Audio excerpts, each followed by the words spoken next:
What's the word, man? We here, Carbon 12 Boxing. We lit.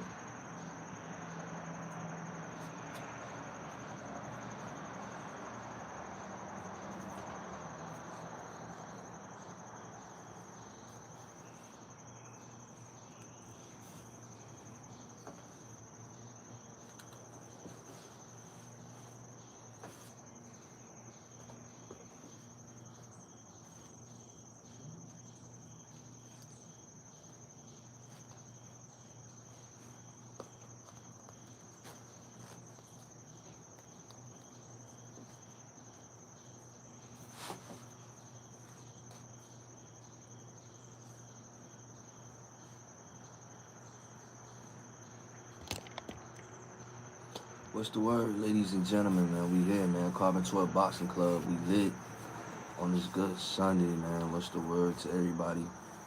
You know what I mean? Hopefully everybody had a good evening yesterday. You know what I'm saying? Appreciate for whoever liked the live. Definitely grateful for that.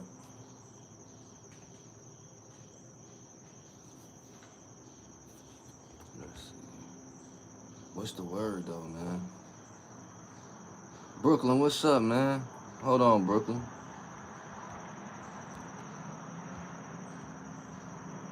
My bad, Brooklyn. What's the word, man? I'll I'll tell you, Brooklyn, what these niggas gonna say. I can't wait for that. I want some haters, man. I gotta start getting back on live. I gotta start getting back in traction, man. I be on TikTok though, so my demographic be a little different over there. But yeah, man, he did exactly what the ones who knew, who had the eyes to see, said he was gonna do. Shit, I called them getting them out of there in the third, and really, I was trying to be fair because I felt like if I would have said first or second, niggas just would have been like, oh yeah, you know how they try to make it seem like you biased when it comes to boots and shit. So I said the third round, but shit, the first, he made that shit look too crazy. Then you still, man, the hate is so, bruh, the niggas is, man, I don't know how motherfuckers just wake up hating like how they hating, man. Like, damn, like, this shit is crazy. The hate is so real, niggas don't know whether they want to throw salt or rice, man. I got caught up on the date and missed the fight, but damn, the first round. Hey, I watched so this was yesterday was my attempt to try to watch the full card, Brooklyn, but I didn't get to watch it, the full card. I seen the first fight between Vasilio and, damn, what was the kid name? I think Wallace.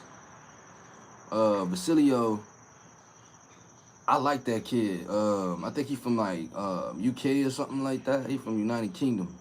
He did really good. I think he'll do really even greater as far as skill set wise. He's very technical. But I honestly felt like he could have got the dude out of there, to be honest. But I feel like he need to go join Boots camp with Bozy them. You know what I mean? Because his stationary work is pretty good. His mobility, his ability to throw a couple punches and get in and get out. Defense was there, so I like the Vasilio for sure. Who was after that? What's his name? Thompson. I seen that fight. No. It was what's my man's from Newark? He from Newark too. Shakur cousin Moses, Zaquin Moses. I seen that fight a little bit. I seen like maybe like 2 rounds of it, and I think it went the distance. Of course, Zaquin Moses won, but I'm gonna have to go back and look at that one because I'm not sure what he didn't flush him. I can just say that much, so I'm gonna have to go back and look at that one. I didn't see Tamir Smalls. I wanted to see Tamir, but I didn't get a chance to look at his. What you say, Brooklyn? I gotta go back and watch the Tamir. Yeah, I didn't get to see it. Did he win?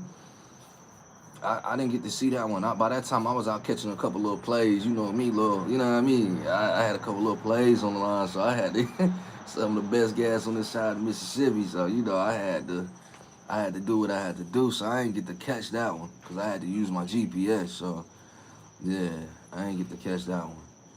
For those who don't know, man, you tuned in right now to Carbon 12 Boxing Club, man. We decided to come on a little bit live, a little bit earlier. I'm pretty sure my bro Greg and all of the good people gonna come on. I think Bang, all of them. Shout out to GHB TV too. That's my brother. Shout out to Bang Man. Shout out to Tango. Shout out to Empty the Clip. 2 Cents. My bro King of Brooklyn in here. You know what I mean? And everybody else, man, who subscribe and liking. If you watch the videos, definitely feel free to like. They ain't gonna charge you. You know what I mean? Share them with somebody. Let somebody know. We specialize in highlight reels, breaking down, you know, things that a lot of people don't get to see in the fight, while still providing, you know, for those who don't really care about the IQ of boxing, something for you to watch, you know what I mean, as well, too. So make sure you, if you ain't subscribing, definitely feel the need to, you know what I'm saying? Not too many KOs last night. Yeah, not too many. I think, I thought Dennis Thompson was going to knock out, I forgot. I don't know if that kid's name was Garcia or what the hell his name was. Appreciate it, whoever just liked the live, man. I appreciate it. You know what I'm saying? Damn, I forgot. But I thought he was gonna knock him out, but he didn't. So, and that actually was a pretty good fight for me to be a prelim and on the undercard. That was I liked that fight. Dennis Thompson versus the other kid. I think his last name was Garcia or something. I can't remember. But I liked that fight. But I definitely thought Dennis Thompson was gonna knock him out. So I think he got to go back to the drawing board because he definitely got the skills. I like his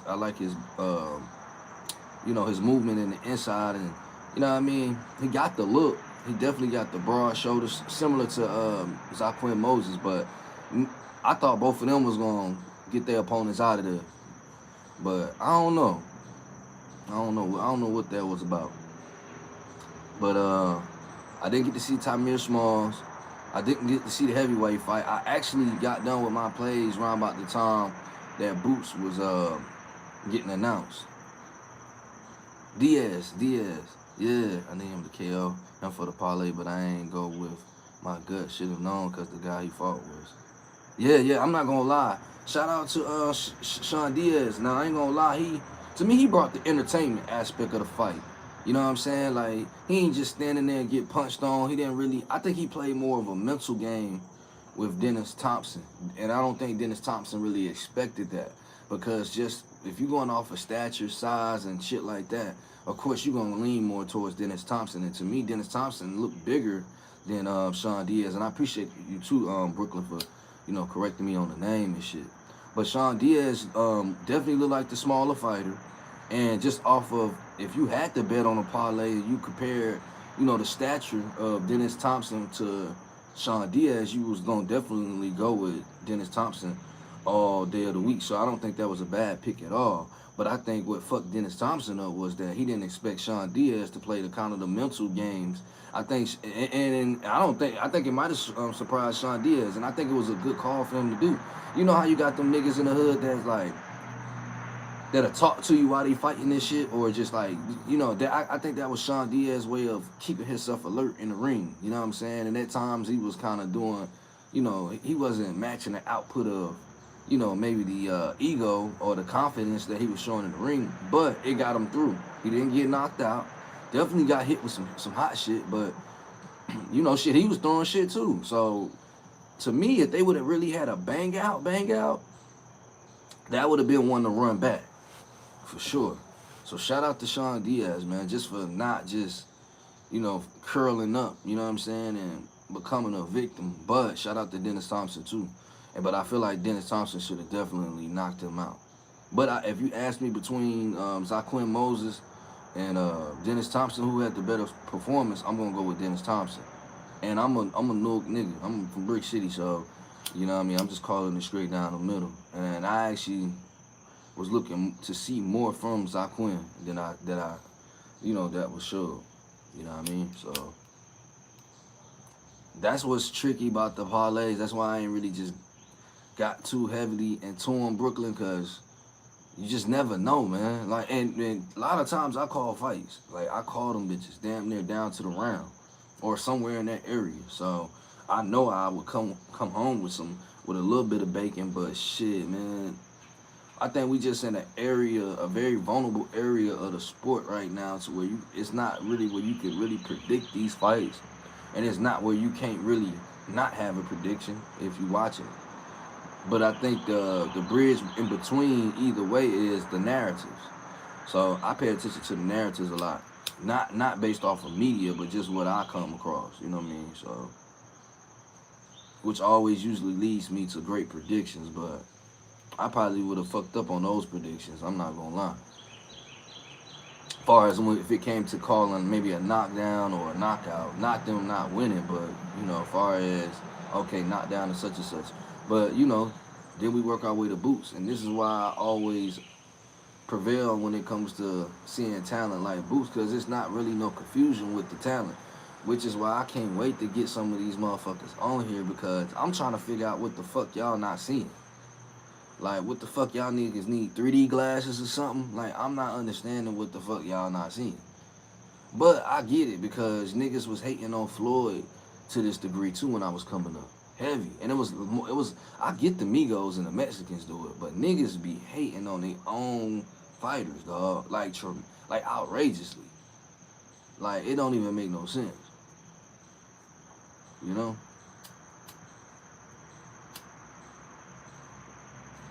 This shit ridiculous.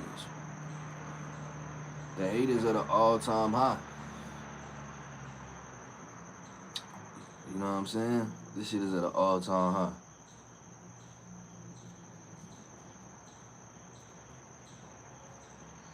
So, I don't know, man, but we got Boots, man. Boots definitely did what he was supposed to do, way quicker than what I thought he was going to do. Well, not even so much that I thought he was going to do, because if I had it my way, I would have called the first round knockout. But, we living in times where niggas hate so much, I don't got time to go back and forth on niggas while I would see it being a first round knockout. But I legit called it third round. I get it, Boots do need to show it against top level guys, but when it happens, them dudes are still going to be hating. It is what it is. Yeah, I mean, that's a safe statement, but it's like, bro, it's not to his fault. It's not to his fault, Brooklyn. Man, I've been fuck watching Boots. I've been watching boxing for so fucking long. I'm 36 years old. I just look like this. I've been watching this shit before I even understood what boxing was. I got older brothers. It's 6 of us, nothing but boys. My pops, them generation, we grew up watching boxing. We was eating Domino's and Papa John's pizza and Pizza Hut, watching everybody crowded in the house, watching this shit. You know what I'm saying? Like, boxing was a boxing community. We come from a boxing community in Jersey. So, it's like, it's first nature. You know what I'm saying? To see this shit, even if you don't care to box, like, you gonna be a fan of it. So, it's just like, when you see that a nigga got the ick factor, it just is what it is. Like, like, how you see that kid at school when he was in middle school, you like, bro gonna be him when he get older. Now, granted, you have hit and misses. But for me, I've never had hit and misses. When I seen Floyd for the first time, when I was younger, I knew this had to be what the prototype was. It was people like Floyd, James Toney, Pernell Whitaker, like with them type of stylish, with that style, finesse, and flair in the ring. Like, Zabs. Now, let me use Zab and Floyd as an example. I love Zab. Zab is one of my favorite southpaw fighters. Zab is in my top 3 fighters when it comes to southpaws, including Winky Wright. And niggas, I just seen somebody comment on one of my videos the other day talking down on Winky Wright. I'm like, how the fuck do you talk down on Winky Wright? But niggas don't understand the sport. They don't understand this shit. Now, it's one thing to be a consumer and watch it, but it's a whole nother when you actually go into the gym. Because I go to the gym. I've trained. My trainer was Ron Lyle. If you don't know who Ron Lyle is, that's a guy who fought Muhammad Ali in the 60s, if I'm not mistaken. So just saying that to say, like, back to what you saying, Brooklyn, like, dog, like, I'm trying to figure out what niggas don't see. Because if niggas basing it off a resume, you got more positive on his resume than the negative that they try to utilize. They try to say the names, but this is the same shit that they was just saying about Bud before Bud fought fucking Spence. They literally, I'm like, this shit is crazy to me. In a matter of 3 or 4 years, like, the shit niggas are saying, it's crazy to me. You know what I'm saying? Let me see what Brooklyn said.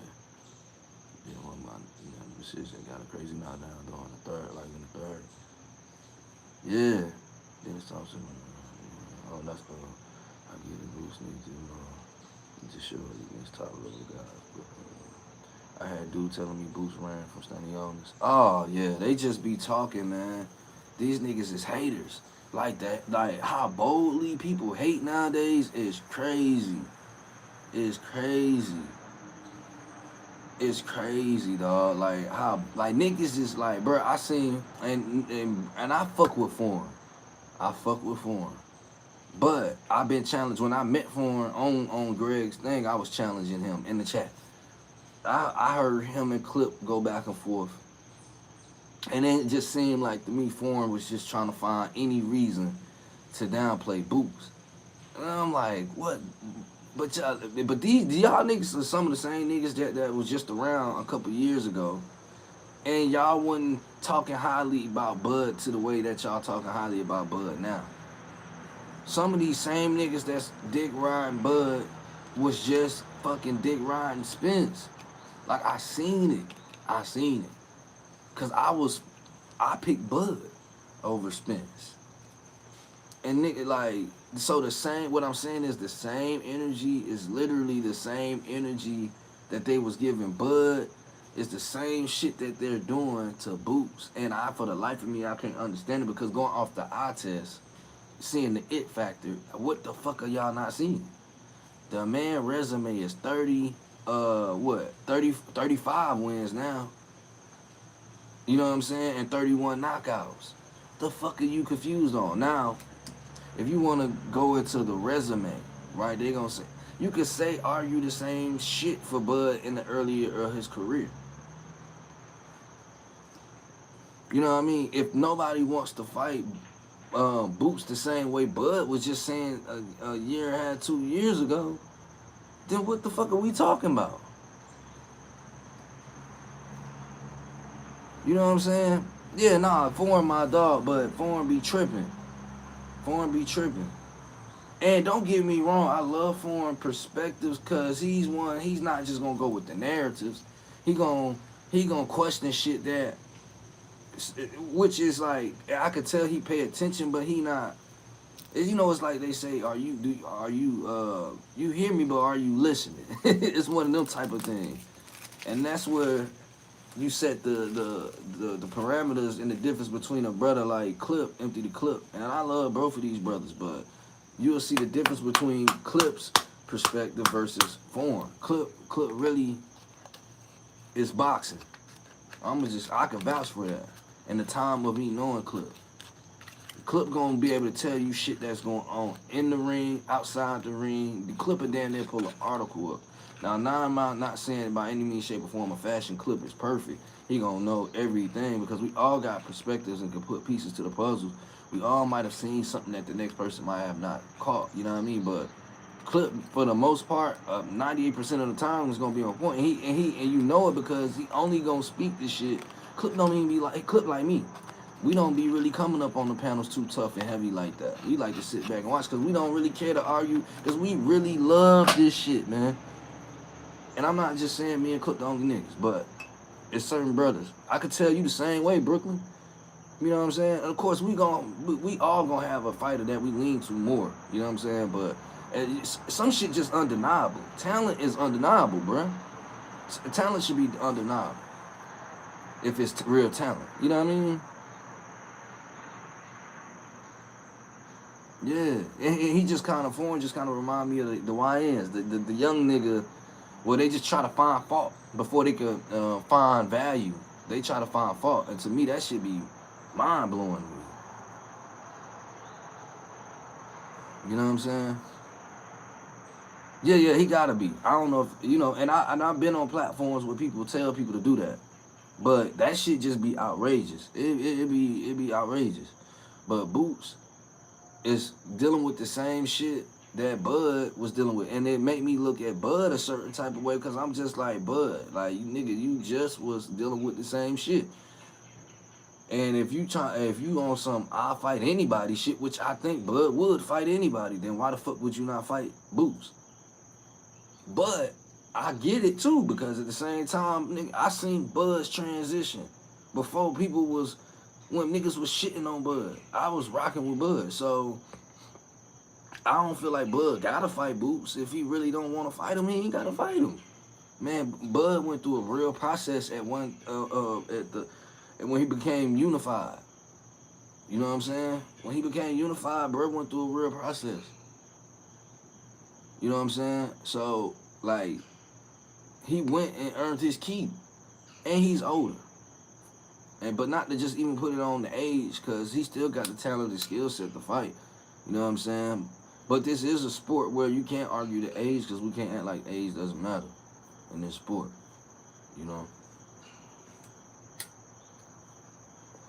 But all in all, shit, Bud don't want to fight Boots because it's a high risk, low reward situation. Let's just say that. Let's just say it's that. I would respect Bud if he just put it like that. I came out and said that. Like, why would I do that? Like, I done got this far. I'm not for the. Even if I think 110%, then I think I could beat this man. I'm just not gonna put it at risk because I done came too far to build my value and my stock up. So, you know. But don't put it out there like Boots had an opportunity to fight you, because the same way that you took the opportunity to fight Canelo, I'm pretty sure that Boots would take the opportunity to fight would have took the opportunity to fight Bud. So it's just interesting to me. It almost is like Bud went through what he went through, and fighters didn't want to fight him, because I remember Bud calling all these fighters out, and Boots was doing the same thing at the same time, and it's like Bud doing the same thing to Boots. But like I said, I'm not going to argue it too much, because I feel like Bud really deserved to be in a position to call whichever direction he want to go. I feel like he's earned his keep on that shit. Like, I legit feel like that. I just don't like, just come out and say that it's high risk, low reward. Just say that. Don't go and entertain the casuals and the people who don't know the sport. Because for one, you 38 years old, and you have worked very hard and diligently and strategically to get to where you need to be. So if you feel like you don't want to fight this guy, then just say that. Like, shit, I'ma respect it, because shit, it's true. Bert earned his keep. He ain't gotta, he don't. Now, he should if we talking boxing. But, you know, people don't really want to talk boxing too long. Niggas want to highlight the flaws. Niggas don't want to talk boxing overall. Overall, for boxing, he should fight him. He should fight him. But if we going off of self-preservation and, you know, the politics, then I can understand him not wanting to fight him. And I don't think it got nothing to do with him being scared. I just think it is a high risk, low reward situation. You know what I'm saying? So it's crazy, man. But Boots, first round knockout, got him out of there. You got some people saying he should have got him out of there. That's what he was supposed to do. I mean, these niggas ain't never happy. Shit, hell, if you ask me, Bud should have knocked out Canelo. But if I say that, then niggas go, well, what you mean? He should have knocked him out. You know what I'm saying? Like, come on, dog. Bud was very well capable of knocking down Canelo. So, they ain't gonna want to have that conversation. We could compare the performances between both fighters, but I don't want to compare and talk about that. Let me not do that. Let me not get into that, because we really ain't got no real opposition in here for it. And for two, I don't want to take away from what Boots did yesterday. Boots' first round knockout. You know, like I said, a lot of people said he should have knocked him out as early as he did. Shit, it's gonna be like that at 154 for a minute. Because, see, now Bro don't got to really suppress his talent. And he don't got the weight going against him. He don't got the weight going against him, and he don't got to suppress his talent. When you a guy in boxing that's knocking niggas out, and they ain't going past the 6 for majority of your fights, for damn near 90% of your fights, that's going to present a high risk, low reward situation. you know?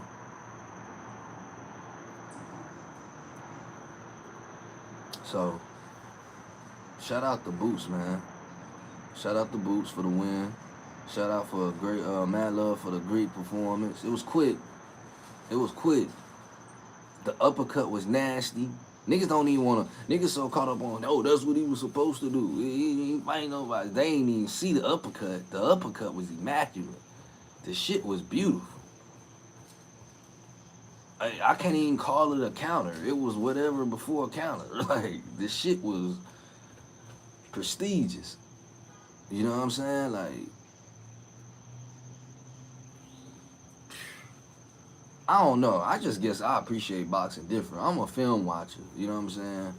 I love to watch film. I love to watch fights live. You know what I mean? So, I don't know. Maybe I just appreciate the sport a little bit different than others. You know?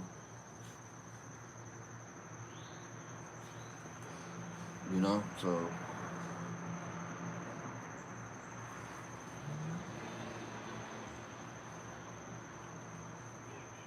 I can't wait though for my boy Greg to go live. You know what I'm saying? I'm pretty sure they're gonna be going live, him and Bang or something like that. We'll get on and talk.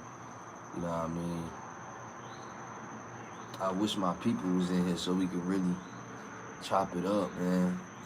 I appreciate Brooklyn for coming through, supporting, you know what I'm saying? Watching the live, tapping in with me. You know, that's good peoples, you know what I mean? But yeah, man, sport of boxing, we getting lit, you know what I mean? It's been some good fights, because I definitely remember about 4 years ago, it was looking real suspect for the sport. But we getting some fights. We've been getting some fights for the last couple years, for sure. So, you know, I ain't gonna say the sport don't owe me nothing, because there's still a couple of fights that I definitely need to see happen, just for the sport of boxing. But we have had some great fights take its course. You know what I'm saying? So, shout out to the sport, man.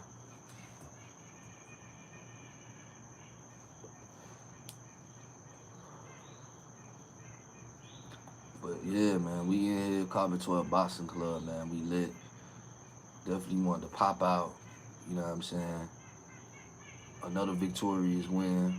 Boots gonna be pound for pound. I said this shit 3 years ago. Now, granted, I was wrong on the timeline. I predicted them being pound for pound, and because I said 2 years, which would have made it in present time. But I mean, if you can't get the fights with niggas, you can't put no gun to these other boxers' head and make them sign a contract. It is what it is. And if the business ain't right, then it just ain't right. That's what people don't want to highlight either too much in this sport, because they so watching it but never really been involved in it, that you don't even get to see the surface level aspect of the politics and the business in this sport. So,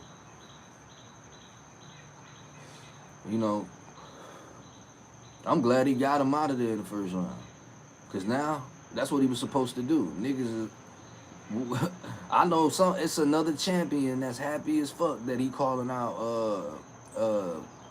what's my man, Virgil Ortiz. I know they like, damn, I'm glad this nigga not calling me out for this belt right now. Keep calling out Ortiz. There's probably a few of these niggas ready to turn their belt in. Like, nah, I ain't trying to fuck with bro. Because they see it. The boxers can see it, but the boxer consumers can't. I don't understand. This shit is crazy to me. You know what I'm saying? This shit is crazy. So, you know, but this is the times we living in. This is the mentality of the people that we living in. And you can see it in different pockets. You can see it in different topics.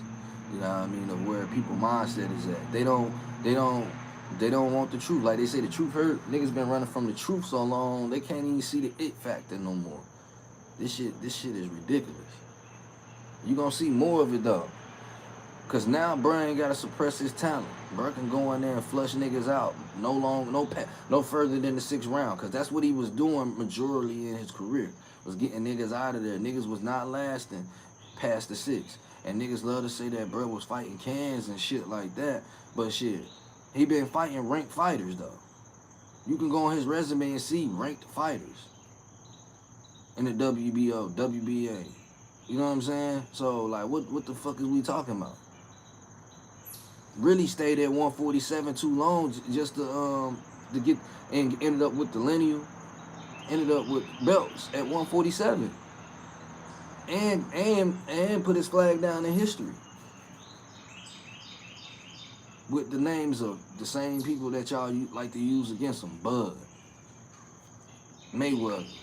Only few people have done this shit. And Bird was what, 27? And he was able to pull that off in a division where niggas didn't want to fight him. And he left the division on that note. On a good note. On a great note. Fuck a good note, a great note. So this shit, you know what I mean? I'm looking to see what the kid got in store. I'm already knowing. Like I said, bro gonna be pound for pound. That's for sure. Ain't nobody stopping him at 154.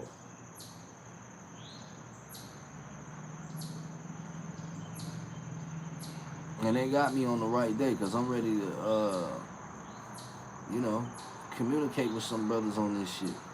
I want to see, my question is, I'm trying to see what the fuck niggas not seeing. You know? Wise niggas trying to find flaw before value. You know what I'm saying?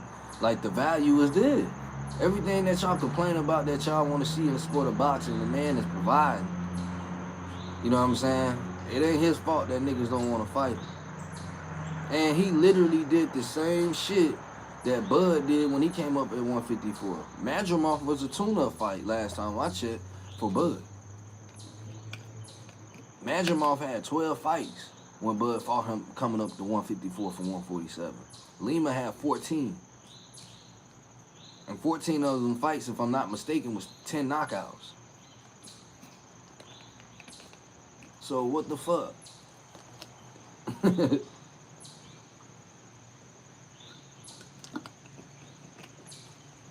What is niggas saying? What can niggas say? Niggas just gotta stay tuned, man. Y'all got this shit all fucked up. Niggas is out here tripping. You tell niggas, man, that's water in your glass. Nah, bro, that's Sprite. Nigga will tell you it's Sprite in his glass. Bro, that's water, man. You don't see no fizz in your glass. You see straight water. Nah, bro, I think I just seen the bubble. It gotta be Sprite. Nah, dog. I don't understand, bro. Y'all niggas don't know talent. And it's showing every day. And some of y'all brothers is getting documented on the internet saying shit that y'all can't uphold in the months or the years to come. Like, exposing your goddamn self. You know, fights that I can't call, I legit say I can't call it. I wanted Bud to beat Canelo. I'm always going to go with the black fighter. But I wasn't for sure if he was or he wasn't, so I didn't call the fight. But I definitely wasn't surprised by the outcome. And I was satisfied with it. Because, shit, I'm going to always want to see the black fighter win, and I like Bud. And I really like Bud and appreciate Bud in the sport of boxing, resume-wise, and just as a person, more than Canelo. You know what I'm saying? Because Canelo got a questionable, his character is questionable in the sport. When you have shit like PED, man, these niggas hated Bud so much fighting Canelo, they tried to say Bud was on PEDs. Like, what? Now you see, ain't no, that PED talk don't went away. Now usually when you beat a motherfucker might be like, bro, I think they could have threw that jacket on him after the fight. These niggas was hating. They hate niggas so much that they threw the PD jacket on Bud before he even fought Canelo. It would have made sense to throw it on him after. You know what I'm saying? The hate is just outrageous, dog. What my brother say, man? He said a lot of dudes on people's resumes be randoms. Nobody knew who Boychuk was till he fought Virgil, Charlo versus Lamana. Yeah, facts. T.O. versus Claggett. Exactly. So, These be prospects. Niggas don't understand boxing, Brooklyn. Like, you can't just, bruh, do they not know that Bud was fighting in ballrooms once upon a time? Like, that's a part of, when you in them ballrooms, in the ballroom fights, you're going in there to become victorious, to separate yourself, and put yourself in down a journey of elite status. You're taking these ballroom fights because you know you bigger than this shit, but you gotta go through the process. You know what I'm saying? That's just like Abdullah Mason. We know Abdullah Mason is talented, has the skill set. He's showing it. The man got knocked down 3 times and got the fuck up and still won that shit. It's niggas who been fighting longer than him that ain't did that in the last couple years. That sat on their back pockets for the first time and didn't get up. You know what I'm saying? But he's coming out of a prospect to now he's for to have a title fight. So you can't just skip and jump in boxing. Now, in certain ways you can, but you have to be damn near unified, undisputed champion. And the reason I say that is because Bud was able to do that. When Bud went up to 147, he strategically made his moves. But Bud ain't just a nigga operating by himself. Bud got a team. You know what I'm saying? And the shit that he went through when he became undisputed, it was smart for them to go up to 147, obtain one belt, because that's what he did. He obtained one belt and fucked around, and if I'm not mistaken, he beat Jeff Horn, got the belt at 147. Spence had all the belts, the other 3 belts. Spence had the other 3 belts before Bud came up and got the belt from Jeff Horn. But they was already talking about Spence and Bud because these niggas was running into each other at fights talking shit. There's a fight, there's a video literally on YouTube showing this shit. Where the fuck have y'all niggas been? You know what I'm saying? So you right, Brooklyn. That's what's supposed to go on. Like, you know what I mean? If you can't get a champ or a big name because all the politics and money, etc., you not gonna be sitting up waiting. And that's what happened, right? So let me break this shit down, right? What's up, Alan? Alan said Boot had 2 belts at 147. Yeah, then he ended up getting a lineal. So, you know what I mean? Boots left 147 great. Now, niggas don't know, you said, my apologies, Spence had 2 belts. I could have swore Spence had 3 belts. So you saying Bud had 2 belts and Spence had 2 belts? I could be corrected. Correct me if I'm wrong, but I thought Spence had 3 belts.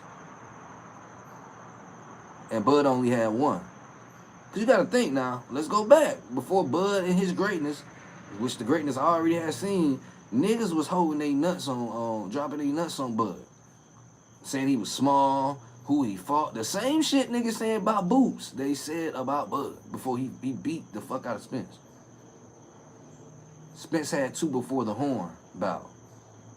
Okay, right, but did Spence end up having 3 belts though, right? When he fought Bud. I'm not saying how many belts Spence had when he fought Horn.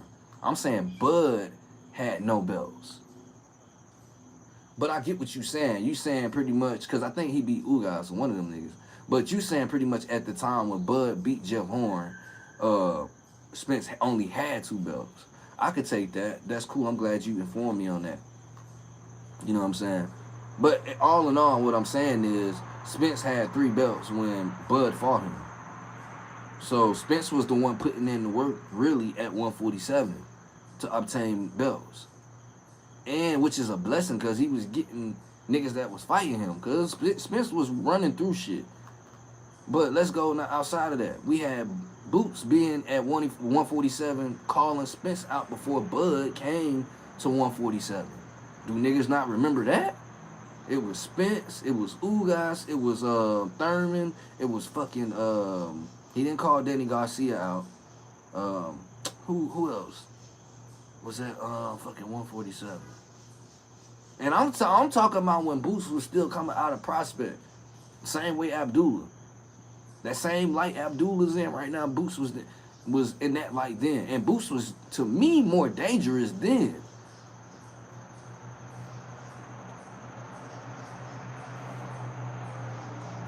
Well, I ain't gonna say he was more dangerous, but he was more of a high risk, low reward.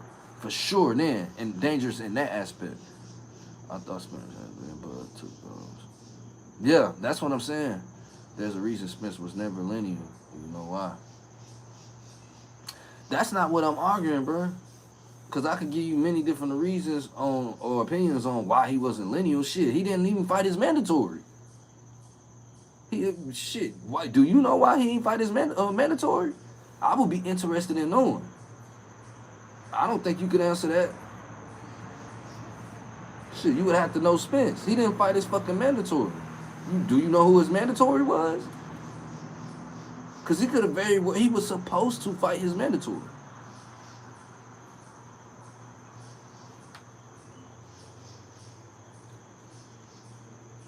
What do you say Spence called out Thurman?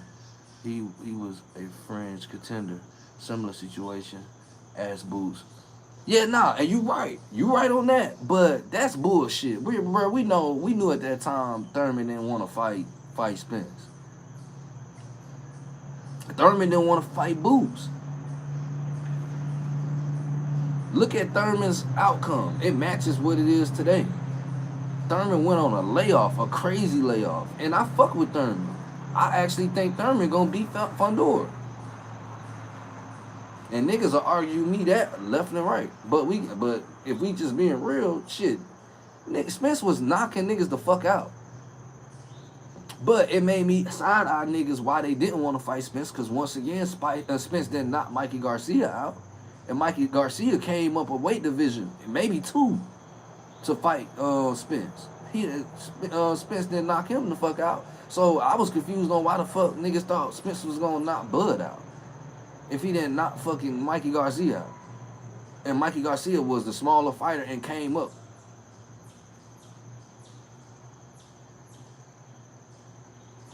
But Spence and Thurman definitely would have been a good fight because it would have been a stationary fight. Well, in a sense. I think Thurman would have had more of the mobility. There's a reason Spence didn't want to fight Bud. There's also a reason Boots dropped out of the WO. Okay, so you saying Spence didn't want to fight Bud. That could... I mean, overall, I could question that and say Spence didn't want to fight at all. You speaking to the politics, and I'm saying he didn't want to fight his mandatory. His Boots was his mandatory. Boots was at 147 before Bud came up to 147. So I question him, him coming out the car crash, all that other shit that he had going on outside of boxing. Did that play an impact on him not wanting to fight? He had 3 fucking belts. He held up the fucking division for the Bud fight. It took damn near 3 years for that shit to happen. We was wanting Bud to come up and fight Spence as soon as he became undisputed. Because they was talking about it. That was the talk of the town. Him coming up, first fighting Spence. And that shit didn't happen. So why he didn't fight his mandatory? Because it was damn near, we'll say 2 to 3 years minimum before him and Bud fought. You know what I mean? And I definitely understand the business aspect. Trust me. I'm into boxing. I'm in the boxing community. I train. I understand the politics. I see the surface level of this shit. All that shit plays a part of the narrative. So I get what you're saying, but I don't know if anybody can answer these questions outside of the actual facts that we can go off of and then talking to these fighters. Because why the fuck didn't Spence fight his mandatory? Why he didn't fight his mandatory? I can give my opinion why. Because it was a bigger fight. They got paid. That was the most money Spence ever got paid, and Bud got paid. It was the bigger fight. He wasn't fit to get no. Boots was a high reward. I mean, high reward, high risk, low reward. My bad, excuse me. Situation for Spence, just like it's for Bud right now. And not to mention, the man was knocking niggas out at that time. Niggas wasn't lasting past the 6th round. Spence watched this man knock Castillo Clayton out in the 2nd round. Spence was front row. Spence knew who the fuck Boots was. Because Boots been calling them niggas out.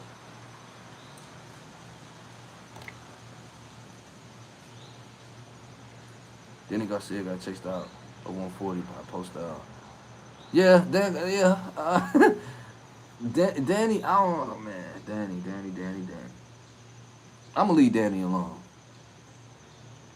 Spence could have attempted to unify with Bud before fighting Mikey, Manny, or Ugas. He claimed the other side of the street. At that time, Mikey Garcia's name was bigger than Bud at that time. I'm not saying he was a bigger fighter, but you got to think that man had a huge Mexican following. Mikey Garcia was that nigga amongst the Mexicans at that time. Of course, you had David Benavidez, and niggas say, "Oh, David Benavidez was too," and all this other shit. But far as the name, at that time, Mikey Garcia was one of the top Mexicans.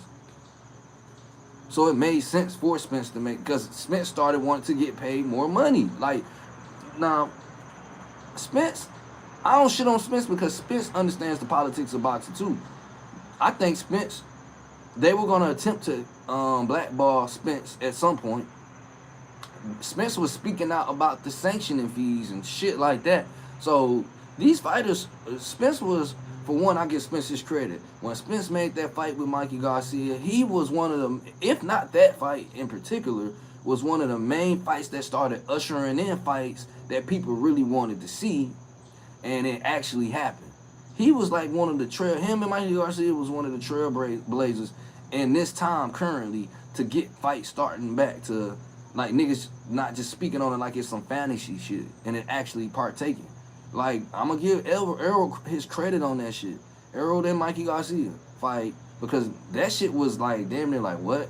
Mikey Garcia coming up in weight, Spence dominating in this division, and it was two different demographics. You had the niggas saying Spence this, and then you had the Migos. And so that always put together for a good pay-per-view. You know what I mean? So why would he take fighting Bud or Ugas? Because at this point, you got to remind you now, he's understanding the business. I'm saying the same thing with Bud. Why would Bud fight Boots? In that aspect. Now, if we talking boxing, he should. But if we talking politics and him getting to where he's at and obtaining where he's at, we talking high risk, low reward shit, then I'm gonna understand it. You know what I mean? Yeah, you could, yeah. Yeah, you could say that for sure if you have a following. But Mikey was at the time top dog. It wasn't even Benavidez. As far as the names go in the Mexican community, Benavidez was there, but he wasn't over Mikey Garcia at that time. Far as a name. That's like, to me, David Benavidez may have the bigger name in boxing right now as far as Mexicans go. But I feel like Bam Rodriguez is the better talent to me. If I watch a fight, I want to see, between them two, I'm going to go with Bam. Even though I love Benny now. Don't get it fucked up. I fuck with Benny from the block. I fuck with Benny. I fuck with Benavidez. But I like, skill set wise, talent wise, entertainment wise, killer instinct wise, I like Bam Rodriguez more in a representation for the Mexicans. It's like, and it's up there for sure. And most people gonna argue because Benavidez is bigger. But IQ wise, I like Bam. He's just smaller. A nigga argue that me on that, but then praise anyway all fucking day. You know what I'm saying? Which is why I don't understand why Boots isn't chasing Virgil about. Boots don't gotta chase Virgil. You know what? Let me say something very unpopular. Fuck Virgil. Boots, to me, if it was up to me, he shouldn't even fight fucking Virgil. Virgil don't want to fight Boots, man. Virgil didn't want to fight Boots or Stanionis. He actually ducked Stanionis 3 times. Virgil didn't want to fight Boots. Not only did he not want to fight Boots, right? Let's not just get hung up on Boots, because Boots ain't just, the sport don't revolve around Boots. It is at some point. But the man didn't want to fight Stanionis.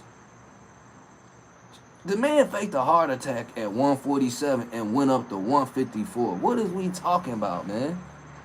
Why should Boots chase him? He just learned that lesson from chasing Spence. That's why he went the route he went. when niggas try to say, oh, he didn't want to fight Bud on BLK. Niggas don't know what the fuck they talking about. But Bud skipped the line, got the belt from Jeff Horn. All he had to do was obtain a belt for it to make it anything worthwhile talking business-wise to put on the table. That's what Bud had to do. Spence had the belts, 2 belts, like you said. And when he obtained the 3rd one, in order to make it a realistic situation for them to actually have happen and get a big payday, Bud had to handle his business, which he did. He came up and fought Jeff Horn at 147, and he beat him and got the belt. Now, what are we talking about? We see all our cards are on the table. We see who got what cards. So, Spence got 3 spades, Bud got 1. In order for it to be unified, shit. Now we can talk. Now it's a unification fight. Now it's a fight, the biggest fight they built up at 147.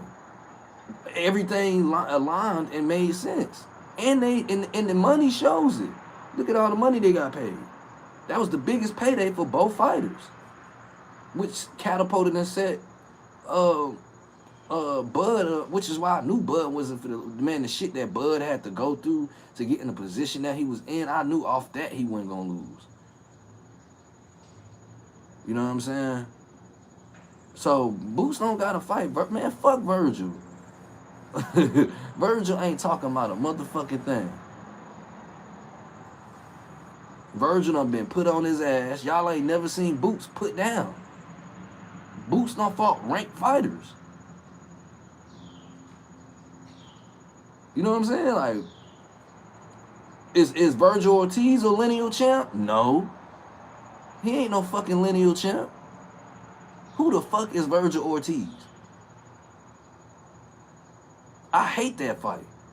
I don't even think Boots should do him the honor. Boots should go fight Boychuk, Charlo, any of them niggas. Hell, I'd rather see Eric Lubin. I hope Eric Lubin beats Virgil. I actually think Eric Lubin is very capable of beating Virgil. Y'all talking about that stationary ass style that man got. Like, bro, y'all can just look at the styles and tell the outcome. It ain't like we dealing with Marvin Hagler ass fighters that's stationary that's gonna, nah, bro, or Mike Tyson type shit. Half these fighters y'all talking about or get put in these positions don't even got high KO ratios. I can see why niggas argue with Tank. At least his KO ratio high. Until he ran into Lamont Roach. That's, you know what I mean? Like, come on, man. Virgil ain't talking about shit. And Virgil really ducked Boots. And Stanionis. And why am I gonna stay at 147? Niggas be talking so fantasy draft picked out. Niggas talking about, oh, he ducked Devin Haney. Taylfield, what? Y'all niggas don't know, like, you can't go off the it factor no more in these times. Y'all don't know talent, bro. Like, y'all so busy trying to find flaw before value. That's why this sport is what it was some years ago, before this shit started getting back put together. Like what? Devin Haney versus Boots? Really? When this man calling out Terence Crawford, y'all got to be tripping. Like, what the fuck? It's the green ticket. Boots versus Virgil is a huge payday. If Boots really wants smoke, but who the fuck made Virgil outside of Golden Boy? Virgil is not that threat. And if we talking talent, fuck YouTube and what everybody else is thinking. We talking talent. Virgil is not the nigga really at 147. Do you think Virgil will beat will beat Charlo? Let me ask you that. Do you think Virgil will beat Charlo? Boots want to fight niggas that's going to make him better. That's why the Karen fight was the outcome. But actually, Karen was the best thing that could have happened to him. The same way when Abdullah got knocked down 3 times in that fight and got up and won that bitch, that was the best thing that could have happened to Abdullah at the age he's at now. He got all that shit out the way. I bet you it won't happen again.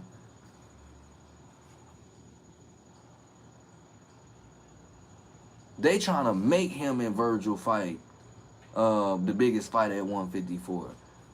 Fuck around, Virgil don't make it because Virgil got to handle his business against Lubin. Which Lubin, niggas is sleeping on Lubin. I'm not saying Lubin is this elite fighter, but Lubin ain't. I love the performance Lubin put on against Jesus Ramos. I just felt like he got fatigued at some point. And tell you the truth, I would rather see Jesus Ramos versus Virgil Ortiz. And I actually like Jesus in that fight.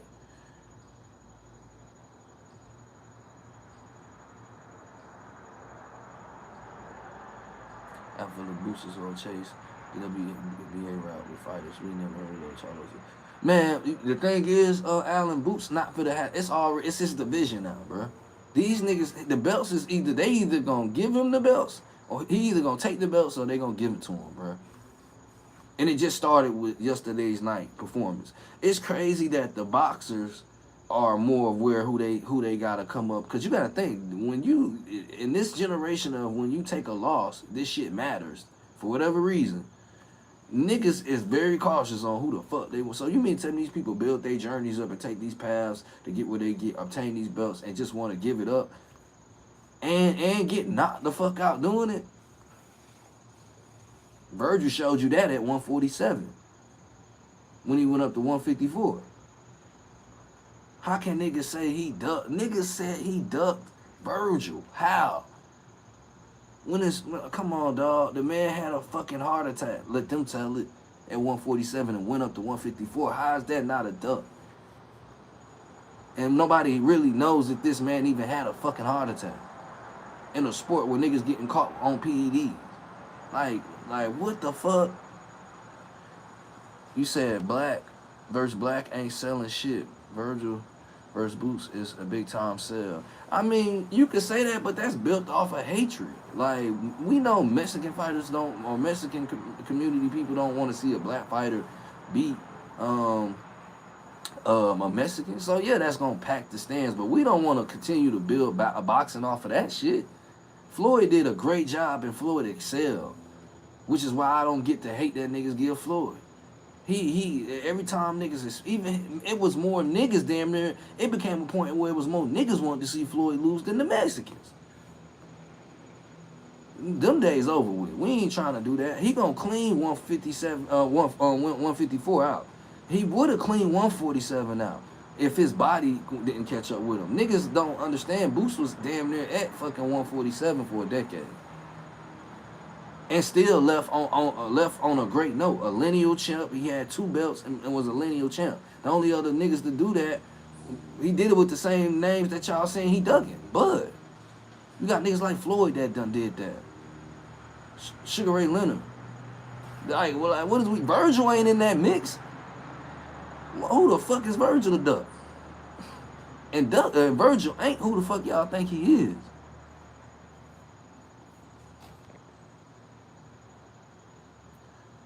You said Turkey offered to boost Virgil and Tim Tszyu. Man, Tim Tszyu just got beat the fuck up. Tim Tszyu, man, the same shit you just seen happen to Lima is going to happen even worse to Tim Tszyu. That is not no good fight. Why? Which is why you don't hear it being talked about. There's not no demand for that shit. And everybody ain't fucking with Turkey. Why would Boots fuck with Turkey if Bud is fucking with y'all? Think these fighters are supposed to like each other, and they not. This is boxing, bruh. They ain't gotta like each other. That's part of the energy you got. You can't go in this motherfucking thing having too much respect for the other niggas sitting on the other side of the podium from you. That'll get your ass knocked the fuck out, or it can play against you. If Turkey is fucking with Bud, why the fuck am I trying to? I don't gotta be on Bud terms, and my promoter is Eddie Hearns. Turkey call the shots for niggas. Niggas don't mind bowing down for Turkey, Your Highness. Everybody ain't doing that. This is a time where niggas is paving their way. Look at Devin Haney's approach to the sport. Devin Haney laid a great blueprint for young fighters that's gonna come up after him to follow. And he took challenges. So niggas is paving their own way. You ain't gotta be underneath that dictator ass shit. You know what I'm saying? In these times. Virgil mentioned he's already going on his third significant bout at 54. Boots don't have 3 significant names in his career. It don't fucking matter, okay? Right? Okay, you want to argue and say that he's a lineal champ. Bud is a lineal champ. Floyd Mayweather is a lineal champ. So what are we talking about? What you mean he ain't got no significant fight? He fought ranked fighters. He's fought ranked fighters. He's taken a nigga belt. And once upon a time, y'all said he didn't take nobody belt. He was an email champ. He took a nigga belt. He took a nigga belt that was ranked in the fucking division. Top in the division. A nigga who Virgil Ortiz didn't want to fight. What is you talking about? Lubin looked like trash versus Ramos. Lubin hasn't looked good. Oh my God. We can't say it boosts division after fighting the guy. We never heard of him. I'm not into duck language, but I'm curious to hear why you believe Boots won 2 tune-ups at 54 before. Bruh, two unified email champs fought to become an email lineal champ. That is not at the same level as Buzz Ab and Corey Spinks. Okay, so you tell me who he was supposed to fight at 147 then. Tell me who Boots was supposed to fight at 147. Let's start there. That's the first question. Answer that. Who the fuck do you think that Boots was supposed to fight besides Stanionis? Because Stanionis was top in the division. You want to call him email, and we can't help that we in a 4-belt division era. If we had 2 belts, then you wouldn't even be able to have that email concept that you try and go with. But just based off of that, I'm entertaining. Just for a lot of purposes. Who the fuck was he supposed to fight? I'm not gonna answer your question on who's standing on this beat. You tell me, because that's gonna be, it's irrelevant. Let's go straight down, shoot straight down the middle. Who the fuck was Boots supposed to fight at 147 that he didn't call out? Who was he supposed to fight? Because before Bud came to 147, Boots was calling out everybody at 147. He was calling Spence out. It was no Bud to call out because Bud was a unified champ and was sitting down for a little second. When we was questioning, was he coming up or was he gonna stay there? And which we realistically, real boxing heads knew he was coming up. Appreciate that, Sean. Appreciate that. Appreciate everybody who liking the live. So you answer that, bro. I'm not gonna play them. That casual shit. I'm not calling you a casual because I think you know somewhat of boxing, but I know y'all deal with casuals on here, bro. I don't even like coming on lives, and when I do come on niggas lives, I skip past all the casuals because niggas know I talk real. I've been watching this shit. I watch film, bro. I don't even care to come on this bitch and talk boxing with niggas just because niggas' opinions be so like, what the fuck are y'all watching? Like y'all niggas need 3D glasses or something. Like what is y'all watching, bro? The hate be so real, y'all don't know whether to throw salt or rice at a nigga. Like, y'all don't know. Like, y'all confused. And some of y'all know something. And I'm not saying I know everything, because I gave you your credit earlier. You brought up that Spence only had 2 belts at that particular time, which I wouldn't argue because that wasn't my point. But I'm glad you brought that up because, shit, that's clarity. So I know you ain't on no casual shit, but I'm just saying, like, what the fuck is y'all not seeing that in this man that I'm just, like, I legit want to know. Even so much so that I don't really want to argue it. I just want to see what the fuck y'all done see. Because this the same shit that Floyd experienced. And niggas seen Floyd prevail every time. Every time. I done heard niggas say Floyd was on the juice. But yeah, like, what? Like, niggas, the same way they just said Bud was on the juice before he fought Canelo. Do y'all not know that was remember? Because y'all know there's so much information and y'all don't be keeping track of shit. Y'all forget shit that happened last week. Nigga, they just was saying Bud was on PEDs before he fought Canelo, which would have made sense to say after he fought Canelo. That's how hateful niggas is and like in this sport right now. Don't want to give niggas their credit. Want to find flaw before the value. In a sport that we want to see top fighters fighting each other. Like, it don't make sense.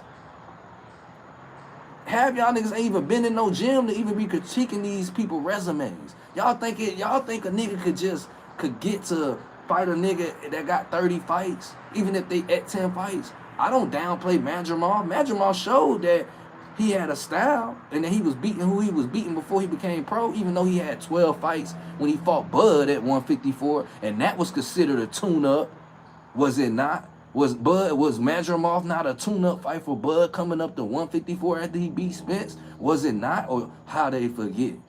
Oh, how do they forget? Was it not?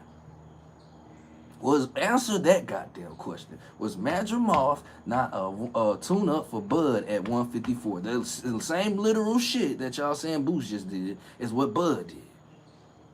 Am I wrong? Because Madrimov had 12 fights. 12 fights. Madrimov had 12 fights. Lima had 14 fights. 10 of them, if I'm not mistaken, were knockouts. I could be wrong on the knockouts, but he had 14 fights. 2 more fights at 154 than Madrimov had. So what the fuck are y'all talking about? Correct me if I'm wrong. Was Madrimov not a tune-up fight for Bud? And this is not just me saying it. This was what was being said. But niggas forget that, though. Niggas don't remember that. I wonder how and why do niggas not remember that? Just like Boots knocked Bud knocked Avanesian out, right? In the sixth round. Boots knocked Avanesian out in the 5th round. But niggas don't remember that, though. Like, niggas don't remember that. Y'all act like Bud been kicking niggas' ass for 10 years, which he have, but y'all act as if y'all have been aware of him doing it. Bud just now getting his just due, which is why if he, like I keep saying, if he didn't want to fight Boots off of just how hard he's had to work, high risk, low reward, I respect it. Because I've seen and witnessed Bud get to where he got to be. I don't respect it in the sense of boxing talk, though. And if you going to entertain the shit that these fans is out here saying, talking about he had the opportunity to fight you. Nigga, I'm the mandatory, I'm Spence mandatory. So why the fuck would I fight you if I'm Spence mandatory when I see that you trying to go to the Jeff Horn route?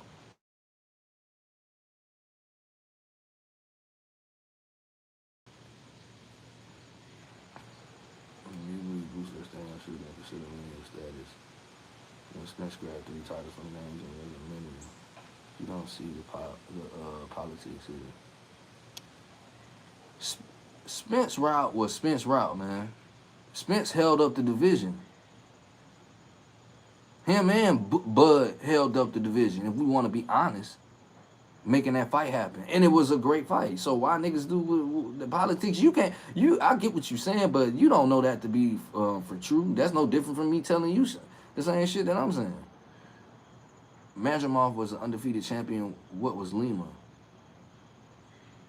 So fucking what? He fought a nigga that had 30 fights on his resume that just came off of undisputed.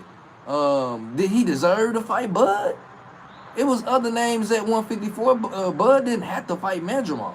So what the fuck is you talking about? The same shit you saying with Lima. Bud did not have to fight Madrimov. But everybody was like, oh, everybody was focused on the weight, not realizing Bud really was supposed to been at 154 any goddamn way.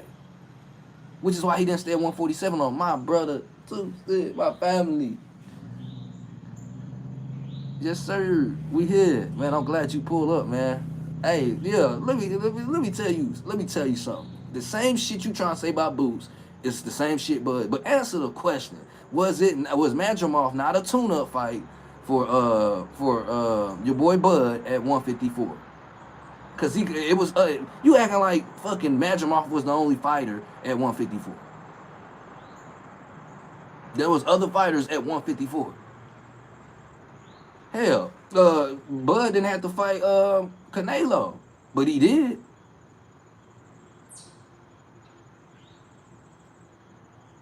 So what is you saying? No, Bud knocked David out. Boots stopped David. He got he knocked a technical knockout, a knockout, however you may, right? He got him out of there before fucking Bud did. What is you saying? Bud got him out in the 6th. Boots got him out in the 5th. Which one's worse? Are you getting knocked the fuck out and not remembering, or you quitting, you surrendering? Which one you think is worse to the ego? You getting knocked the fuck out, or you sitting on that stool on the other side looking straight at a fucking hitman? Which one you think worse for the ego? I could tell you don't box. You probably watch boxing and have been watching it for years, but you've never been in no goddamn ring. I could tell that much. The ego is a motherfucker in this sport of boxing, if you allowed to be. Facts, bro. Sense. What the fuck, man? Like, niggas, bro. Niggas, the same shit they did to Buzz, they doing the Boots, bro. Like, and it is, I just want to know why the hate so real. Why y'all don't know whether y'all want to throw salt or rice. I just want to know. Why y'all, I know y'all niggas don't know. This is why you can say motherfuckers LeBron was better than Michael Jordan or Kobe. Like, niggas skip Kobe and go straight for Michael Jordan. How the fuck could you skip Kobe? How? And this coming from a nigga, I didn't even like Kobe when I was younger. I thought he was a ball hog. I'm like, this nigga Kobe. But really, I was witnessing greatness. I didn't really get into my later 20s, though. I'm like, oh, Kobe, that nigga. Because I ain't have Mike to see no more. I grew up and watched Mike. I seen Mike. I went to 2 games when Mike played. I've seen Mike. You got niggas who ain't never seen Mike touch a basketball in a stadium. Talking about Mike when, like, come on. But my point is, niggas will skip Kobe and go straight with LeBron though, and go straight to fucking Jordan. Like, the nerve and the audacity of our culture and how we don't appreciate real talent. Like, you niggas gotta see. What do y'all need to see this man put a bomb? Like, y'all want him to kill a nigga in the ring. That's what y'all want. Y'all want him to hit somebody. And if he do that, y'all gonna still say, well, the nigga wasn't this and that. Like, bro, come on, man. Come on. And the only reason y'all not doing that to Bud, because y'all don't want to respect Boots. Because when Bud was getting that hate, y'all was using Spence against Bud like that. Now y'all using Bud against Boots like that. And the only thing I don't respect about it with Bud is that Bud, you know the same shit that you doing to Boots, they just was doing to you. But I get it. It's all entertainment. Since you downplaying that, who is Stanionis? Why was that lineal status? Stanionis has a bigger name than Madrimov, man. What is you talking about? Stanionis was getting talked about before Madrimov. What is you talking about at 147? What is you saying? Do you know before Bud, you think Boots would have been calling out Stanionis if he wasn't a nobody? When this man sitting up here calling out Bud, but you say he should fight Virgil, but yet Virgil ducked Stanionis and fucking Boots. You ain't honoring and respecting that, though. You don't talk too long on that, how he ducked them, both of them. I ain't just saying he ducked Boots at 147. I'm saying he ducked Stanionis too. So why the fuck he ducked Stanionis if Stanionis just the email chimp? He ain't nobody. He ain't got nobody on his resume. He should have watched the Stanionis. He ducked him. And he ducked him 3 times to be specific. So what the fuck is you talking about? You want to see Boots fight Virgil like that's the end-all be-all fight for him. If I was Boots, I wouldn't even give that nigga the pleasure to fight me. The same way Bud feel about Boots. But y'all cool to entertain that narrative, though. Boots don't got to fight Bud. But y'all just was saying Bud didn't have nobody on his fucking resume before he fought Spence. Make this shit make sense, man. And by that time, the nigga was an undisputed champ. Accolades, once upon a time in boxing mattered, I thought. Damn. Nah, Sense, don't do that, Sense. Don't tell me you one of them, Sense. Fuck no. That stiff ass LeBron stiff as a bitch. LeBron, I don't even enjoy watching LeBron.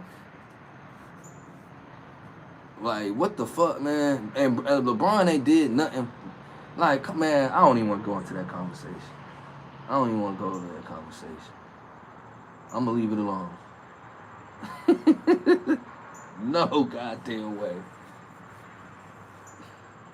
If you ask LeBron that, LeBron would tell you he wasn't fucking with Kobe.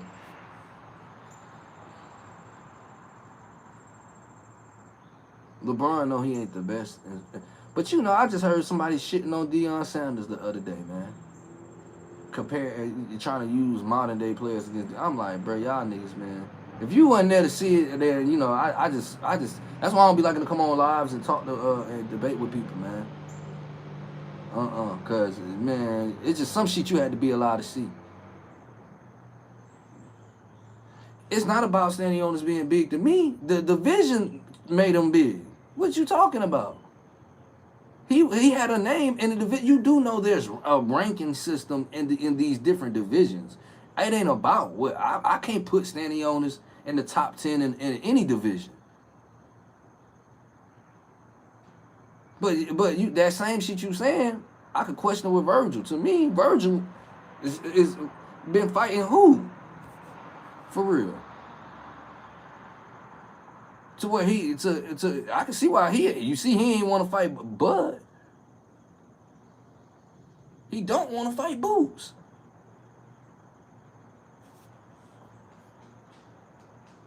Boots is on the WBA route after this next tournament.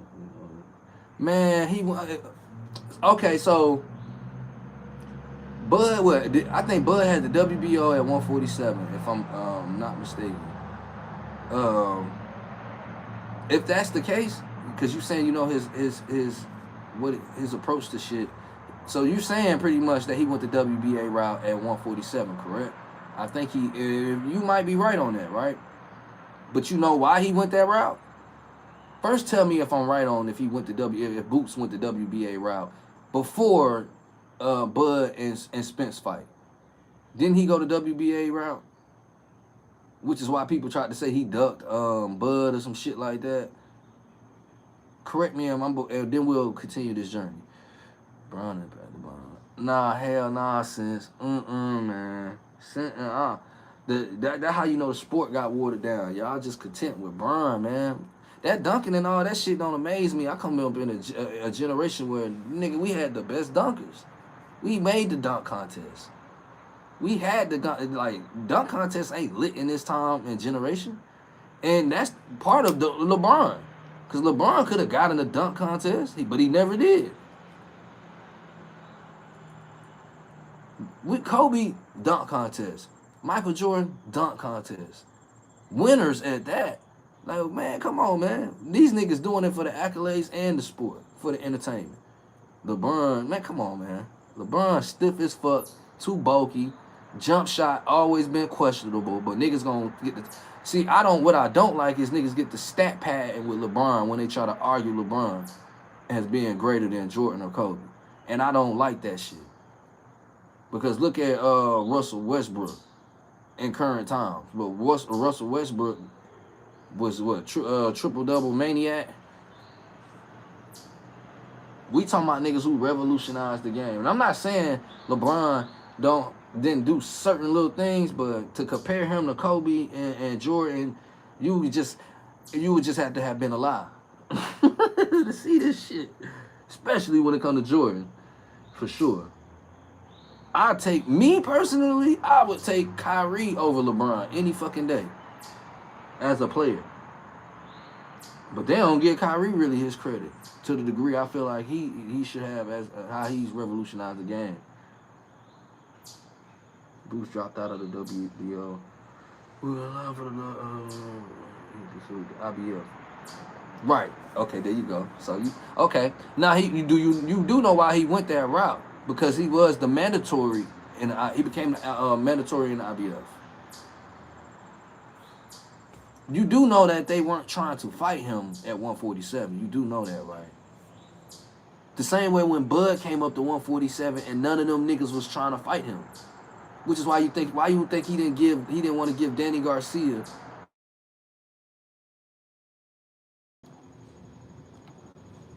My bad, y'all, man. They calling me for that gas, man. They calling me for that gas and shit. Hold on, y'all. My bad, too, Cent. Appreciate you, too, for keeping me rocking, dog. They hit me up about that gas, man. You know, that shit, that pressure, that be... I'm like, man, I'm on live, y'all. Let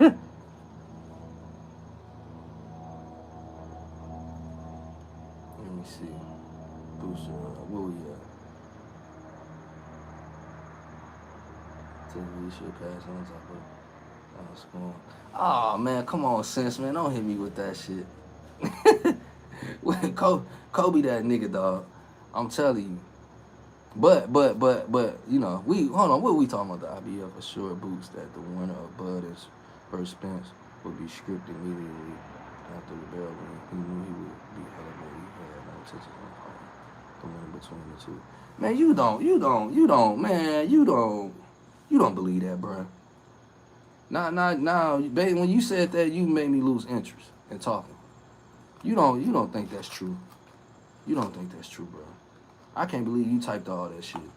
You do not think that's true. How the fuck does that even make sense if the man calling them out verbally and you hear them calling out? So you saying he had an underlying motive and objective, but Virgil Ortiz don't?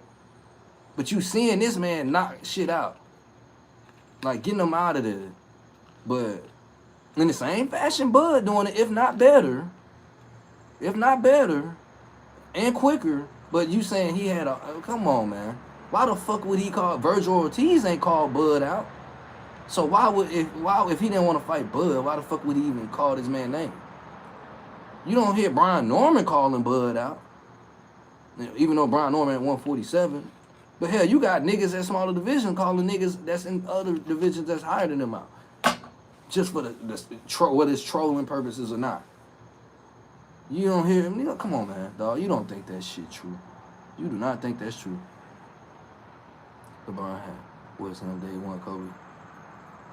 Man, nah, man. LeBron. Nah, man. LeBron. I don't want to do this shit, Sense.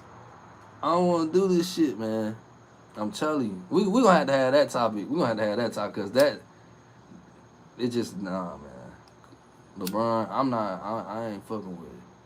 And to tell you the truth, LeBron wouldn't have one of them trips if it weren't for a fellow Jersey native such as Kyrie Irving, man.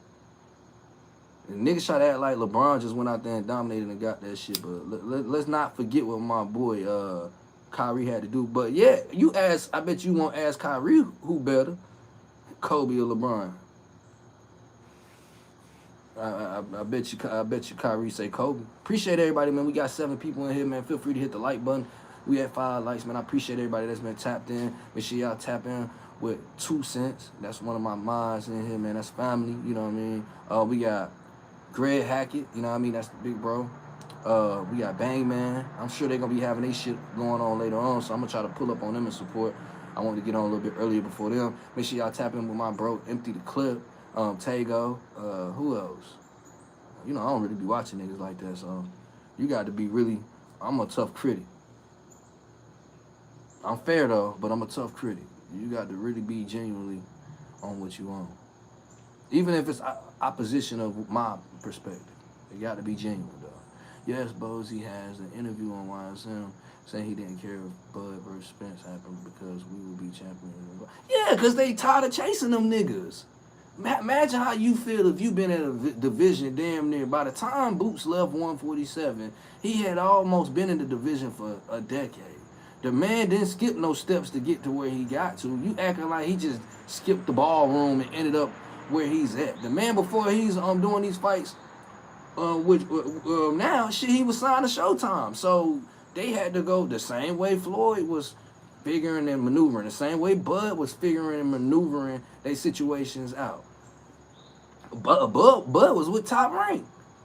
So, and certain calls got called. I'm pretty sure a route took longer than he wanted it to get taken, but Bud had to go with the thing. Them niggas didn't say that shit because they was trying to duck Bud or Spence. They felt some type of way because the Spence fight and Bud fight ended up happening when Brett already been calling all them niggas out. So what the fuck? Of course I don't want to see that shit. Fuck it. If y'all don't want to let us take the fights, we'll just give them up. Move the fuck out the way. Boxing fan hang on to every word. You do realize niggas get media trained answers. We gonna continue to. Yeah, we got 2 cents. That's what I'm saying. That's all I'm saying, bro. Like, come on, dog. Like, this boxing, bro. Like, you know who's scared of who. Like, let's be real, bro. You don't. You just really tried to downplay this man having a lineal championship on his accolade. Like, so I guess you could downplay Devin Haney becoming undisputed and taking the belts from Kambosos because he beat Kambosos. Who the fuck was Kambosos? I guess we're gonna say that too. And he went over to that man country and took the belts, and then did it, and then went over there and defended them again. So I guess taking a challenge or accolades mean nothing in boxing no more. Oh, cause a nigga don't want to fight me and he give up the belt or move a different direction and they give me the belt, that don't mean nothing. So being even working to get in the position to even obtain a belt don't mean nothing. Not to mention you calling these niggas out. That's crazy, dog. That's crazy. That's crazy. That's crazy. Once they realize that Boots and rightfully so. If you ask me, Spence was smart for taking the Bud fight because once again, that was both of them niggas' biggest paydays, and it made for a bigger fight. But in all actuality, his mandatory was Boots. At a point in particular time, way before Boots became his mandatory, Spence was there ringside when he knocked Castillo Clayton out in the fucking second round. Spence wouldn't have went and seen that man fight if he wasn't being talked about as being no top fighter at 147. Like, what is we talking about? You can say all that shit you heard on YSM and shout out the mill, but you can talk about all that shit that you hear and all of that. But these are the facts that you can go see with your own fucking pupils, you know what I mean, and get your own observation on everything I just said. I even got a video on my motherfucking page where I edited a Boots highlight reel and you can see Spence in the crowd. Because, and not to mention that Boots called Spence out in front of his goddamn face. When he knocked Castillo Clayton out, guess who he looked over to? He looked over at Spence. He knocked him out in the fucking second round. Now let me say, now what they finna say? Who was Castillo Clayton? He was a no. Oh my fucking God. You know what I'm saying? I'm sure that'll be next. But if you was around that time paying attention to boxing, then you know what you know. How is it that Boots, the only 35-0 fighter with no significant bouts on his resume, Norman at 22 went to fight 34-0 Santillan on enemy territory. I just want Boots to push for fights. Man, yeah, you. Okay, let me tell you this, right? Let me tell you how real I am, right? Carbon 12 Boxing Club. I live in Atlanta, Georgia, right?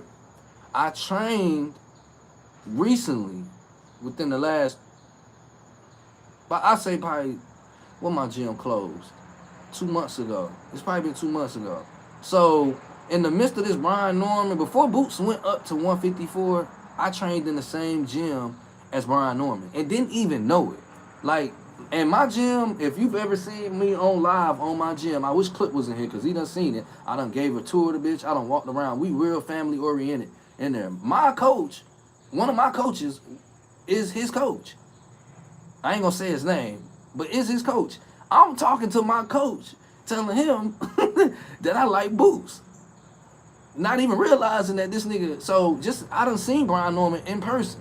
I've seen his stature. I've seen him, I've trained with, not with him per se, but in the same, like, we a family gym. It ain't nothing to go in that bitch and hit a bag next to another nigga who ranked in the gym that I'm coming out of. If you think I'm capping, I'll give you the name of the gym. Hitsville Boxing Gym. Hitsville, USA Boxing Gym, Forest Park, Georgia. You know what I'm saying? And this is no hate or no shade to Brian Norman because I love Atlanta and I want the sport of boxing to become even more. Since Evander Holyfield ain't really been too much box talk. We box out here now. They box. You got different boxers come here and put on fights. But just a household name. But I'm not fucking with Brian Norman on no he could beat Boot shit. That I don't think that's true. And I was telling them that in my gym that I trained with Brian Norman. So I'm like, I don't know. So I'm just saying that for to clear out the air on who's really being biased here, right?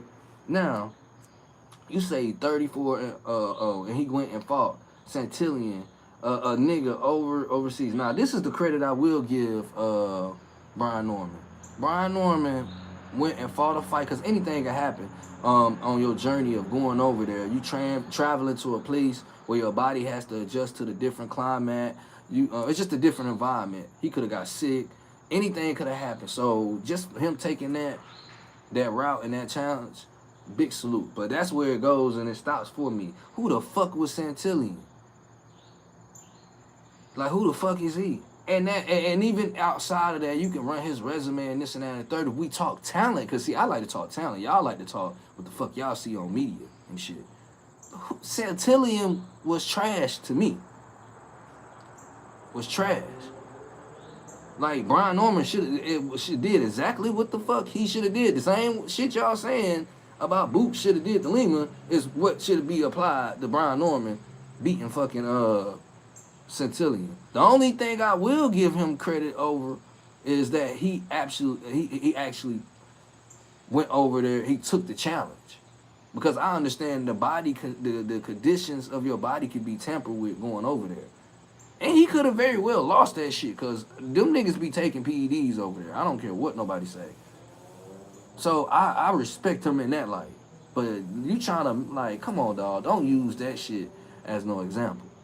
Because in all actuality, whether he went over to Japan and fought him on enemy territory or if he fought his ass in a backyard where they was barbecuing in Atlanta, where he from, he was supposed to do that. Who the fuck was Santillan? There's no metric to factually determine significant. Right, like, what the fuck is we talking about? How can you not apply the same shit that you saying about these other fighters that you keep trying to use against? That's how you know Boop's the real deal. You got to go from different divisions to try to even point out a flaw in this man. Everybody entitled to their opinion, but opinions don't mean shit for real. That's a fact. A champ getting flued out. It's not. They say he got flew out. You know what I'm saying? Ain't he with Top Rank? Is he with Top Rank? Correct me if I'm wrong. If he's with Top Rank, this is only. I don't even want to say what I'm gonna say if he's actually with Top Rank. So if 34-0 Santillan is trash, what is Santillan? Man, how many many fights? Okay, let me ask you this then. Watch this. Catch you with the catch. Okay, how many fights have Santillan had on U.S. soil? How many fights has Santillan fought American fighters on U.S. soil? And we know Santillan don't got a bigger name than Anyway when it comes to Asian fighters. And hell, Anyway ain't had too many fights on American soil. But y'all pipe him up, and he did not too long ago recently, which was way overdue. But y'all pipe him up like, damn, y'all, like, I can give Manny his credit, because Manny started saying, fuck that shit. I'm fighting over here with a talent at. Like, he just went punching on his own people and building this high-ass resume up, and then, you know what I mean?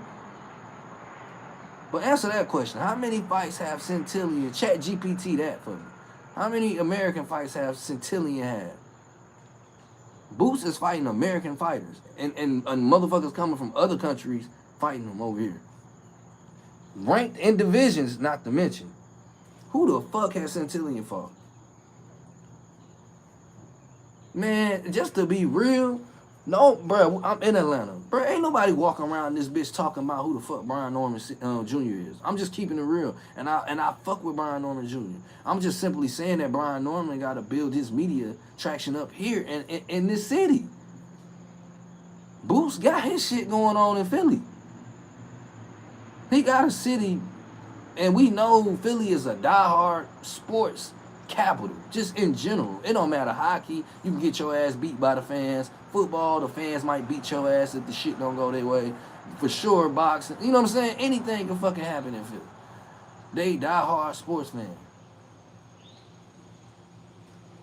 Facts, 2 cents. Like, come on with this shit, dog. I'm glad he been talking to me, though, because he been keeping this shit, the content going, but damn. This why I don't be want to come on and go back and forth with niggas. Because it be like, this shit don't... We can't never really get into the breakdown of IQs and shit like that. Because we always got to... This generation is quick to find flaw before value. And that shit is a mental health condition that needs to be addressed. For real. So niggas saying 1-2 centillion fights for real. He not a... Man, come on. That's what... Come on, dog. Come on. That's what I'm saying, sis. And I ain't trying to be biased, but like you use that as a talking point, dog. Like you would have been better off with the Virgil Ortiz route. Facts, yeah, Philly is. And I'm not even from Philly. Brian Norman don't got no strong following. I'm not saying niggas not gonna pull up for him, but like how Evander had Atlanta in a chokehold, Brian Norman don't got Atlanta feeling like that. I want boxing to become once what it used to be out here.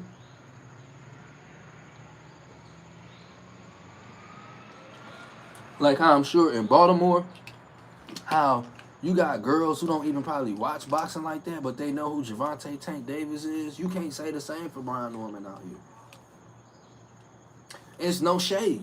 I think I hope and pray he gets to where he evolves to that. You know what I'm saying? Because all in all, outside, I like Boots. I don't give no fuck. I would tell Brian. I've seen Brian Norman at the fight when Greg. I was supporting Greg in a city that I've lived in. That's like my second home. I love Atlanta. This is my second home.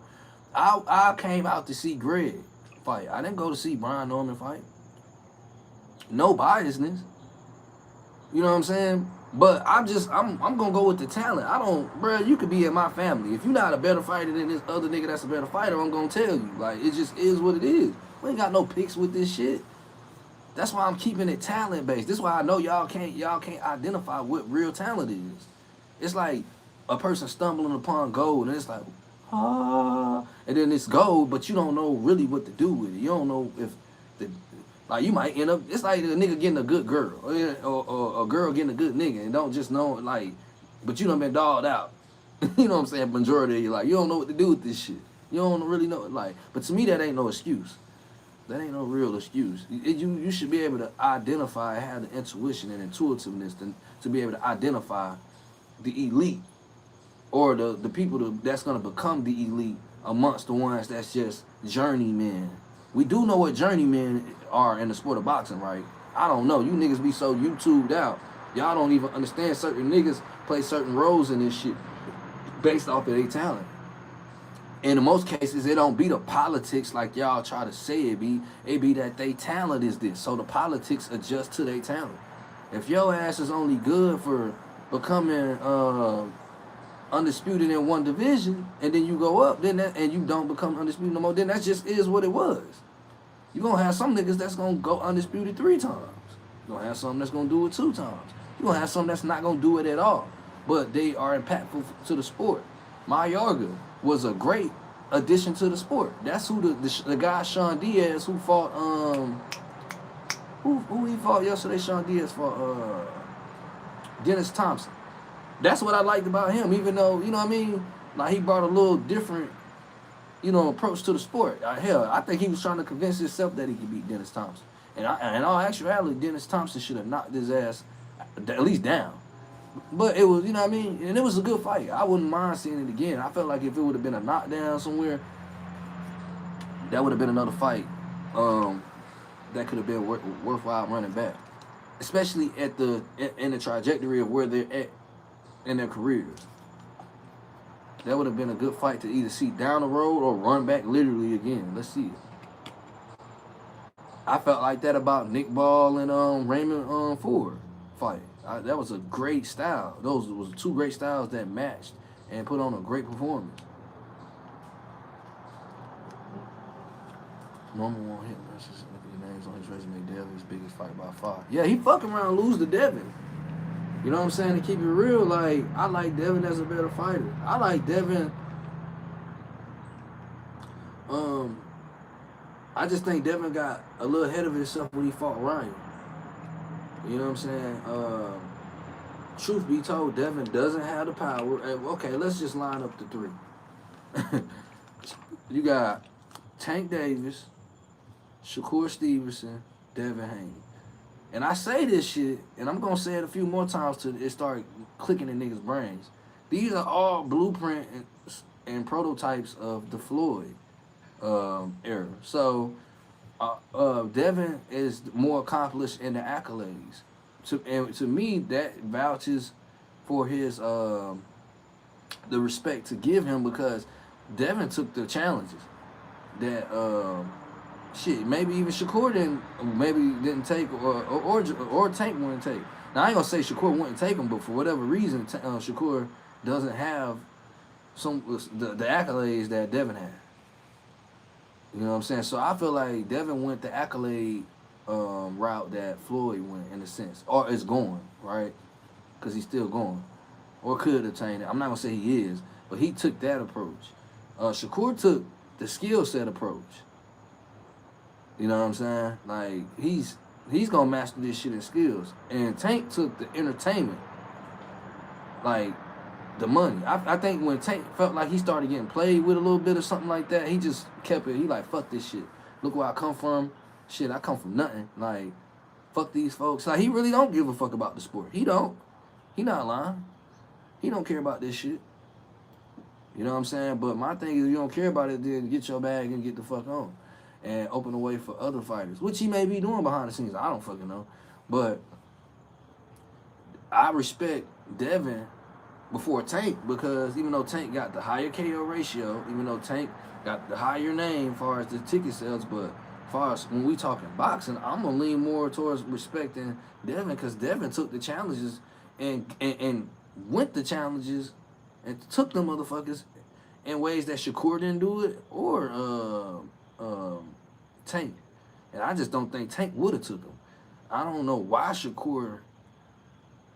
I don't know what the Shakur situation is different a little bit, but I also feel like Shakur is remnants of the same shit that Boots has to deal with. Niggas don't want, which I don't think Shakur lying when Shakur saying these niggas don't want to fight him. They don't want to fight him, because if they did, the fights would fucking happen, bro. I don't think Tank want to fight Shakur. And I think Tank's so egotistical that Tank don't really feel like he gotta fight him. Tank really feel like, fuck that nigga. If I don't like him, I ain't gonna give him a chance. It backfired with Roach. You know what I'm saying? But Shakur is the better fighter, really. Shakur gonna come out on top, skill set wise though, because he's more the student. Both Devin and Tank got the ego, Floyd ego blueprint. They got the ego syndromes. Devin's not as worse as Tank. Tank is the worst. Shakur is in the middle. But you gotta think, it was Shakur, they was having Shakur at last. Now, Tank was leading both of them niggas in power. And they the pillow hand talk shit. And Tank let that shit get to him. Or that narrative stay out there too long. He should have been fighting fighters that, like Lamont Roach earlier in his transition when he left Floyd, so it would have been able to push him more towards that, I got to box with certain fighters down the road that I'm going to have to fight. It showcased itself now. Because they built a lot of the hype off of Tank from his knockout ratio until he ran into Lamont Roach ass.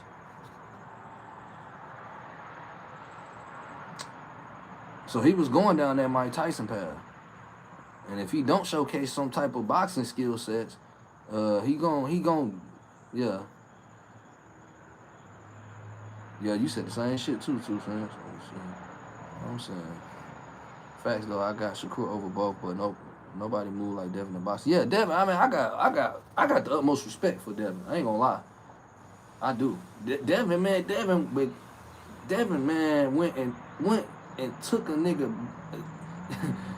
Devin went and said, fuck it, out the gate. They opened the gate, Devin said, and took off. And then went and took a nigga belts on his turf. But before he even did it, signed a contract that if he won them bitches, he was gonna defend the belts again on his turf. How the fuck can you not respect that? Now, I question if Schoolboy And because I love Scooter. I felt like Scooter shouldn't have went over there and fought anyway. That's because I felt like anyway be on PEDs. But Devin could have felt the same type of way. And Scooter still went and fought him. So I still respect Scooter, but that's the risk you take. So, and that's what my whole point is. Devin took a risk and went and fought that man and defended them bitches, came back to America. So you got to think the body getting acclimated to these different regions. You know what I'm saying? You put your body through different pressures. Anything could go wrong, bruh. This man came out victorious twice, young. And every challenge, or, you know what I'm saying, for the most part that they don't, he would have fought Boots. He would have got his motherfucking ass whooped, though. But he would have went in there and fought Boots. He would have fought Boots. Because Devin is the accolade challenge perspective of the Floyd Mayweather's blueprint. Tank is the entertainment. He's the business. I think the business aspect affected Tank earlier in his career, and it just did something to him. And not in a positive way. But I don't knock him. Get your money, but bro, like, come on, dog. Like, you having boxing coming back to that real boxing field where people is calling out cap ass shit. So you can't get mad at a motherfucker not wanting to see. Like, why is you not fighting Shakur? Like, why? Why is you not fighting Devin?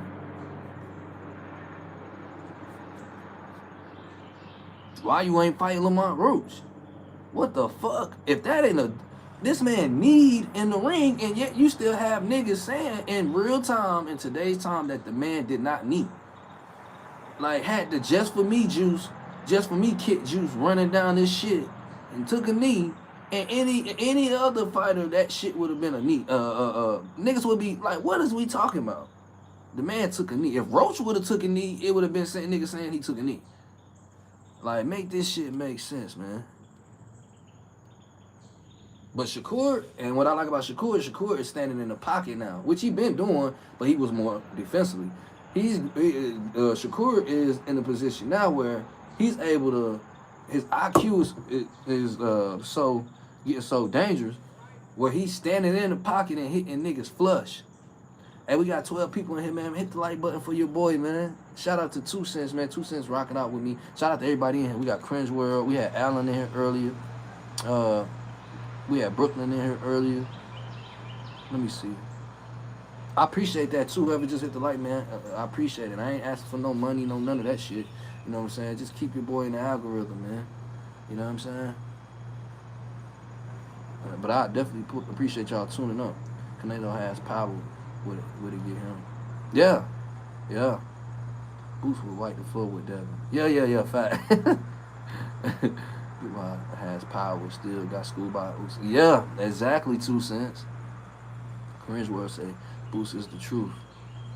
Willie said, Tank Head is not in boxing right now. Yeah, that's what I'm saying. And that's dangerous. I think he know it, though.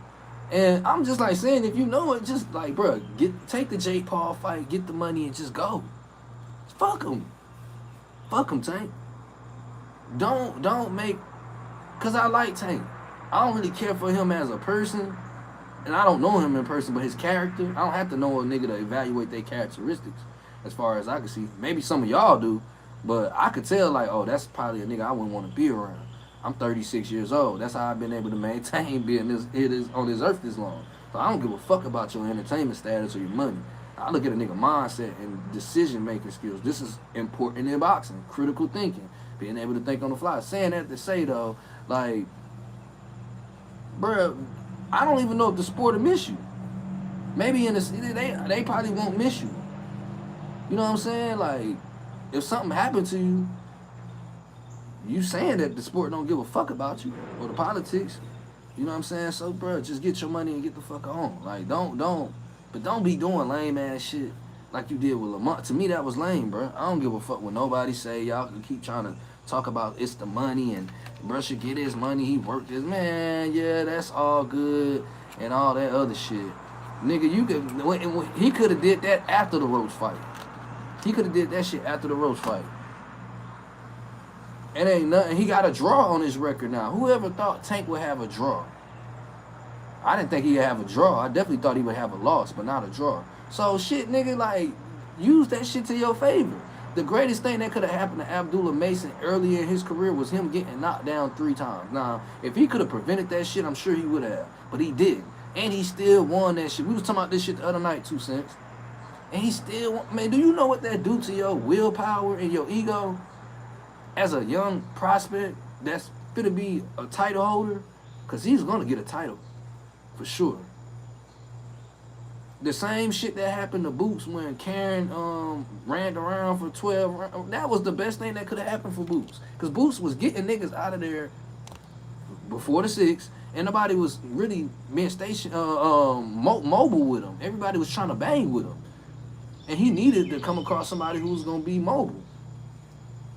You seen a little bit of that shit happen with, well, a lot of it, if you ask me, because I watch film, when Majamal fought Bud. Majamal's style wasn't easy for Bud.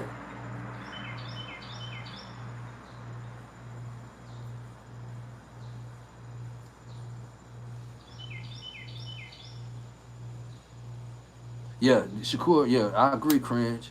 Shakur is definitely the more gifted.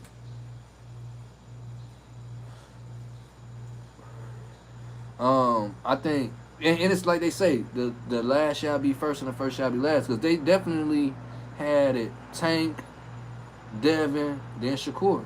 And you were seeing it. Shakur was like not getting no love. Like they wasn't fucking with him on no type of form until like these last, I say 2 years. Now he's starting to get out of that area of that stigma that they was throwing on him. So now he doing what they saying. He ain't, they were saying that. But see, that kind of played into his detriment too, because when he fought what was that, Oscar Valdez, and at the end of the 12th round, he ran around the ring like he had like damn near 5 seconds left or 10 seconds or some shit. And he just ran around the ring. I'm like, what the fuck? Like that shit pissed me off. And I'm from Newark. I'm a brick city nigga. That shit pissed me off. But I felt like maybe he felt like, you know, Shakur don't mind beating you 12 rounds and laughing in your face. He one of them niggas who gonna stick his tongue out at you and beat you up, like just like dismantle you. Like he's more of the mind. So that's where he's gonna end up prevailing longer than Devin and Shakur, like you said, Kareem. So I agree with that. Susan said, "Carefree girl activated." Nobody knows what's in Tank head but him. We can't speak for that, man. Yeah, I agree with that too, though. But even though we ain't in his heads, we can't evaluate some of the shit that we see going on though. Since we got to. We got the right to. This shit public information. You know, it's like your partner. Well, I guess we can't say that because we don't know Tank. But we can see the character. You know what I mean? We can see the character. And within the character, you're going to have characteristics that's going to stand out. If a boxer got honor, you're going to be able to, you might not personally know him, but you could see by his character. One of his characteristics is honor. That's probably something that's gonna make you lean towards him more. If you see he got integrity, you see he care about his reputation, he got a good nature to himself. Them gonna be things that those are characteristics of a boxer that you can honor, especially if they're able to bring it forth in the ring. You know what I'm saying? But hell, now what if a person don't? We gonna evaluate. At least I am. I'm gonna evaluate that shit too. A motherfucker gonna do it to me. Shit, fuck it. I feel for Tank. I think there's a lot more to him. Yeah, but man, I don't know, man. I ain't gonna talk down on Tank, but because I keep shit straight down the middle, man. Like I say, I'm like this with my family members. I don't be with all that cap shit. You know, I got empathy and I'm very understanding. I'm a social creature, so I understand niggas go through shit. But at some point, as people who don't have the same resources and setup as some of these people that's entertainers do, like, and to see them do some of the shit that they do, like, if you get caught up in certain shit, that's one thing, you know what I'm saying? But certain shit, when you got a certain amount of resources, it's just no room for you to be getting involved in that. You know what I'm saying? Yeah, you could get caught, you know what I mean, with your female, you know what I mean, maybe yoking her up and shit like that once. But do you want this shit to be repetitive? Like, nah, yeah. You know what I mean? Shout out to you, Irvin Mack. I appreciate that, man. I appreciate you for liking the live too. Big salute to you on that. But he's still a black man. You know what I'm saying? At the end of the day, I don't want to see him go out bad.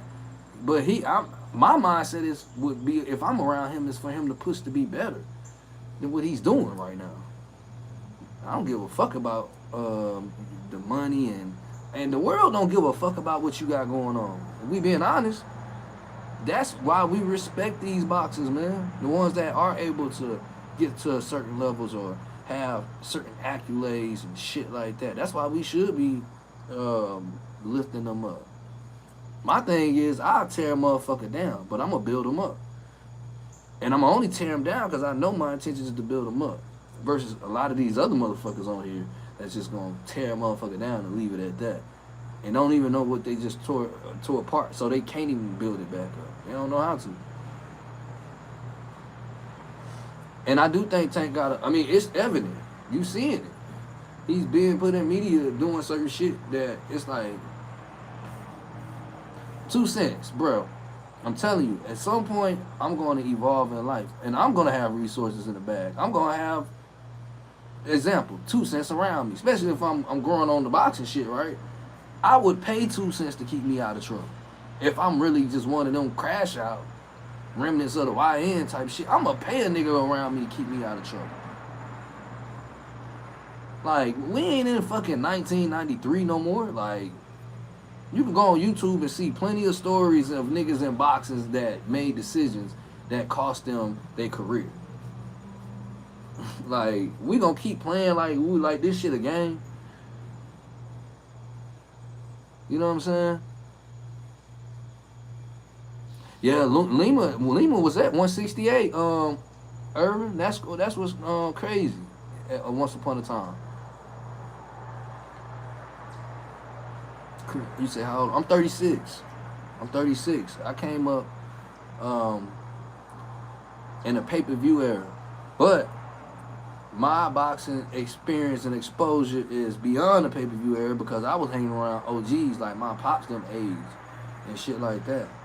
My grandmother's still alive. She 85, so I was getting game way beyond the decades and generations. I didn't really even hang around my peers like that. I hung around motherfuckers who listened to Al Green and was playing spades and sipping out a brown paper bag and shit like that, barbecuing. So before I could even really understand boxing, like I was around it, and I actually partaking in boxing. I trained.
Oh, that's why.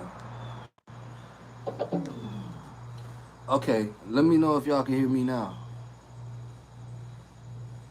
Okay, man, my shit had hooked up to my Bluetooth. I'm sitting over here wondering, like, what the fuck? I'm like, I know they ain't do me like that.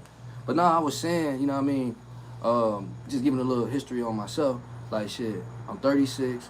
I've been watching boxing for a long time. I've been getting the game from the OGs, and I wanted the game. Like, I fell in love with boxing at an early age. I come up in the times of pay-per-view when you had to be alive to see this shit. You know what I'm saying? When Tyson was getting niggas, I'll never forget it. And I'll never forget this shit. One of my first introductions to Tyson, we was at my auntie house. I'm talking about we deep. I'm a kid now. I'm probably like 6 years old, 7 years old. And we all in that bitch. I'm talking about women there, men there. Like Tyson was one of them ones with this probably when he was back dating Robin Givens or some shit. And Tyson not the man. They had ordered Domino's. They had ordered a shitload of pizza. Man, all I remember was we watched all the prelims and shit. And all I remember is Tyson them doing the ring announcement and shit. I went to go grab me some pizza. By the time the bell rung, I came back, dog, within like 20 seconds. The nigga was gone. I'm like, damn. Nigga, you couldn't blink back then, depending on who the fuck Tyson was fighting. You couldn't blink. You fuck around, turn your head and turn back. You done missed the whole transaction. All you see is a nigga on his back pocket. So I come up, Roy Jones, Floyd Mayweather, Pernell Whitaker is my. I damn near love Pernell more than I love Floyd, but I love Floyd. Um, of course, you know now my pops them, my OG them, they era is the Roberto Durans, and I watched all them too. Like my favorite heavyweight for real outside of like Ali is George Foreman. And niggas sleep on Big George. Like when Big George got his later in his career, and I ain't talking about like in his 40s, but even then, like, bro, his defense was crazy. Like George Foreman, if I'm a heavyweight, I'm studying George Foreman's defense. Not just the cross guard, because people like to just throw. I'm talking about his IQ defensively was crazy. The way he set shit up and was getting niggas out, because he was a little questionable in his earlier career, as far as like when Ali, when he bumped into Ali, he started kind of, what I mean. That's when that question mark came, because before then, he was sleeping shit too. But when Ali, he had the rumble in the jungle, what I mean. They kind of looked at George, but George fought through that shit, man. When George had the ball head, when George had the ball head, that's what I'm talking about, the ball head George. When he had that fucking them grills start hitting the neighborhoods and shit. Yeah, when them grills was in our neighborhood, man, George Foreman, man, I'm telling you. We was watching that shit. So motherfuckers like Big George. I like motherfuckers like Winky Wright. You know what I'm saying? Traditional high guard. Southpaw. Zab Judah. So, I came up in the 90s boxing, me personally. But I got game about the Georgie Bentons. What is my man's name? Nicolini Loche, who had a crazy defense. Crazy defense. If you don't know who that is, go look him up. I grew up though. One of my favorite fighters from just the OG generation was Sugar Ray Robinson, for sure. I liked the Joe Louis too, but I just was more like before I really understood Floyd Sugar Ray. I understood Sugar Ray Robinson, and that's who I liked it, Sugar Ray Robinson a lot. Then it only made sense that I liked Ali after that. And then I started, what I mean? So I kind of went down the journey of different avenues, and I was a student at an early age to the sport. Once I really started getting in a place and position to understand what I was seeing, then I started getting into it. So I trained with Ron Lyle, who fought Ali, which I think was in the 60s or the 70s. I think it was in the 60s though, late 60s, early 70s. I'm not sure. Correct me if I'm wrong, but that was my training for about a year and a half. RIP, my OG, Ron Lyle, the great, in his own right, you know what I'm saying? So, yeah, I've been watching this shit for a long time, more of what I'm saying. So I've seen a lot of transitions in this sport, what we love today, which is boxing. So I don't know when other people, and it's probably, it is people that have been watching this shit and know way more than me, you know what I'm saying? But, and that's why I really be kind of like slow to really speak my opinion, because I'm fine with the people who know more than me.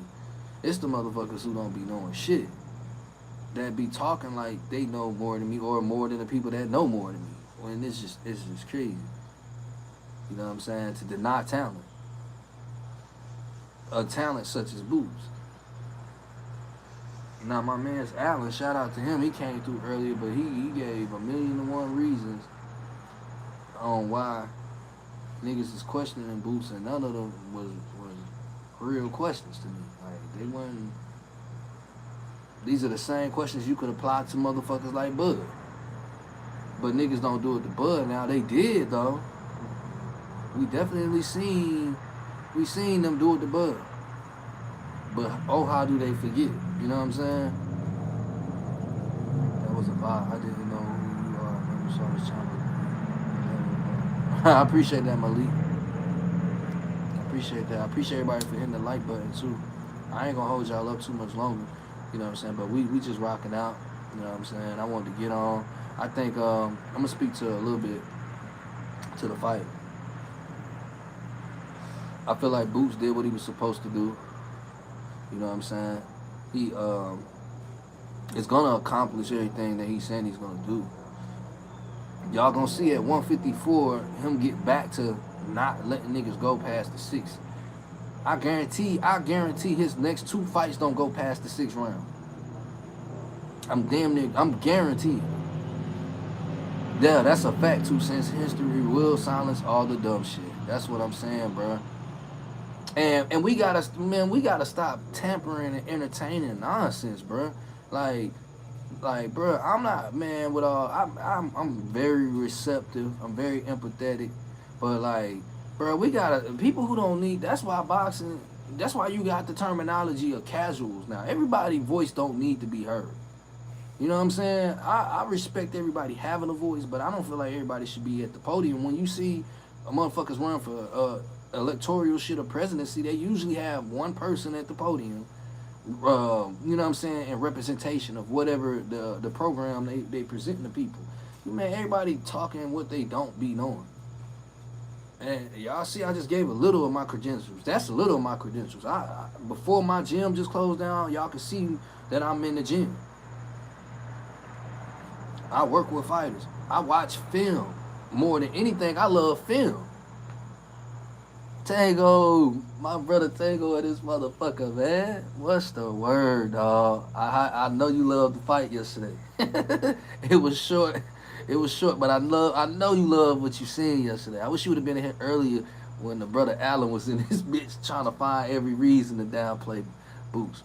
And I appreciate Allen for coming through, because I do want opposition. I want to really see what the fuck you niggas is not seeing talent-wise in this man. Like, I really want to know why y'all can't figure out if y'all want to throw salt or rice, man. Facts. When the hell the next time y'all going on, Tago? I was looking for y'all yesterday night. I'm like, I know somebody gonna go on. I ain't see clip shit come up. Your clip shit come up. I figured G and Bang probably wasn't gonna go on because they was there, but then I think Clip was there too. But I know they probably gonna be coming on later on too, so that's why I'm going ahead and. Oh, you going live in 5? Well, shit, hell, I'm gonna pull up. Where y'all gonna be on the StreamYard? Y'all gonna be on the StreamYard?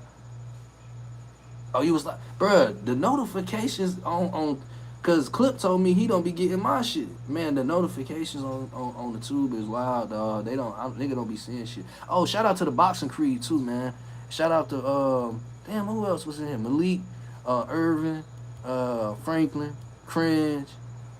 Of course, you know, Two Cent been rocking with me, man. You already know that's the usual. You know what I'm saying? But I didn't get this. I didn't. The notification ain't come, bro. I literally was looking for niggas. I think Bang shit might have came through. But I was riding around trapping. I ain't gonna lie to you. I had to go make me some money, man. Tank is the only fighter I'm currently disappointed in. Yeah, Tank. Yeah, I'm disappointed in Tank too. I ain't gonna lie. Niggas don't want to talk about it, but I'm disappointed in Tank. Cause I just gave y'all my credentials. I gave y'all a little mindset of why when I talk the way I talk about boxing, I come from a different generation, and I understand that this ain't the times. But goddamn, like shit, we still supposed to be surpassing. You raise your child for your child to be greater than you. Now we are in a generational time where people don't want to be taught nothing, but want to blame motherfuckers for their outcome. Now motherfuckers don't know how to receive. That's why I respect Shakur, because Shakur is one of the YNs that will tell you he does not mind being a student. I think he should be handling his Wiley, his grandfather, in his corner a different type of way. But I don't know their personal shit. But I feel like Wiley a OG. If Wiley tell me something, I'm going with it. You know what I mean? Because I know Wiley is in that Georgie Benton.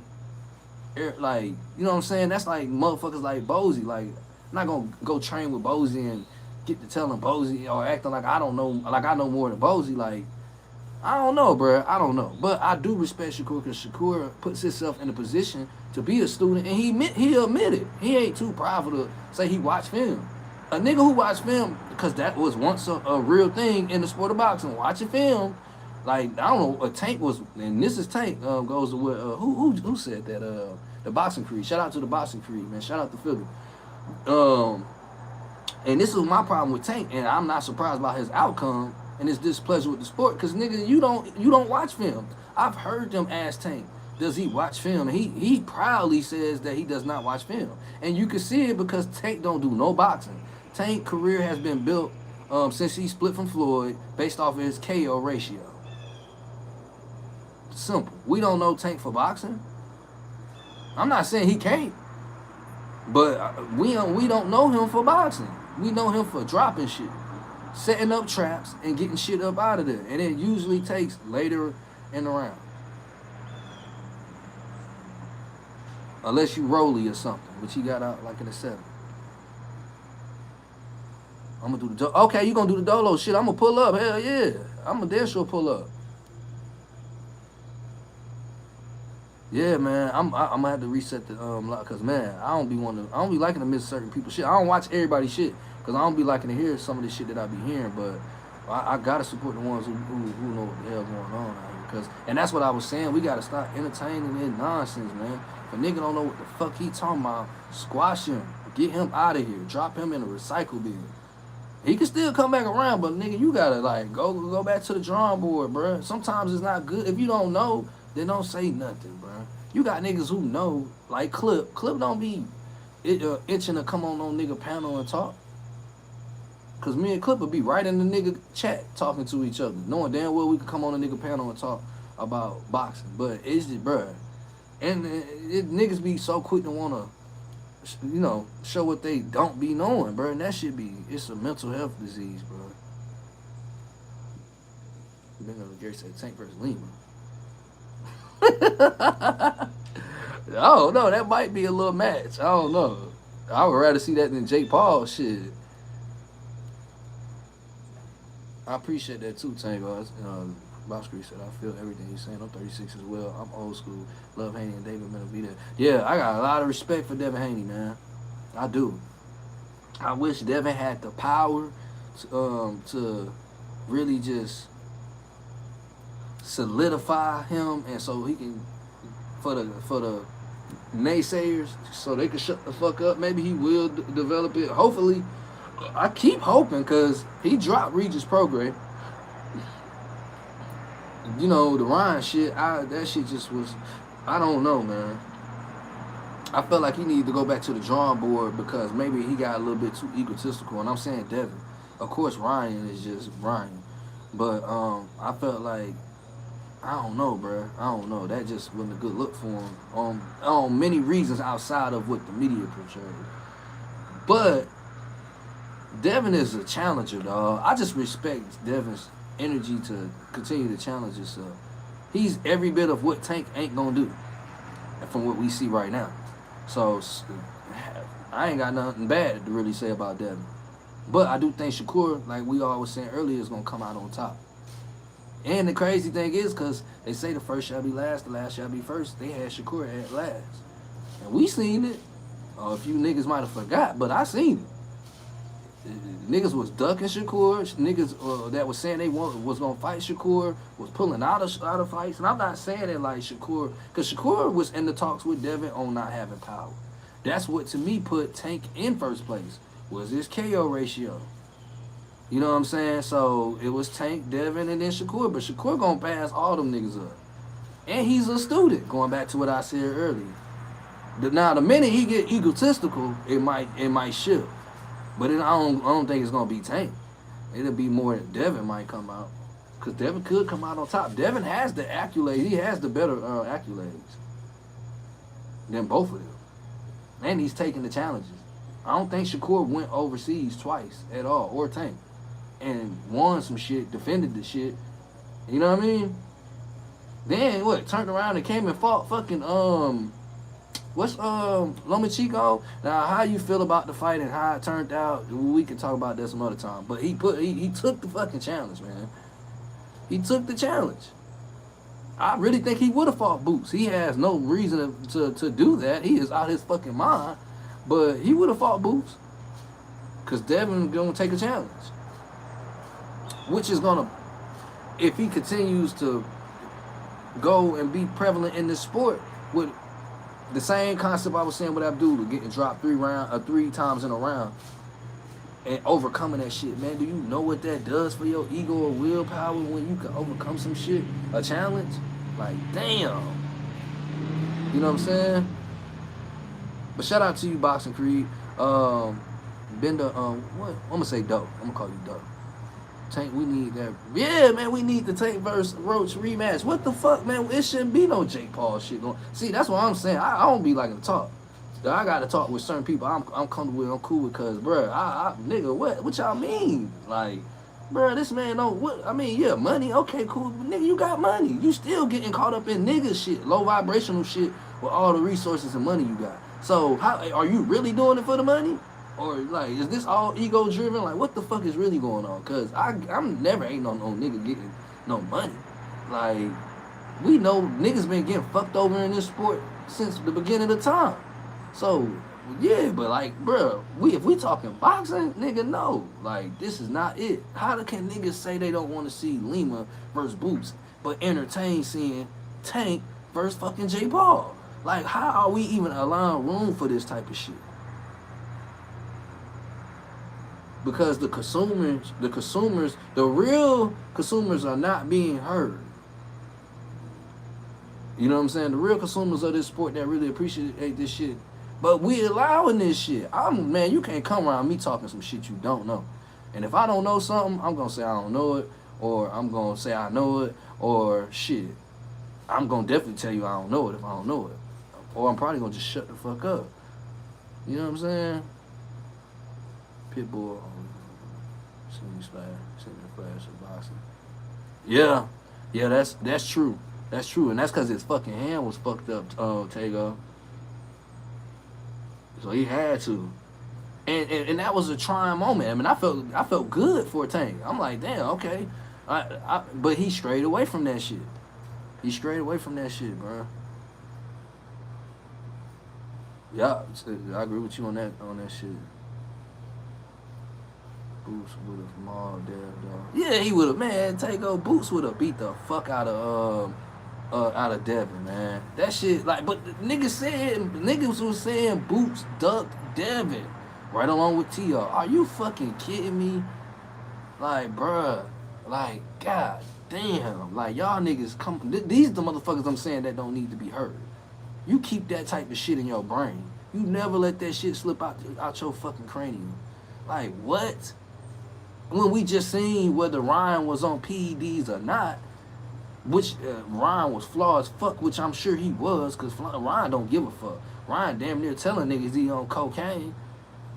So I'm sure he was on PEDs. I think Ryan's so egotistical and don't give a fuck about boxing either. Kind of similar to Tank, to where he'll sabotage this shit.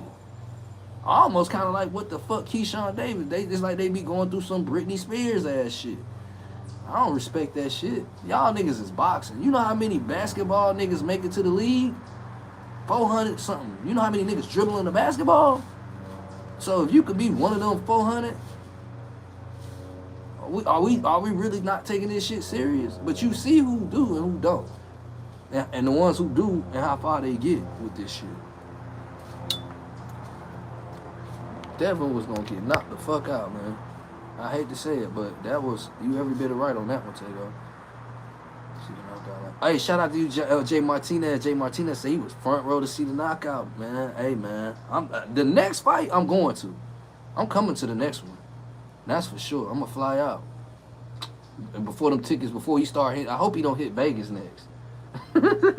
He hit Vegas, then I might still go, but yeah, I want to catch him in Philly and the East Coast because you know the tickets is reasonable, you know. And before a nigga go, you know, they transition, which he should though. He needs to go ahead and transition to these other scales so these niggas can stop playing with him. What Tago saying? And to actually say I'm not getting no money with you, feeding you as a boxer, wow, it was wild too. Yeah, man, that's what I'm saying. This shit flawed. This shit be crazy, Tago. What Creed said? Creed said, I think Keyshawn Davis need to check his ego before it's too late. That last event was, yeah, major. He went Britney Spears. He went Charlie Sheen. I don't know who the fuck and that shit was disappointing. More than me, all bullshit aside, joking and laughing and all that shit, I'm so disappointed in Keyshawn Davis because, you know, what he means to Virginia, since they ain't had nobody really, like, just being for real, since, like, Purnell.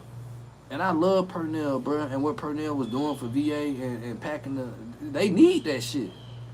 They need that type of shit in Virginia. Virginia needs something to be proud of. So for him to have the opportunity to perform in his hometown, talk shit to Abdullah Mason, and who is a humble young individual that we know will kick your ass, but, and I'm not saying kick Keyshawn ass, but a kick a nigga ass, and you this man sitting next to you talking all this shit, and you this man ends up becoming the talk of the night, like, and then you do some crash out shit, like, come on, dog. Like, see, the OGs didn't have the time to be doing all that shit. They were coming out of slavery times. This is the results of niggas who think they free. And the illusion is the money in these contracts. And niggas is fucking over their opportunities. 2 cents one guy talking sports, the other business. Facts. As a fan, I prefer athletes over business, man.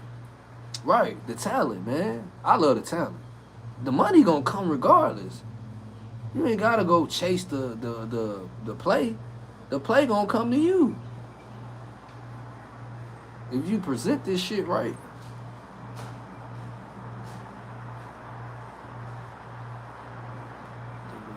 Say he ready for anybody at 150. Man, he gonna clean 154. There is realistically, bruh, I've been watching this shit too long. If there was really a threat for this man at 154, I promise you I would tell y'all. And my voice ain't all be all, but I'm just saying, I'm 36. I'm still here to be. I made it this far, bruh. I'm telling you, like, ain't nobody fucking with him at 154. And they know it now. They should have been knew it. Man, ain't nobody going, bro. I'm telling you, his next 2 fights ain't going past the 6th round. It ain't going past the 6th, his next 2 fights.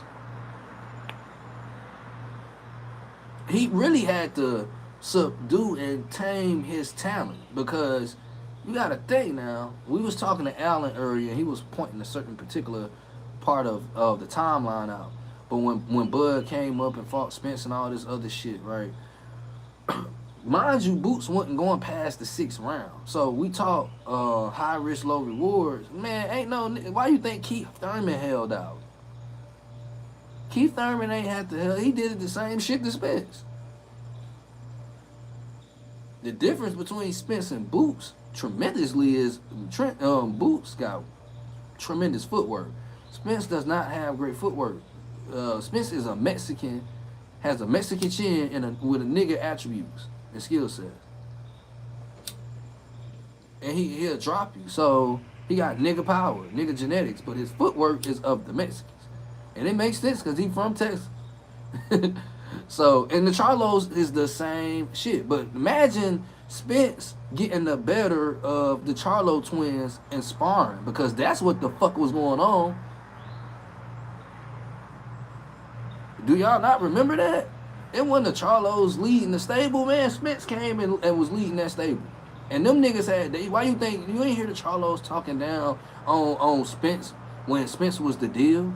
You just now seeing one of the Charlos come out and challenge him. They would never, and granted, one person would say, well, they was cool, this and that, third. What I'm saying is, they all was sparring with each other. Spence was kicking their ass, obviously, because they didn't treat Spence like no little bro. Damn near Spence was the big homie. Which is why Bud felt like if he beat Spence first, who had the fucking accolades, I know for sure if I beat him at 147, I'm going to come right up and kick your ass at 154.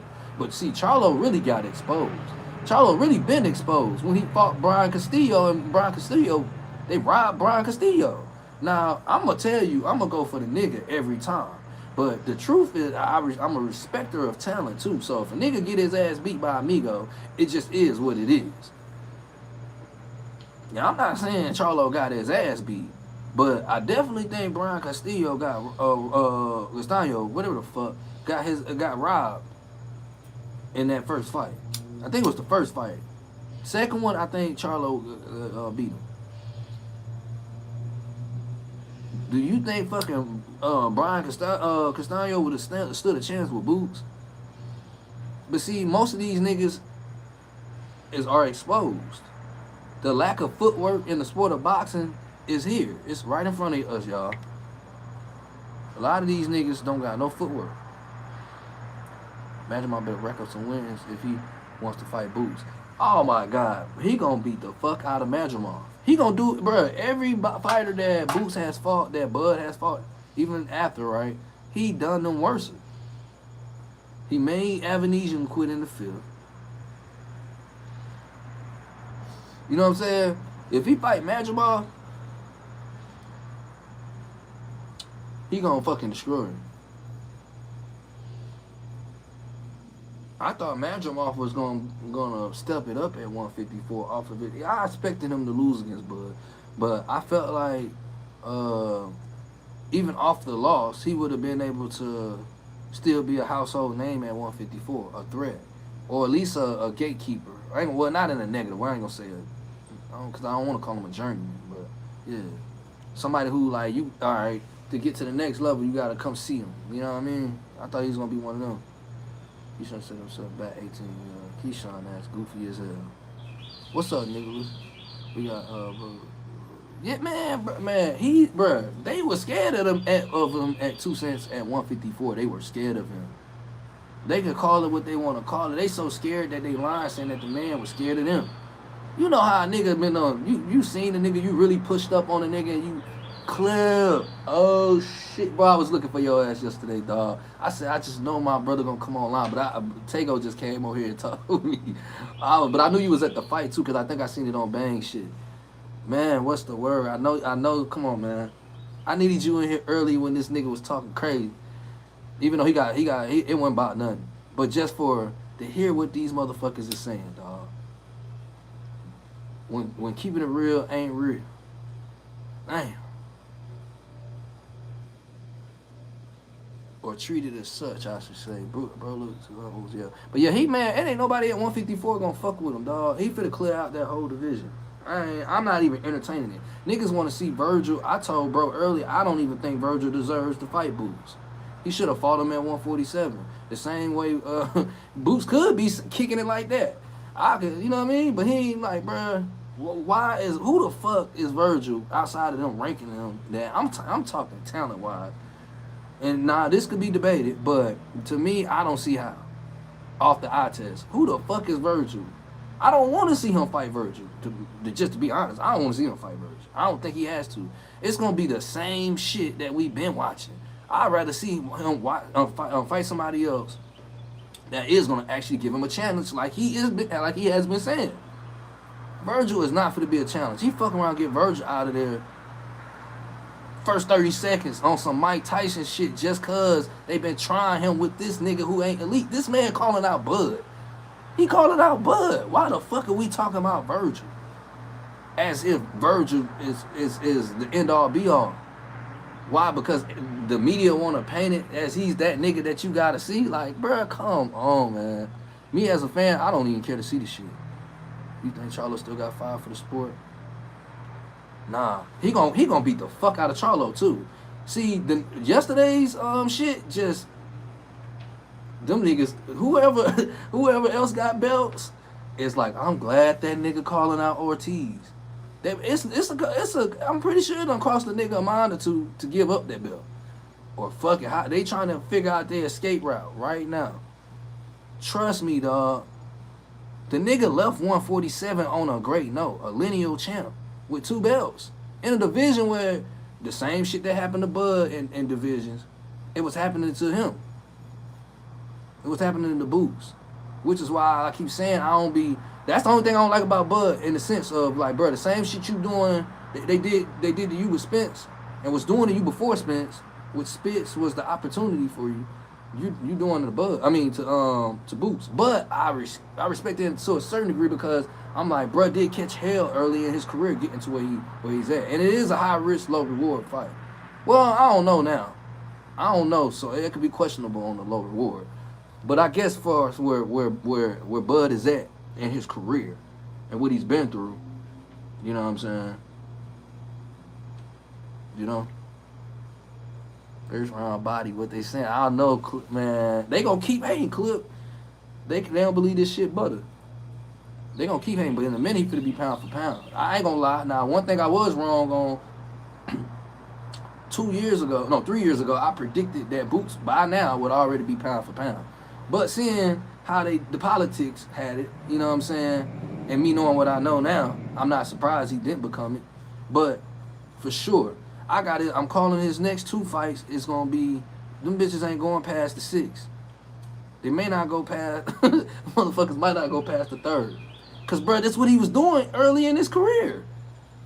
He had to stop sleeping shit. He had to. Now Karen, that was real. I don't think nothing was fake about that. I really think that was a test on his IQ. I think that was a test on his IQ, and it showed him, because once you gotta think, it could become a habit of fighting motherfuckers that's stationary fighters. Karen was not no stationary fighter. Now Karen can play the role of being one, but Karen was moving as well, as we seen. So that was great, perfect for him in his timeline to happen. So it gave him an opportunity to be able to come in an aspect of, all right, because he wasn't going the distance with niggas. So if you got motherfuckers like Keith Thurman seeing this shit, you got Spence front row seeing him drop Castillo, Clayton right in front of him, front row. This the nigga this one they talking about right here. Like, he's seeing this shit. Like, come on, what the fuck is we talking about, man? He was already sleeping these niggas. So yeah, let me tone down a little bit. You know what I'm saying? My bad, y'all. They calling me for this gas, man. They want the gas, man. Virgil's food under 8. You got him under 8? I ain't even giving him that long. Man, I called, bruh.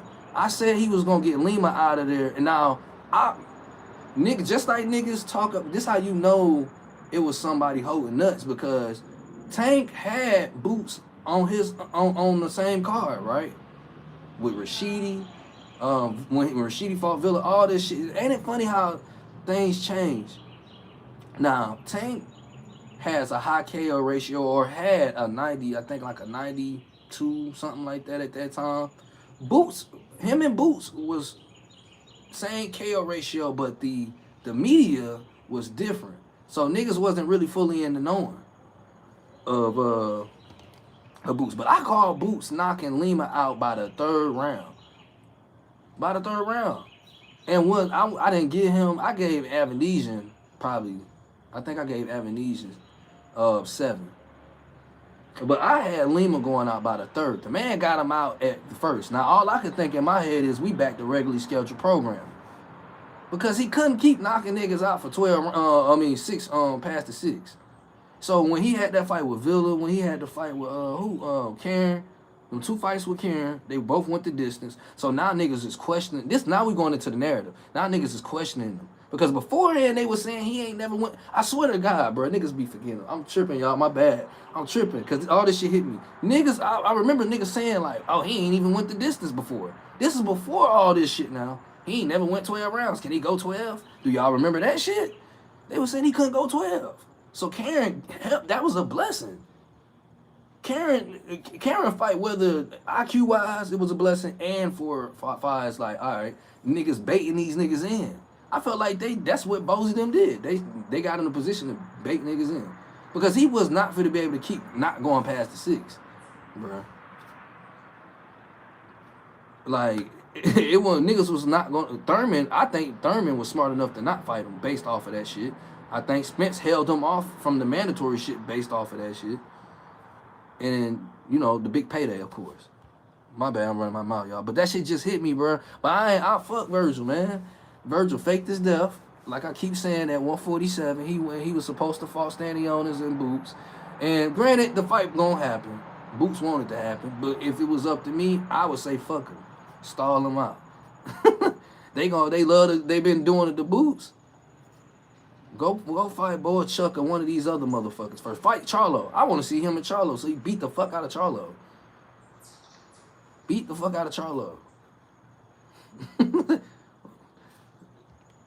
He's going to clear the division, though. It's guaranteed. That pound for pound shit is a mythical list, all opinion. It is, though.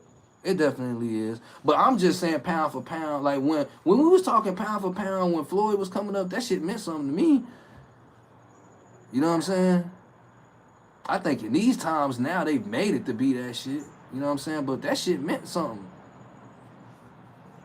Being #1 in your division or #1 or whatever, that shit means something. You know what I'm saying? This just niggas treated as such, but to me that's that bullshit ass. That's the spin niggas try to spin you on, man. Fuck yeah. And I think niggas, I agree, Clip. I think niggas is operating from that mindset, but I ain't, man, fuck that. I'm still on the old school boxing principles that been working. Fuck that shit. Boots got, yeah, you right, OG Irvin, man. You got him up out of there. Boots was just too hype for Karen. Yeah, and you can see it. You can see it, Clips. 2 hours away from the crib, a pay-per-view. It was a lot. It was real time in that journey. Like, bruh is in the best position to win. I said he's the closest thing that remind me of Floyd. As far as like not even talking about the skills, and I could point certain things out about the skills, but just like that shift of what you need in revolutionizing the sport. Kind of like how AI was. Or like when you get these certain type of athletes, you know what I mean? That's gonna revolutionize the sport. That's gonna pave their way. That's gonna be trendsetters for people that come after them. Because Boots is a student too, but Boots come out that same class as Shakur Stevenson. Even though I think he older, but they all come from that same class. Them niggas, they proud to tell niggas that they students of the game, and then both of them got elders in their corner. Tank don't got no, you know what I'm saying? Like I think Kenny and all them niggas be trying to be his friend and try to tame. They got to put too much focus on making sure they tame themselves to not piss him off. Tank egos off.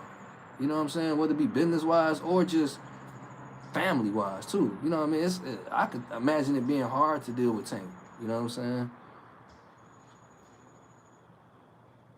Versus a Boots. Boots and Shakur, niggas like that be wanting to learn. They surrounded themselves around the people to do it. Richard Porter say, bro, Tank and Jake are stars. It's about the money now. Nah, it's about the money for y'all. It ain't for me. It'll never be about the money for me. Ever. Ever. The money come with niggas. When you start chasing money. If you the money, this shit you attract that shit. That shit come to you. I got plays. I'm on here talking to y'all, and I got plays calling me right now. I'm not lying. I need to go see what the fuck they going on because I'm missing money. I'm sitting here talking to y'all though. I ain't gotta chase no play. You build your name up. You build your you build your brand up. Shit, nah, you ain't doing that. Boots stopped Lima and then gave him 2 cheesesteaks. Facts, Clue. Man, what a performance. Facts, Creed. That's what I'm saying. That's the problem, dog. Boots gonna be pound for pound at 154. Yeah, facts. Facts. 2 Sensei, gifting steaks, legendary. Come on, man. Man, I knew when Lima went to breathing hard, he went to jumping before they run the bell. He looked over, bro. Matter of fact, when I edit the video on it, cause I'm gonna do a highlight reel of it. I'm gonna make sure that I highlight him doing it. I knew then. I said, yeah, it's over with. He looked cooked. He looked like he's scared. I'm like, but he was talking. But I'm like, he might think he might come to fight a little bit, but I ain't see him going past the third. That's the God honest truth. I was willing to bet the house on it. And he got him out in the first, so that's Creed. 154 all food. That's facts. And I met Wally Moses last night. OG seemed cool. Yeah, I can see that, man. He just remind me of one of the, and he from Newark. Shit, that's where I'm from. So shit, yeah, we got some smooth OGs. It's just about if a nigga want to embrace them. You know what I'm saying? I'm not like Floyd, bro. Boots got holes in his damn. Could have caught him the same way. I watch film, bro. I've seen Floyd get hit with shit that you probably didn't see him get hit with. But it's not about the getting hit aspect. I mean, it can be, but the IQ to recover and how you recover. But a lot of time, Boots been, y'all was just saying that shit 3 or 4 fights ago. Boots was only getting hit with that shit because he trying a nigga. You ever seen a nigga just try a nigga? Like, he trying a nigga. Now, granted, I don't care to see that shit because I watch Pernell. Niggas who had real fly, flamboyant, tight defenses. Boots is remnants of it. He watched Pernell. He ain't Pernell, though. But Pernell went and dropping niggas to the intensity level that Boots is. You know who Boots really remind me of? I wouldn't even say Floyd so much. I'd say Roy Jones. He like the modern day Roy Jones. But he definitely got attributes of Floyd because he studies Floyd. He don't mind telling niggas that shit. I've heard him say it. Or greats, but he Sugar Ray Leonard. Motherfuckers like that. You watching motherfuckers like that and you young, you gonna have an advantage. Why would you not? You supposed to surpass the motherfuckers that came before you. But now it's gonna take you to be a hell of a nigga to do it and not see what the fuck the foundations they laid down on far as the pros and the cons, the errors, the trials and tribulations. Now, if you just one of them niggas who is just innately gifted to, and you gonna carve your path and be that in these times, then okay, cool. I can respect that too. Cause that's a hell of a journey to do. But in some ways, like they say, you only as great as the niggas that came before you. Why not see what the fuck they was doing so you can surpass they shit and then still have your own greatness? Niggas too busy in this time want to be a teacher. They ain't never been no student. And and Boots, Shakur, fighters like that, Abdullah, you could tell they got eldership around them, and they got the capabilities of being students. So they take certain things from certain fighters that they seen work and utilize it. But Boots just got a natural skill set. It reminds me of Roy Jones Jr. You know what I'm saying?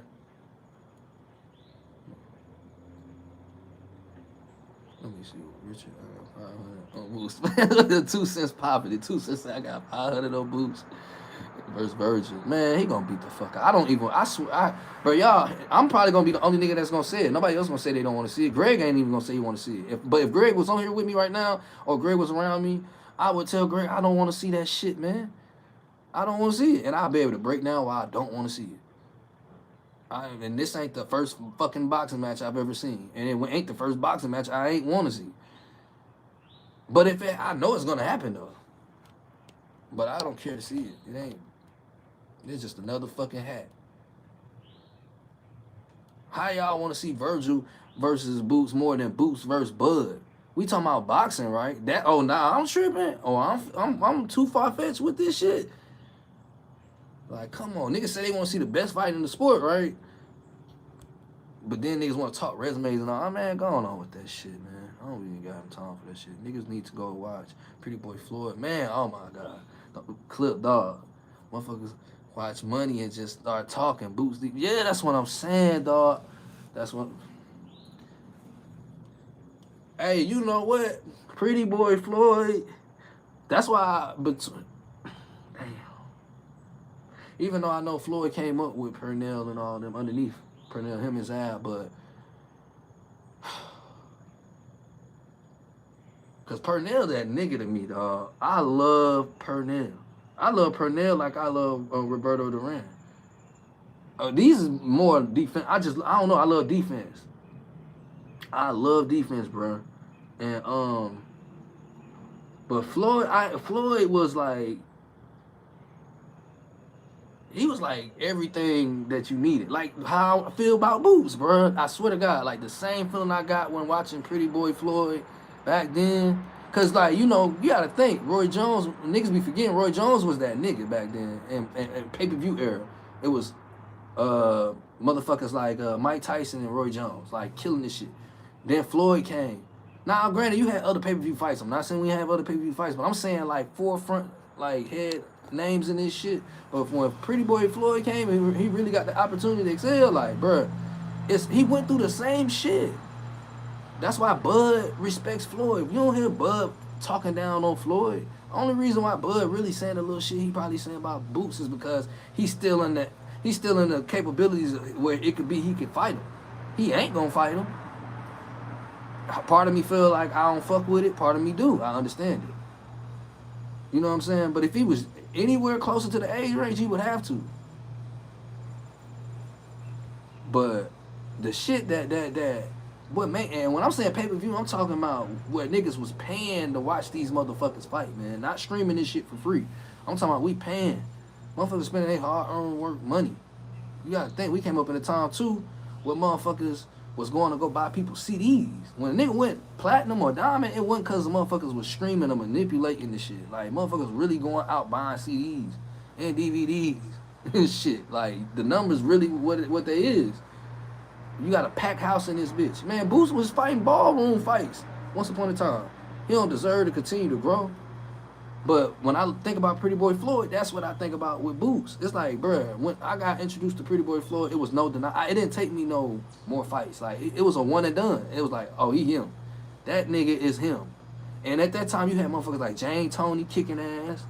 You know what I'm saying? Pernell was doing what he was doing. You had Zab doing what he was doing. You had Diego Corrales doing what he was doing. You had other motherfuckers in other weight divisions that you could watch. But Floyd was one of them. Look what he ended up doing. Floyd held the sport up for how long? Damn near a decade of popping. And had two different careers. Pretty Boy Floyd then went to popping it with money, on the money shit. And he really was talking shit on the money shit, which these niggas tried to adapt and imitate, but can't pull off.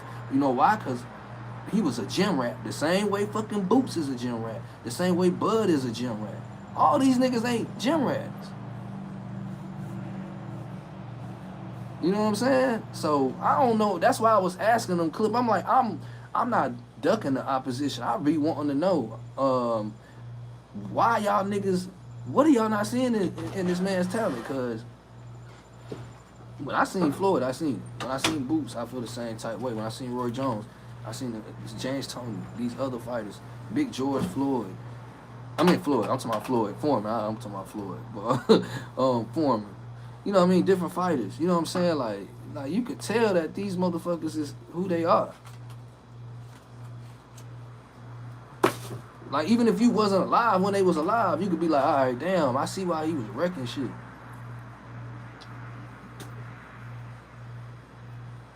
And I'm trying to figure out what they don't like. And they bringing up all this minute shit, like shit that is like all YouTube. 2 Cents been here, man. 2 Cents been witnessing this shit. Niggas bringing up shit that the other fighters ain't even doing. The same fighters they bringing up, they ain't even doing. What Taco say? Fast, get rich or die trying. Chicken and beer first CDs. That's what I'm saying. Niggas used to come on, man. Then we went through the transitional wave of DVDs and CDs getting burnt. We stopped going to buy they shit. That was like the first representation of streaming before streaming was like shit. Well, nah, we did have streaming though. I ain't gonna lie, cause we had what that shit was, LimeWire and all that shit niggas was downloading. When we started being able to download the music, it went a different direction. So the game evolved. You know what I mean?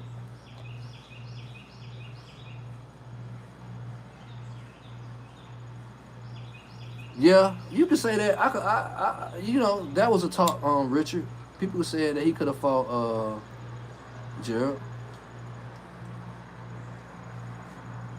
I don't know the politics in that particular time why he didn't. I don't know. To be truly honest with you, but that ain't got man. Was Roy Jones not him? And then you know, for a time, niggas would say, "Well, he wasn't him when Antonio, he wasn't fighting nobody." The same shit they say about Boots. Then they say, but when he fought Antonio Tarver, he got stopped." Nigga, Antonio Tarver in real time just told niggas that if he wouldn't have fought Roy Jones, if he would have fought Roy Jones in his prime, it probably would have been a different outcome. That's just some shit you had to be allowed to see. If you a certain age, I can't even entertain the shit niggas be saying. Cause you weren't even allowed to see this shit, man. You just going off some shit. You going off feelings. You weren't even allowed to see this shit. You think niggas was spending $59.99 watching this nigga beating niggas up, and it wasn't real? You got more of a way of altering this shit now through the internet than back then. Napster did go crazy. You had Napster, all that shit. Kaiser, I remember Kaiser. I don't know if y'all remember Kaiser. That's you an OG. You remember Kaiser, bro. But being honest, Lima was a bomb. How? Okay, so was Madrimov a bomb? Y'all, the nigga earlier just tried to say that same shit, but Madrimov was at 154. He said he was he was a what did he say? He was a champ or undisputed. I don't know what the fuck he said. I don't know if he was lying out, but he said that Madrimov was that nigga at 154 when Bud fought him at that time in the division, right? Okay, last time I checked, Bud came up from 147 to 154. When that a tune-up fight was Madrimov, not a tune-up fight for Bud at 154.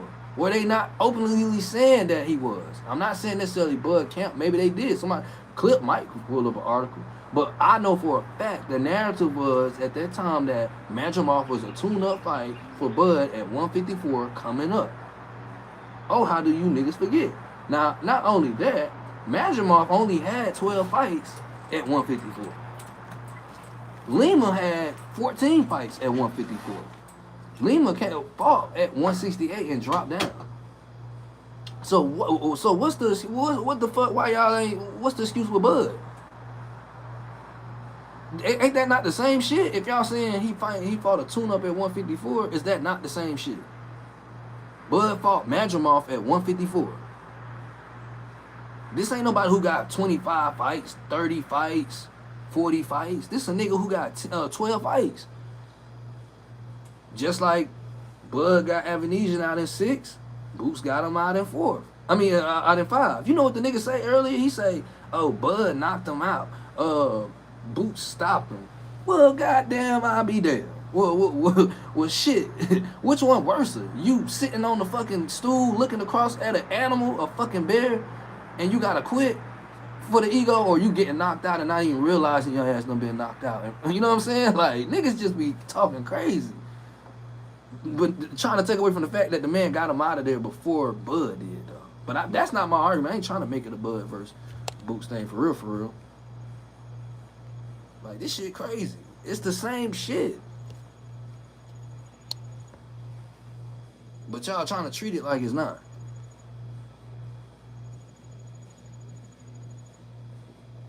We don't know if Lima was a bum or not. He never got a chance to do shit. Right, man. Come on, dog. By the time you went to light your blunt up, the fucking fight was over with.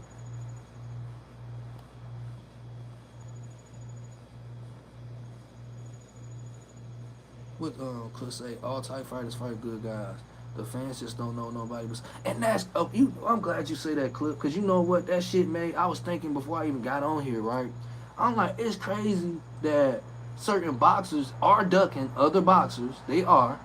because they know the attributes and the what can come with this shit if they don't win. But yet the fans don't. And the fans, half y'all niggas ain't never been in a boxing gym, ain't never been in no motherfucking square ass ring, ain't never got hit with shit. I mean, you telling me a motherfucker who done got hit with some shit, done got dropped before, done won belts. You know what I'm saying? Like, they know though. They know, but you niggas know more than them. Like, this shit be wild, man. This shit be wild.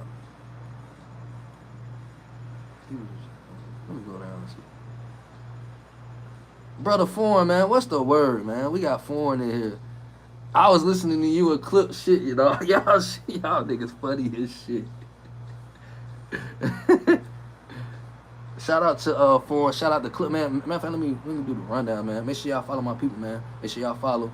First of all, 2 cents, because 2 cents been rocking with me, you know what I'm saying? 2 cents. We got the brother Empty the Clip. We got the brother Foreign. Make sure y'all follow them, man. These folks, they tapped in. We in the boxing round. You know, Greg Hackett, GHB TV. We got Bang. I'm pretty sure them brothers going to be on later on. Shout out my brother Tago, of course. You know what I'm saying? So, you know, I got to get that in there. Everybody who hit the like button, too, I appreciate it. You know what I'm saying? Because, you know, they ain't going to charge you for doing it. You know what I mean? But you could be anywhere else with your time, you know what I'm saying? So I definitely appreciate y'all's support. Let me see what Foreign said. Lima need to start working on his CDL. God damn.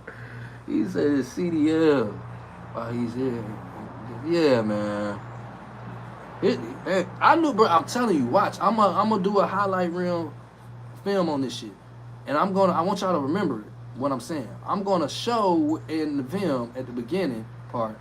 I'm thinking of this shit right now on top of my head. I'm probably gonna have a little boost, little part, but I'm gonna show right before I get into the breakdown of the fight and the IQ aspects of it.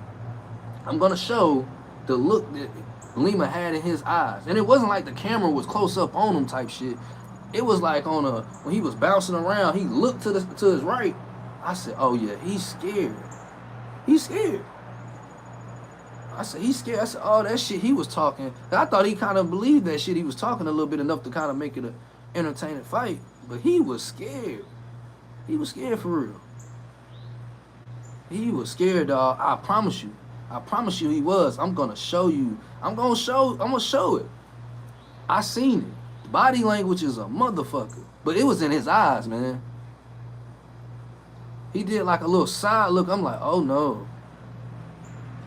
I seen Bang reaction to this. That was on the live before this shit. Yeah, fact. I seen Bang too. And he smoked, boy. He needed to see. Yeah, he definitely smoked, man.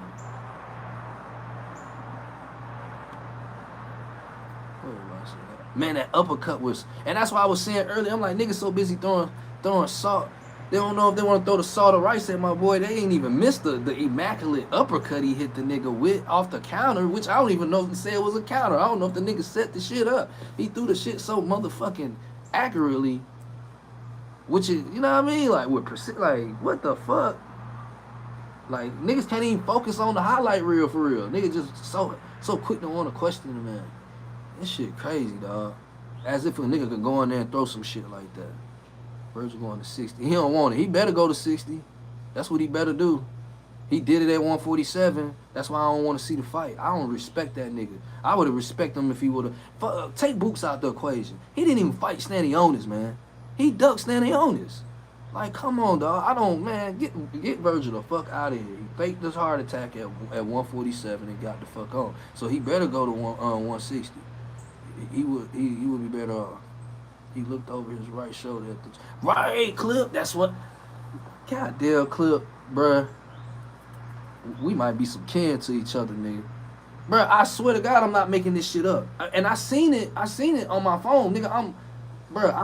I was trapping. I seen Sean Diaz versus what's my man's Dennis Thompson. That was the first fight, right? Was that the first fight? Then Zaquin Moses versus whoever bull was, I don't know. But I watched like two rounds out of that because I started getting in trap mode. My phone started banging, And I was like, damn, because I was at the house. I was ready to eat. I had one rolled up and everything, but the plays started coming through, you know. So I was like, shit, at worst, I'll just catch. I'm going to catch it. I caught the first one. I'm like, I'm going to catch probably Tamir Smalls. I didn't get to catch Tamir Smalls either. I was mad about that. But I mean, by that time, I'm around getting it. So I caught Boots literally shit when it was coming on. You know what I'm saying? I'm in and out the stream type shit. So I'm seeing the announcing shit go through. I didn't even see them walk. I didn't even get to see them walk. So I'm literally going off of what I can presently remember. And I remember seeing Lima do this up and jumping. He was jumping up. Like when they was for to get ready to start the ring, when they was going to ring the bell type shit. And he looked over his shoulder. I swear to God, it was to the right. My mind is photographic, bro. And he was looking shook. The nigga looked shook, man. That was before the bell run. But I'm like, damn. I'm like, he was just talking shit in the press conference. You know what I'm saying? So I'm like, nah. But it added up. Because, all behold, in that same round, he got dropped 3 times. Or was it 2? Correct me if I'm wrong. I don't want to give him too much credit, even though he deserved it. I want to say he dropped his ass 3. Yeah, shout out to G, man. G was in the corner. I definitely seen him in the corner clip. I seen him in the corner. I definitely shout out to Greg, man. I'm proud of Greg, dog. Even everything Greg doing. Greg been my motivation on this YouTube shit. Because me and Greg started YouTube around about the same time. Him and my cousin that's into, he does like, he's into music and shit. But it was the only 2 niggas that I knew of that was really like, that I was like on a relatable level. You know what I'm saying? Where I'm like, all right, they started their journey. And both them niggas, all in all, surpassed me, though.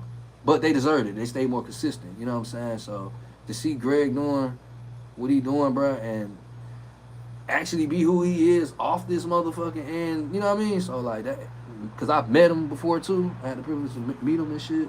Greg was the first nigga to give me my interview. First boxing interview. So Greg's solid nigga, bro. And he's the same way when I met him in real life. So definitely, man. I wish he would have been him and, you know, the Jesse Hart situation could have went through too. To catapult my mans even more as a trainer, because Greg IQ is crazy as fuck. I like talking the IQ aspect of the boxing shit, man. Greg got a crazy ass IQ.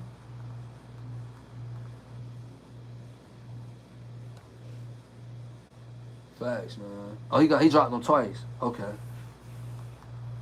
I felt like he dropped his ass 3 times. But I had him beating him in the 3rd round. I'm not finna keep, man, acting like I don't see the talent. I said the 3rd round, he was out of there. He got him out in the 1st. That wasn't nothing new to me. I've been seeing Boots get niggas out. No, it was the 6th round for a long time. So where niggas said, okay, he's not going the distance with people. So we got to see if he can go the distance first. Okay, then he went the distance with motherfucker. Then it dropped down from 12, though, and you notice it started going back. So that was him struggling with him trying to subdue his talent. Because before the Bud and Spence shit, niggas was not trying to fight, bro. That's the reality of this shit. They weren't trying to fight the man. The man wasn't going past 6. And some of the same niggas that y'all saying that y'all was holding up in regard, like Spence, was watching the man fight. So it wasn't like he wasn't nobody, or they didn't know who the fuck this man was. They knew who the fuck Boots was. Boots damn near was at 147 for close to 10 years. You know what I'm saying? But I'm glad that he toned down. I think both of them, they knew he was gonna have to. Cause if he would have kept getting niggas out of there 6-round fights and shit like that, just off of talent and shit, nobody was gonna want to fight this nigga. Now look at the journey Bud had to go through, and and to have to fight somebody like that, and even not even putting the age in the mix, just the journey. Bud didn't go through no cakewalk becoming undisputed his first time, which is why when he became it the 2nd time and got the 1 belt, he did it strategically and smart. And he was able to not take on the same type of wear and tear. And it catapulted his situation quicker. Like, shit, nigga, I'm finna jump up and get undisputed real quick from this nigga. He got the belts. Okay, I'm finna go take him. Because now I put the work in at one. They made me work too hard. And they wouldn't give him the credit. So, shit, if he feel like, in a sense, high risk, low reward, because that's what it gotta be. Because if we talking boxing, nigga, George Foreman was fighting in his fucking 40s. Bernard was fighting in his 40s. He ain't old. Bud is very well still capable of kicking niggas' ass.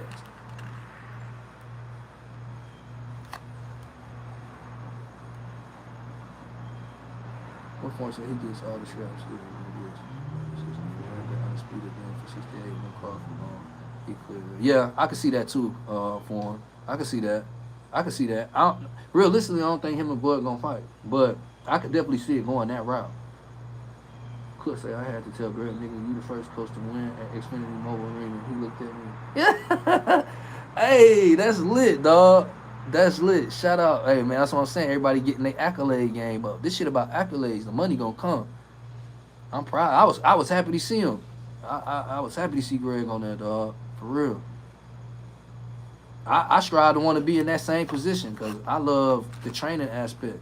Or just being a champion's corner. That's what I don't give a fuck about all this YouTube shit and all. Like, I really love boxing. I want to, if I could be a cut man or something. But my IQ is studying film. Foot placement, all kind of just shit. The nature of certain boxers.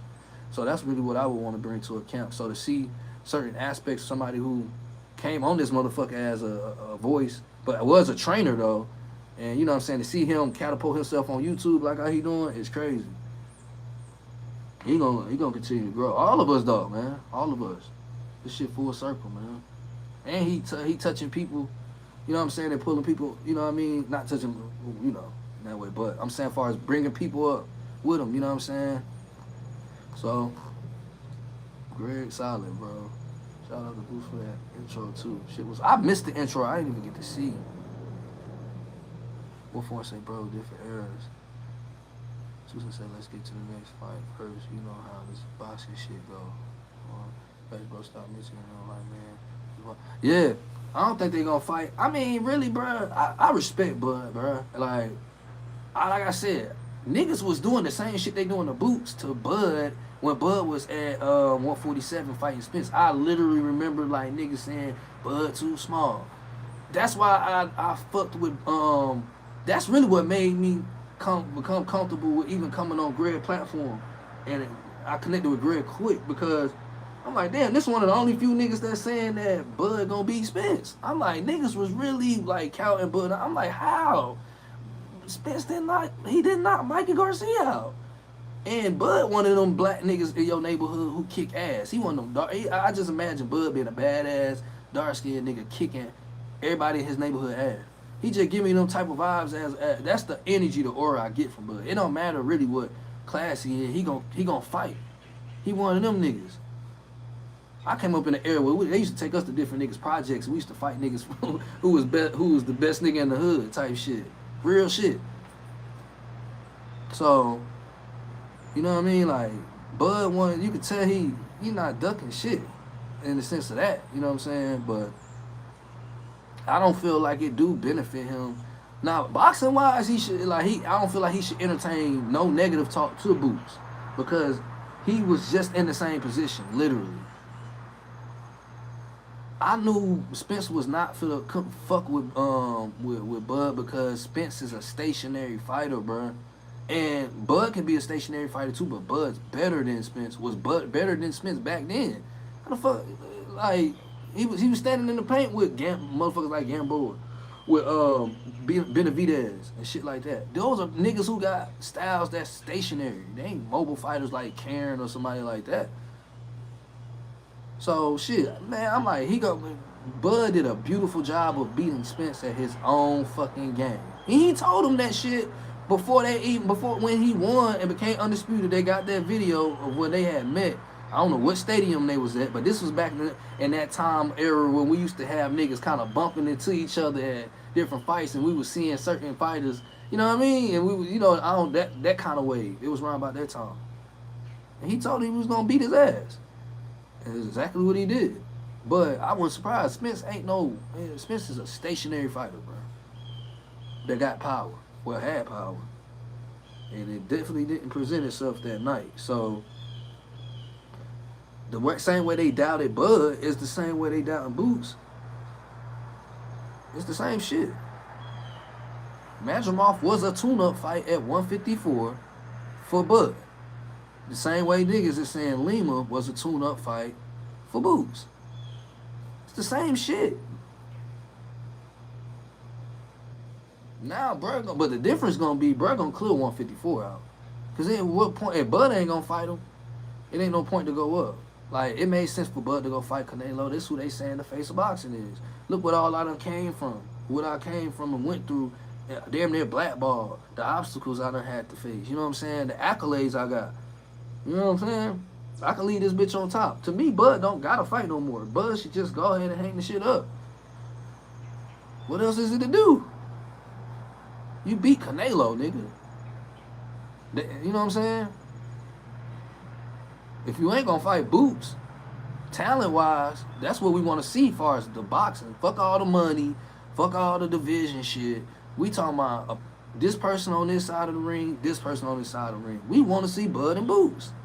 If we don't want to see that, if we can't see that, shit, Terence, man, it should be no Terence slander. You know what I'm saying? Unless he get to talking negative on Boots, which somebody may argue that. Because I do feel like certain shit and conversations he shouldn't even have entertained in reference to Boots. Because they was, once again, just doing the same shit to you before you fought fucking Spence. Luckily, you've been able to make strategically the great. He just did the same shit with Canelo that he did to Spence. Literally. Went up a division and took a nigga belt without having to work hard. He had to work. When he became undisputed his first time, he had to work for that shit. And they still was trying to hold it against him like he wasn't that nigga. So he like, fuck that shit. He practiced self-preservation. And he did what he was supposed to do. Not saying he didn't put the work in, he didn't beat certain people. But shit, really, Spence put the work in. As far as obtaining the belts, he just got one of the belts and shit. Now I'm finna take this nigga shit. It's chess, not checkers. And then went up and did the same shit to Canelo. And pulled it off. So I ain't mad. I ain't mad at him. He took his, he made his decision, took his route. It is what it is. But I just don't feel like he should be slandering Boots or having anything, entertaining nothing negative to Boots if he ain't gonna compete with him. Now, if he gonna compete with him, then okay. Now say what you gotta say, cause y'all ain't supposed to like each other.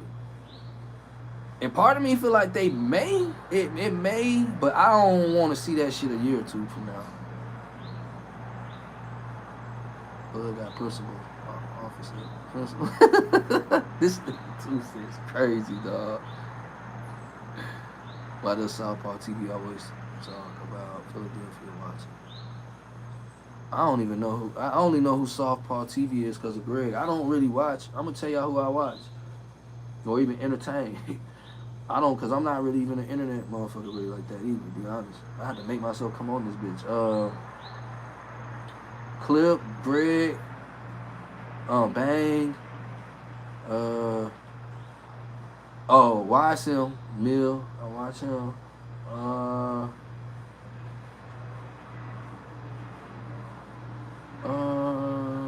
Tego. These, I'm talking about people I fuck with. Tego. Of course, 2 Cent, Foreign, but I don't even know. And I'm being transparent. I don't even know if Foreign got a channel. I don't know. I don't be. Hell, I barely catch niggas' notifications. So I damn sure don't. If I can't catch the niggas' notifications I watch and fuck with, I damn sure ain't. I don't know who the fuck a Southpaw is. I ain't gonna lie to you. Besides from where I heard Greg mention him, I've never even seen a picture or know nothing of this nigga. I don't know who he is. So I can't really give you my input on who the fuck he is. But if Greg don't fuck with him, it's a good chance I ain't gonna fuck with him. It's a great chance, to be honest. But it ain't deep. You know what I'm saying? I just don't know who he is to say why he talking bad on Philly. The difference, Bud took a real belt, not an interim belt, bro. Big difference. Nigga. So okay, let me ask you, right? Let me say this. Now it's about the belt he took. Now it's about what man. Now A2 bit 2 cents. Look, man. Now it's about the belt. Remember earlier you was talking about it's a how many facial hairs the man got on his face. Now it's about what fucking belt he took. Now it's about what belt he took. Y'all niggas is crazy.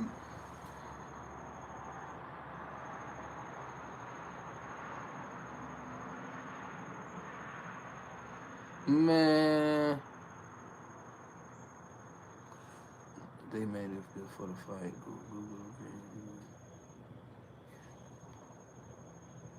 I literally fought 4W. He fought Ragnarok. It was a 4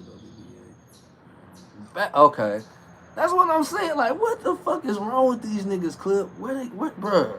Do you want to throw salt or rice, man? Which one do you want to throw? I'm telling you, you throw the salt, you gonna fuck around, catch high blood pressure, man.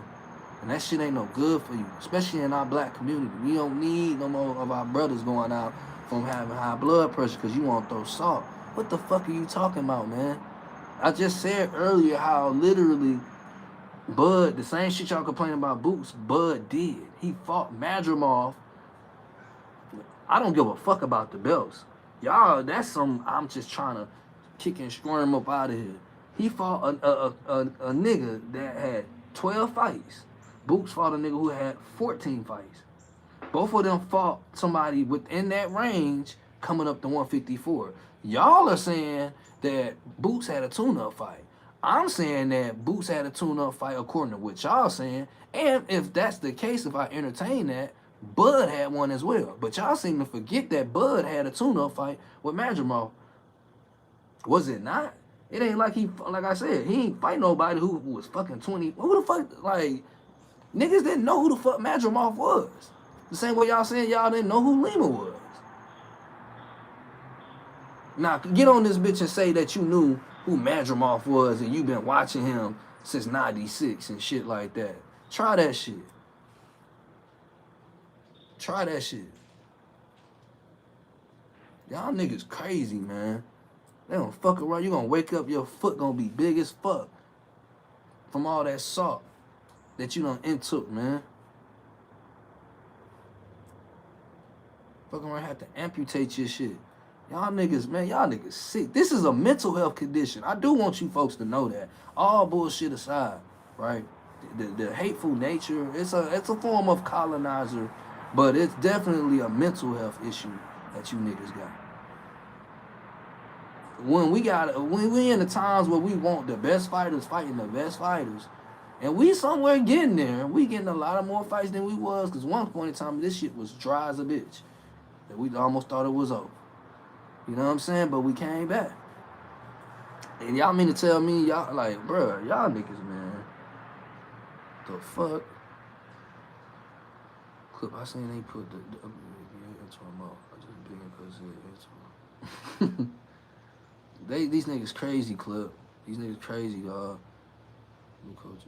Bro, you said Bud took that fight at 154 to fight at 168, man. What the fuck are you talking about? You can't be hearing what I'm saying. Are you trying to say Bud took the fight at 154 to go up to 168? Is that what your talking point is? Because we not finna, bro. You talking to somebody who really do this shit now. So if you want to be real, we can have a real moment and talk about how a lot of these fighters, including some of the ones we like, are in divisions that they really probably don't supposed to be in. That's been a sport of boxing for a minute now. So what the fuck are you saying? You trying to say he went up to have a tune-up fight at 154 and that was supposed to be... Because at that time, he didn't know if he was going to get the Canelo fight, or did he know? Or did you know before he knew?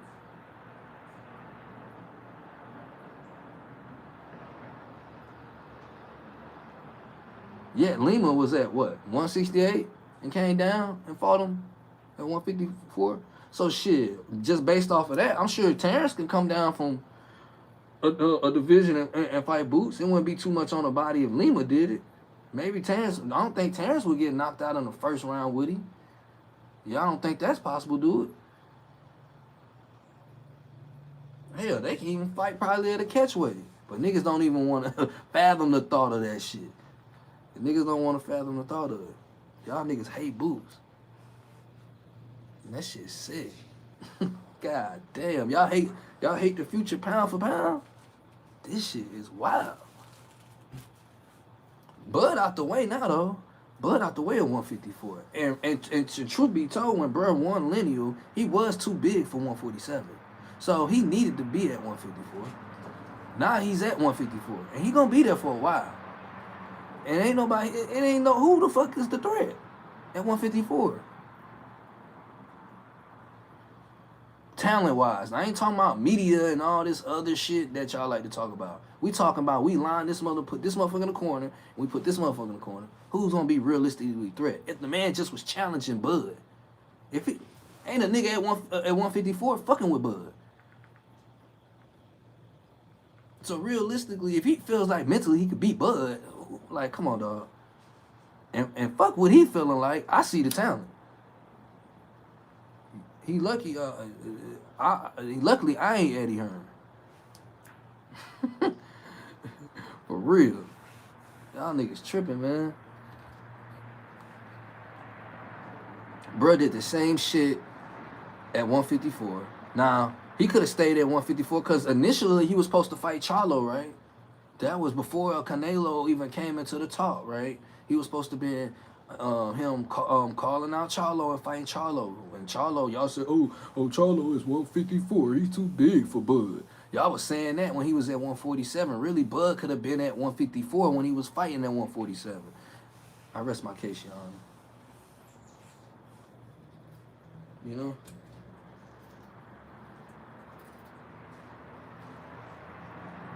So, Bud could have fought Charlo. What did he do though? He made a boss move based upon what he felt like he should do. I'm sure he was reflecting on what it took for him to get there. And he went up and he fought Canelo. Got a payday to make up for the times he couldn't. And it's just that. So Boots, like, all right, I'm been calling this nigga out too. Right on, he been calling them niggas. He was calling Bud out when he came up to 147, right along with Keith Thurman, right along with Spence, right along with Ugas. Who else? Who the fuck else was at 147? But them, I know for sure he was calling Bud out right along in the name of the fucking thing, and niggas was acting like they was looking crazy and shit. Who the fuck he think he is? Who the fuck he think he is? He can call out Bud. He did nothing. He did. The man obviously feel like he could beat him if he calling him out.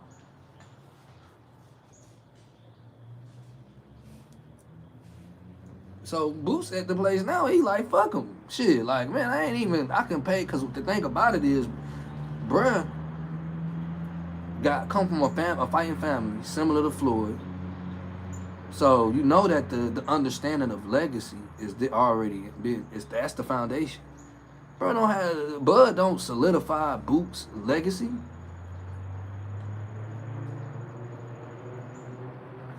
Just like Floyd Mayweather don't solidify Bud legacy.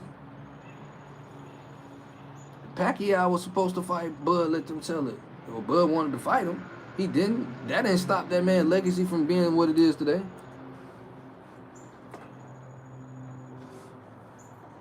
Y'all niggas sick, man. Y'all niggas sick. And I don't think they got a dosage for that shit. That hating shit, dog. Y'all gotta cut that shit out. For real. That shit blinding y'all. The hate blinding y'all from seeing the talent. And that's why we ain't gonna see the fight. Because it ain't enough of you niggas saying, yeah, we need to see it. Y'all finding y'all acting like y'all the motherfucking boxer on the other side of the ring of Boots. I'm saying I don't want to see Virgil Ortiz, not because I don't think it's going to be a realistic fight, but honestly, I feel like he did some sucker-ass shit and don't deserve to fight the man. Because if it wouldn't have worked in Boots' favor, then, you know what I mean? Nah. And he ducked Stanionis. Two top people in their division. So, who the fuck? Why the fuck they made him the man at 154? Coming off that heart attack like they did, I don't know.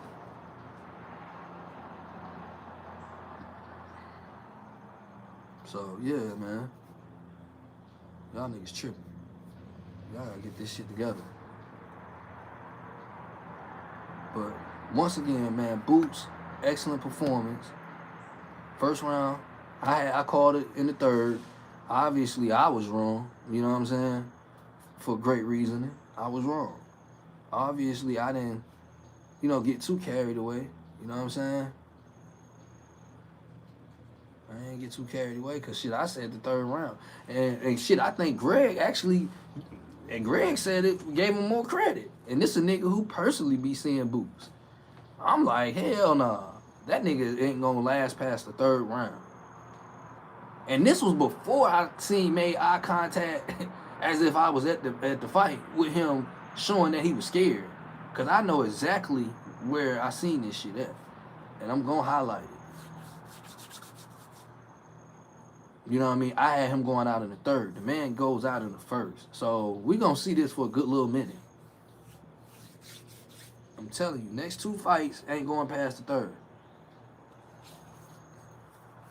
Because he really been wanting to do what he just did yesterday night. He couldn't do it for many different reasons. Like I said, he had to bring, because this shit about money too. It is. It's about the politics. You know what I'm saying? People want to be able to see. To me, this was the beautiful thing that people don't appreciate about Money Mayweather. Money Mayweather shifted it up and started going the distance and making 12-round fights. So you get your money's worth. Man, nigga, Tyson was knocking niggas out in 20 seconds, bruh. I was alive to witness it. I seen it. You done paid $59.99, and by the time you come in this bitch from grabbing your pizza, the fight over with. Niggas really started getting tired of that shit a little bit in the hood. Like, to the point where niggas like, man, I ain't paying for that shit. Tyson ain't finna do nothing but knock the nigga out in fucking 20 seconds. Now, it did gradually end up shifting at some point in his career, but nigga, for a minute, Tyson was knocking niggas the fuck out. Dog, like, you blink your eyes 2 or 3 times, the fight over with. So Floyd kind of gave a balance to the game when he started going the distance. Of course, his hand and all that other shit. But the benefit of that was people getting their money's worth. We watched Canelo get beat up for 12 rounds. You know what I'm saying? So everybody got their money's worth. But it is gladiator school. People who do love to see that knockout, so that's where you get perspectives like Tank and all that type of shit in the sport. But, need to be emotional. Boots versus Jamil. That's a good fight. Hell yeah, I definitely want to see. That's who I want to see. I don't even want to see the Virgil fight. I want to see Boots versus Charlo. But I don't think it's fair, Charlo, and I don't know if it should be fair or not. But I don't think Charlo coming off the layoff that shit is gonna be a massacre. I heard somebody say the other day on Greg Live that Boots wouldn't beat Tony Harrison. I'm like, all these niggas out here smoking dick. These niggas smoking dick, man. Oh my God, what are y'all? And I actually like Tony Harrison, and I think Tony Harrison beat fucking Jamil Charlo in the first fight, and he was doing somewhat decent in the second one until he started looking like he was fatiguing or something. I don't know what the fuck he had going on. But nah, man.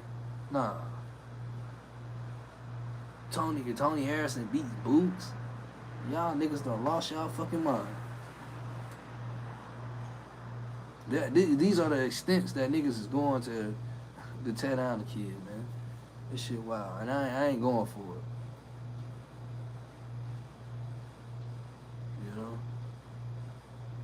Shit, I ain't gotta go for it. Bro, I'm from the hood. Nigga, this what we do. We talk like this. Like, nigga, you know what I'm saying? Like, if you're not familiar with this type of talk, then nigga, exit the motherfucking stage, nigga. You ain't gotta be here. Shit. What you mean? We talking sports. The fuck is you talking about? Will Boots with a smoke Harrison. Big fat, it would be a good tune-up. Yeah, nah, that's a tune-up fight. I think shit. Maybe Harrison should fight Charlo again for a tune-up fight. You know what I'm saying? I definitely think Charlo need a tune-up. He gotta have a tune-up fight before he get in there with Boots. That shit not gonna. That shit ain't gonna be good. And I do think Bud was gonna beat the fuck out of Charlo. I definitely do think that. And to tell you the truth, I think Spence was kicking both of the twins' ass in sparring. So it would only be right.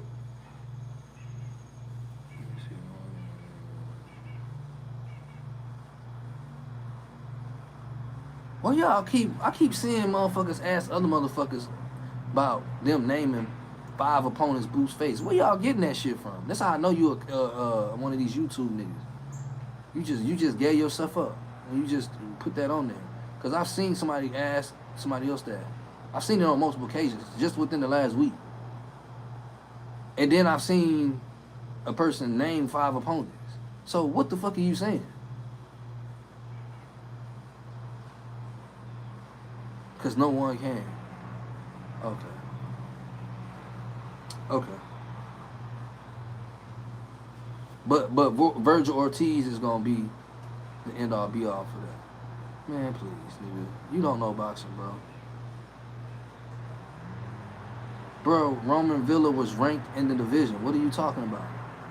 You think niggas could just wake up and put their hand up and say, hey, I wanna fight the nigga that's top in the division. Like, oh, it worked like that. That's how this shit registering in your brain?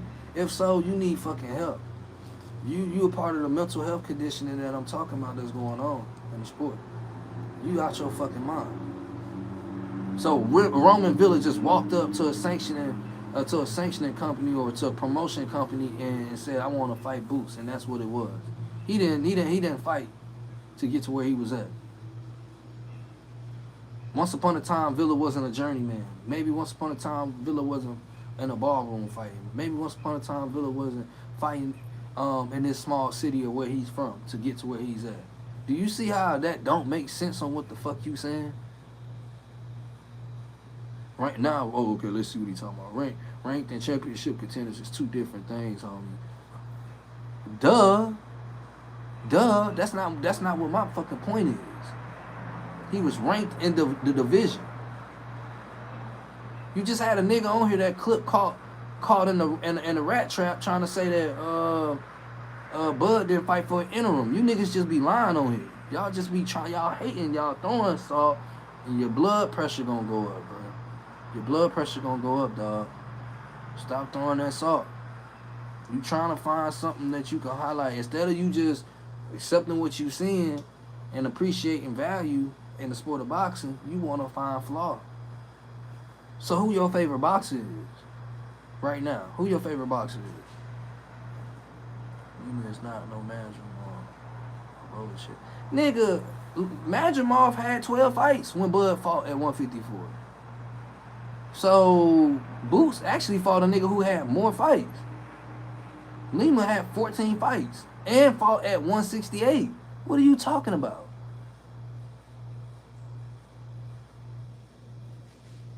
Are you crazy? Like what are you talking about? I'm not here to downplay Bud, but going based off what you just said though, that would be downplaying Bud. So you still not proving your point, Mr. Ramirez. 12-round fight for no championship. Motherfucker had to fight the Arab dude and got robbed. Who you talking about? I box, bro. I just saw you talking about something. We both interested, gang. I know you don't box. Nigga, I do box. What the fuck are you talking about? I don't box professionally.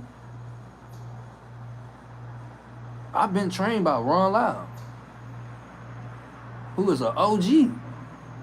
That's just one of my boxing spurts through my timeline. Nigga, I'm never too far away from a gym. I can go to a gym right now.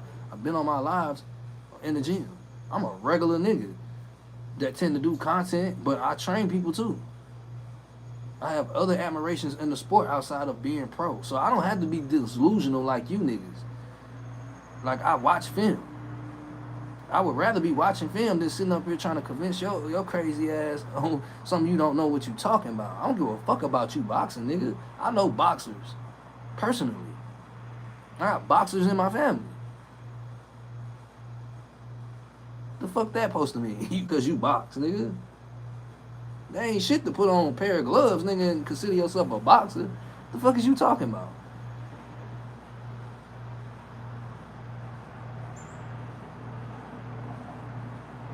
I'll shut up box real quick. We see what you working with. I don't know what you talking about, dog. Look, coach, what you say, no, what I was saying is that Magic-Mouth was ranked number 1 at 154 when Bud fought him. Lima was it? Right. Who the fuck was at 154? Wasn't 154 just a somewhat of a desolate division? It was 147. And then you had the heavyweights and so on. But nigga, 154 wasn't why do you think all the focus was on 147 when Spence and Boots and Stanionis, Virgil, these same motherfuckers y'all talking about was at 147. 147 was banging way harder than 154 was. So who the fuck did Magic-Mouth? Okay, so who did Magic-Mouth fight? To be the nigga at 154. Was Magic-Mouth the nigga at 154 when it was nobody really there to throw him off from being a nigga? You had Jesus Ramos, I think. Was Jesus Ramos at 154? I think. No, he might have just came up. Damn, what's Jesus Ramos? Oh, I can't remember. I want to say he was, though.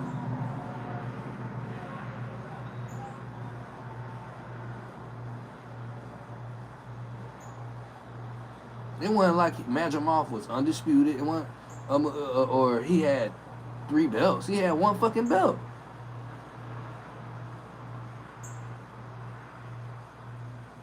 He had 1 belt. Well, the interim, excuse me. He had the interim belt. So, what you saying?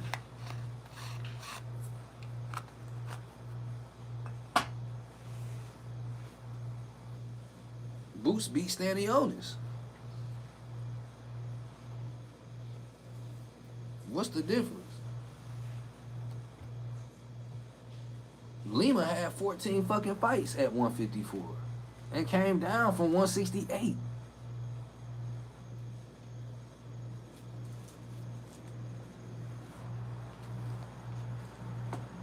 Magic-Mouth had 12 fights when Bud fought him. And was coming off in a crazy knockout run. He didn't knock Magic-Mouth out.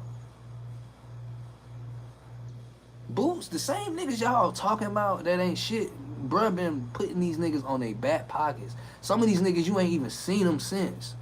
You don't even know if these folks boxing or not. What the fuck is y'all talking about?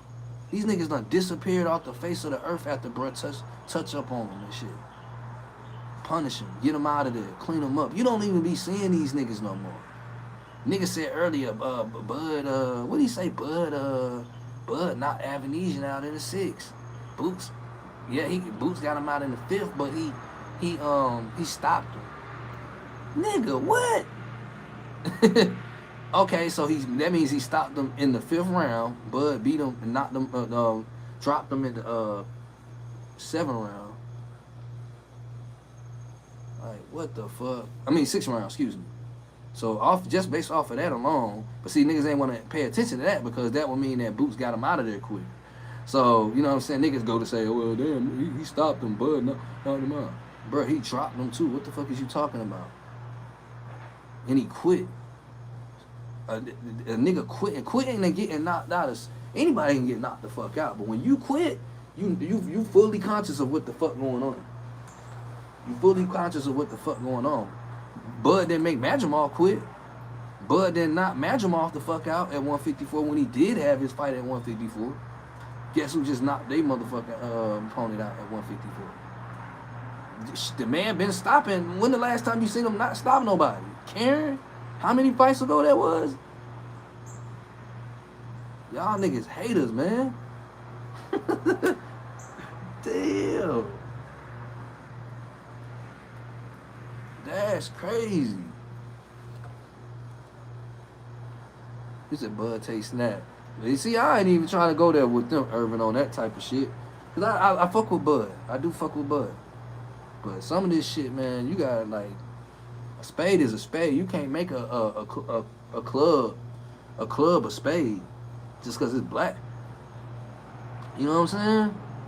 It's 50-50 with, man, it's not 50-50 with Virgil. Virgil ducked.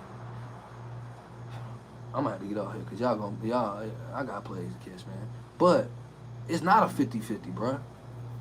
Virgil ducked Boots. He ducked everybody at 147 for real, to be honest. That meant something. Because at one time, wasn't it supposed to be Spence and Virgil and shit like that? He ducked everybody. The same way Mario Barrios just ducked niggas. You know what I'm saying?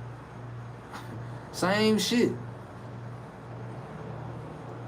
He ain't no 50-50 fight. Virgil ain't talking about shit. And like I said, if it was my way, I don't really care to see the fight. I'd rather see him fight somebody else. But he should beat his ass just cause it ain't gonna be nothing but what you seen yesterday night. Then what y'all gonna say?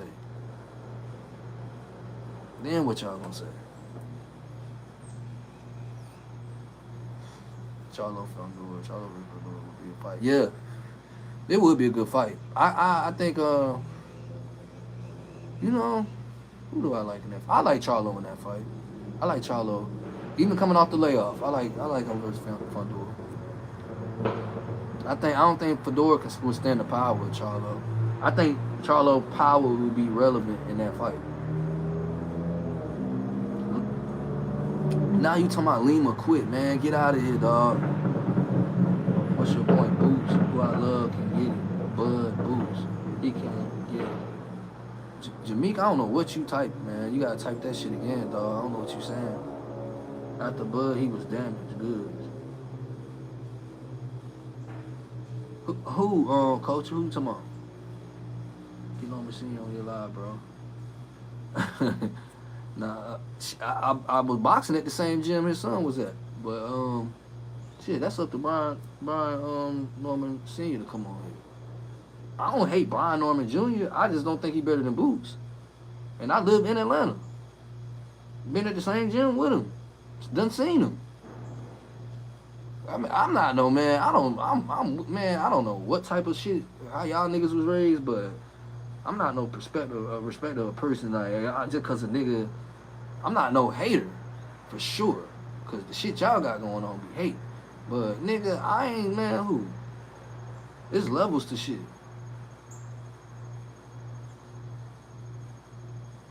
Y'all will be the same niggas that say, well, he ducked Devin Haney. That shit crazy. Like, why would you even mention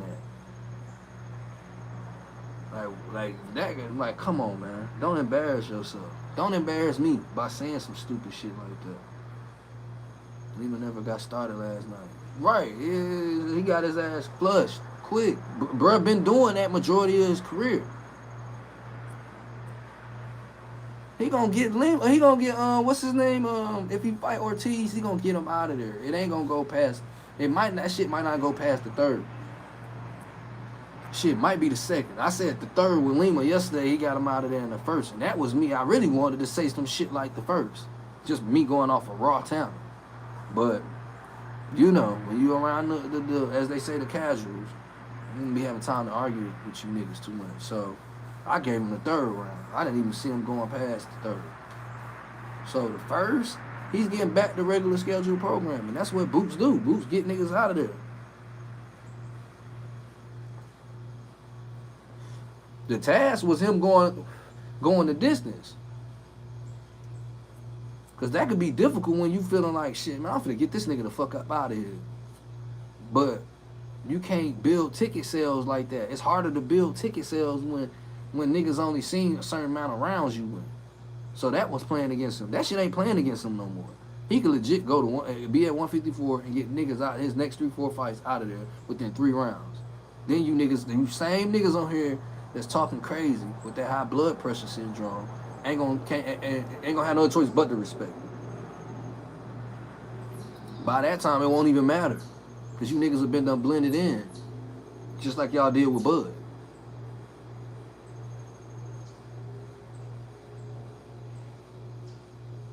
You say I'm in love with Boots.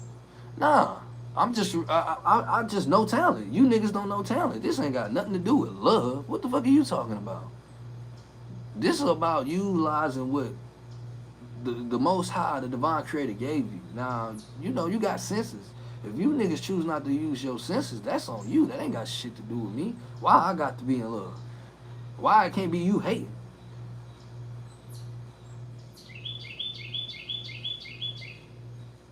And yeah, that's a fact, OG Irvin, man. Quitting is worse in the sport of boxing. Anybody can get knocked the fuck out. It happens. That's why you got flash KO.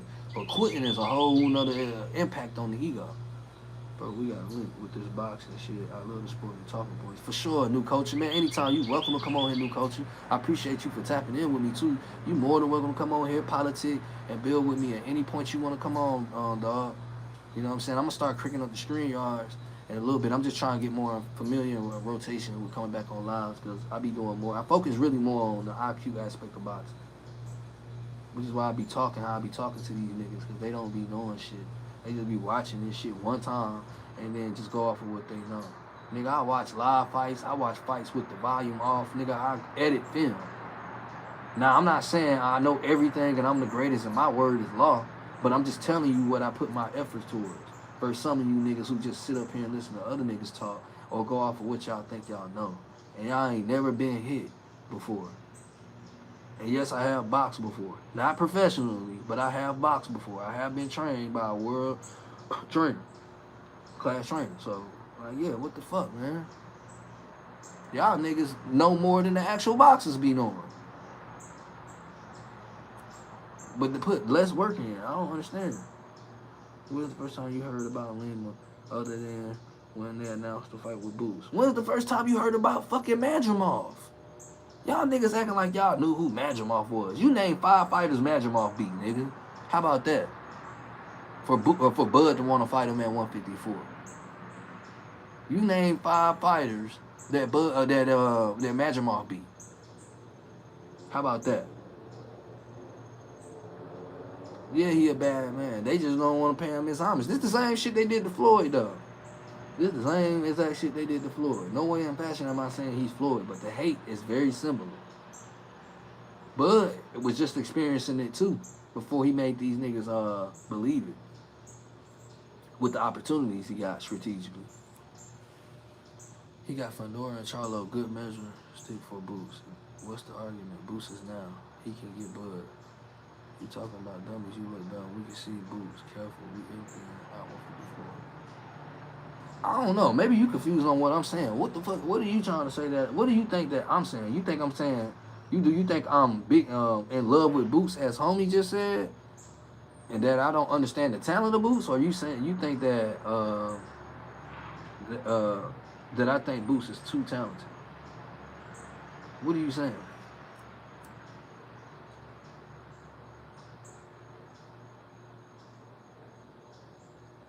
Because if you saying Charlo ain't even active right now. And you heard the man call Charlo out. Unless you just missed that part of the end of the fight. So what the fuck are you talking about? Fandora just not even fighting Keith Thurman right now. So what are you talking about? And Fandora fuck around and lose to Keith Thurman. What is you talking about? These is fighters that done been on their ass before. Even including Bud. You ain't never seen Boots dropped at all. Or heard it. Not saying it ain't possible, but you have not heard it as of today. These fighters, same fighters y'all talking about, have been dropped.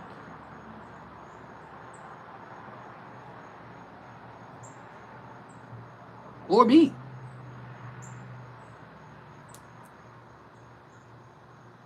Madrimov would beat Lima. Oh, here we go with what if, and what if, and what if this. Madrimov would have beat Lima. How? How? How you know that? The fuck you got a crystal ball? How the fuck you know that? I think you argue with people. I didn't know the angle. I ain't mad. I ain't mad at Boots. I ain't arguing with nobody. I talk shit. That's what I'm saying. Y'all niggas like, where y'all come from? Like, who y'all, like, I don't know. Y'all environments are different. Arguing with who? And then just being real, I grew up in a time where we took boxing serious. So you don't know what the fuck you talking about. Motherfuckers gonna show you don't know what you talking about. What I'm supposed to put it in subtitles for you or something? Like, what you want me to put it on a Hallmark card and so you can feel better about what I'm saying? Like, I ain't arguing with nobody. I'm just telling you the shit niggas are saying. It's crazy.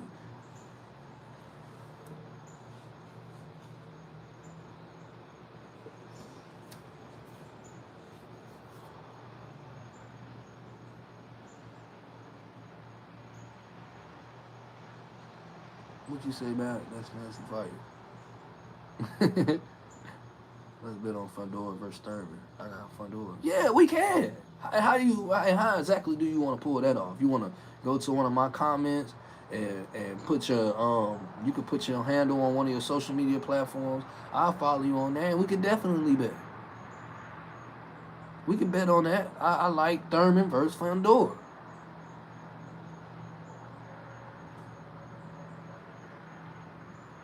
Oh, okay. Okay, Jameek. Yeah, man. That shit crazy, man. That shit crazy. That shit is crazy. Is it? You don't type like you talk. Yeah, yeah. I know the feeling, especially when it comes to these certain topics, man. They be trying to get that shit out.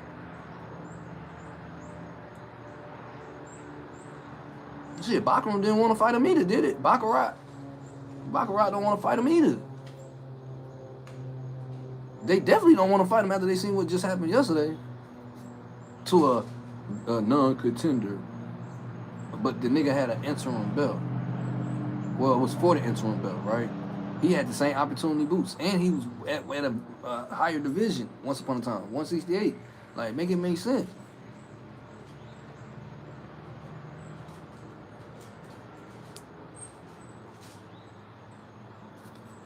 You say you like Fundora in that one? You know, it's crazy because Keith been off a layoff. Fundora been dropped before. I don't feel like Fundora has a solid jab to me. Not saying he doesn't have one.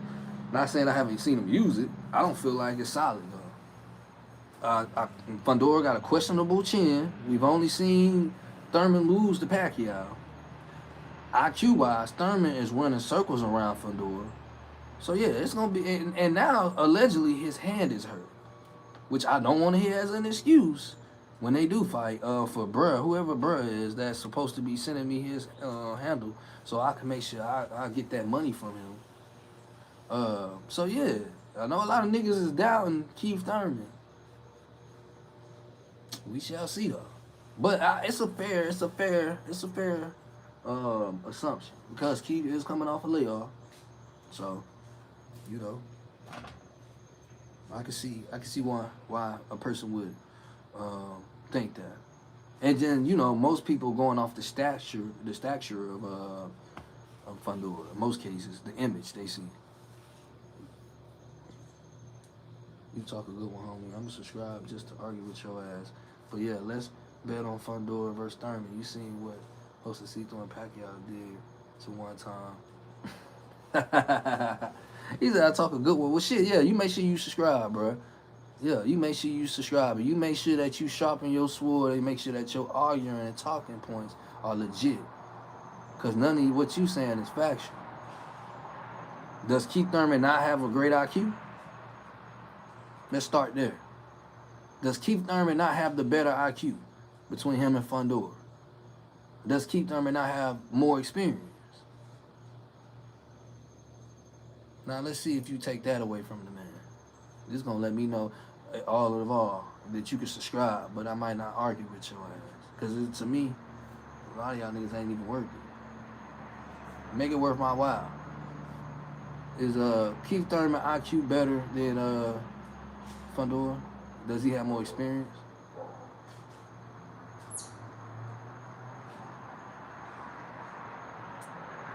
Okay, and Fundora ain't look like Fundora 5 or 6 fights ago.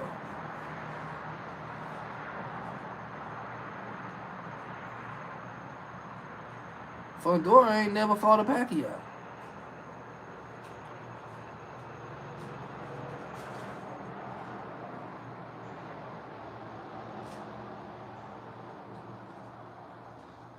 He fighting in the closet, give his afraid of fight up. Keep that old in the ring. Keep his eyes on power. Man, they said the same shit about Laura. But Laura been on a crazy run and Laura's older. So I get what you're saying. That is age is something to consider in the sport. I'm talking about IQ. Fundora's IQ. Cause see, most people ain't even questioning Fundora's IQ. They're looking at his skill set and his stature. More than the skill set, his size. So they basing it off of that. In a lot of cases, whether niggas want to admit it or not. But IQ wise, does Fundora have a better IQ than Keith Thurman? If we just arguing based off, we going down talking points and breaking down Fundora versus Keith Thurman. Does he have a better IQ than Keith Thurman? Yes or no? Not what somebody look like then they fight against the other fighter and all this other shit. Does he have a better IQ in real time, in today's time, than Keith Thurman?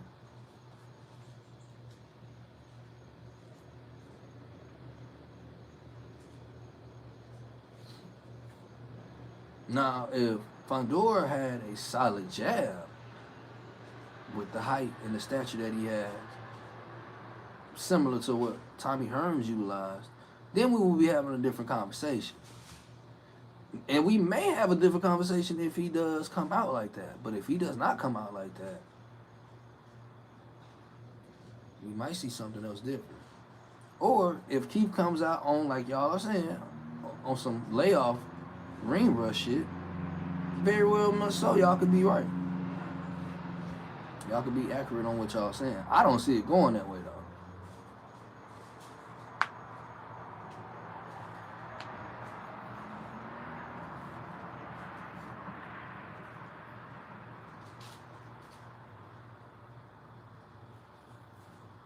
That's what I'm saying. We don't know Fundora for being no technician. Most people look at his size, his height, his reach, and his power. But we seen that get exploited. So, I don't know. Hold on, y'all.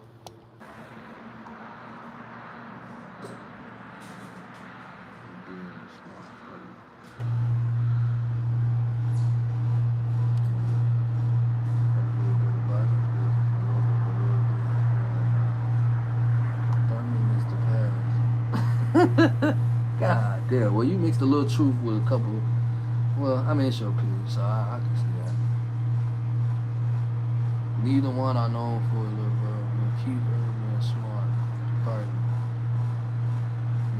Well, I guess that's to each his own. But trust, that's why I'm saying. That's why I'm saying what I'm saying. I don't think people. It is a good amount of people that are familiar with Keith Thurman IQ, but maybe I don't know. Maybe the fights you've seen that you probably didn't feel like that. But Keith Thurman has a great IQ, bro. I'll go as far as to even say after boxing, Keith is going to be a great coach. Keith IQ is crazy.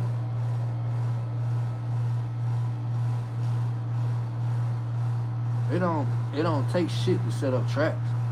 If you got IQ, Tank been living off his knockout ratio forever. And y'all better check out Keith's IQ, man.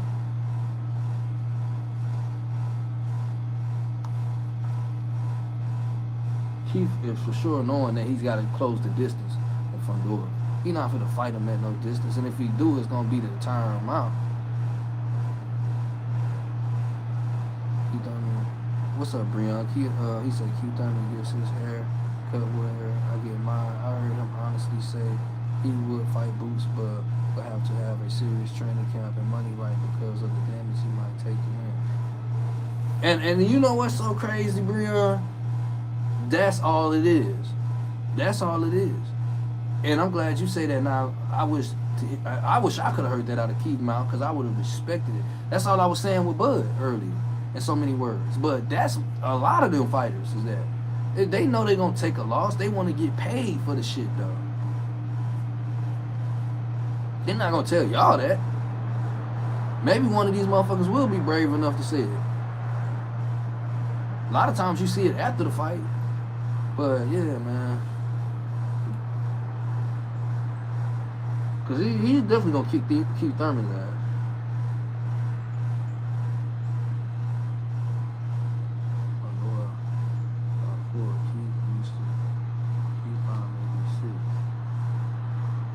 Damn, you don't think he gonna go past a 6? Shit.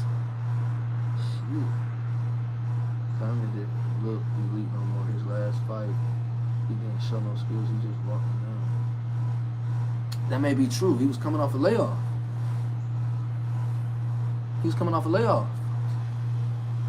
Shit, Charlo gonna look the same way.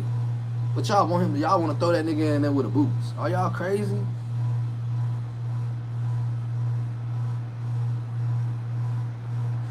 But you gotta understand, with boxing, this shit just ain't all politics and all this. Certain shit get you up off your ass more. Bud knew he had to beat Spence. It wasn't just based off of everybody doubting him. Man, look what the fuck he went through early in his career. The opportunity. He literally, that big fish concept was a real thing to him. Like taking, I'm finna take out the big fish. You know, when you catch the big fish, it's worth it. That man went through a lot of shit. So certain shit like drives your ego more. We don't know how this shit finna be for Keith. Keith might feel like, man, these motherfuckers. But then Keith could go out there and lose. So, you know what I'm saying? I ain't gonna say the inevitable. I'm just saying I like Keith beating Fundora though. I am standing to that. I ain't saying he can't go out there and lose. It ain't like I'm saying I'm comparing him to a Boots in real time. But shit, I could see Keith Thurman beating Fundora on a scorecard. Y'all tend to forget that about the scorecard. Y'all just base shit off of knockouts and stoppages and motherfuckers quitting. You do have a scorecard. That's why I'm saying IQ. Keith Thurman IQ is smart.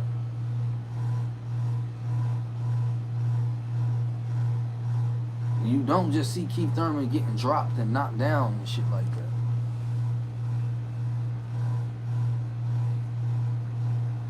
That might be the problem for Fedora. Inside fight game has been getting much better.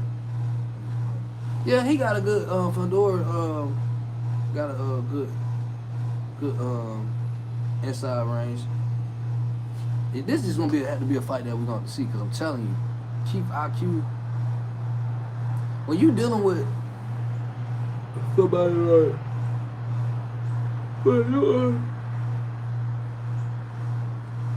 when you dealing with somebody like Fundora, yeah, his inside game is getting better, but we don't know what Fundora is gonna show up. We don't know.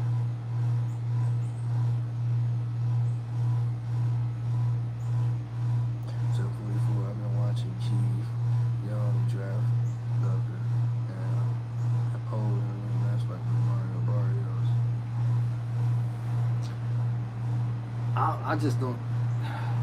I didn't like that. I didn't like that matchup anyway. I don't like Mario Barrios though. So.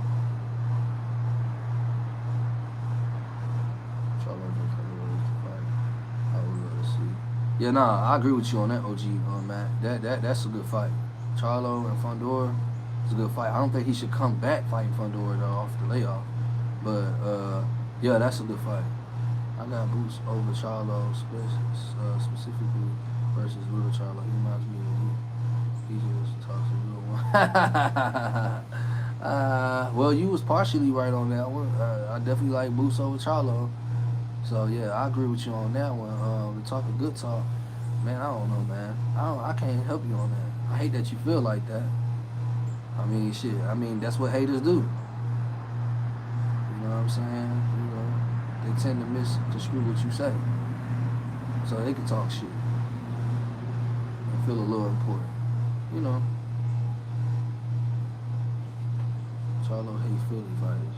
His twin had a 2-year layoff. He came back and won 3. I don't know, man. The Charlo situation is, I don't know what they got going on. I think if it goes that far to distance, they'll go fight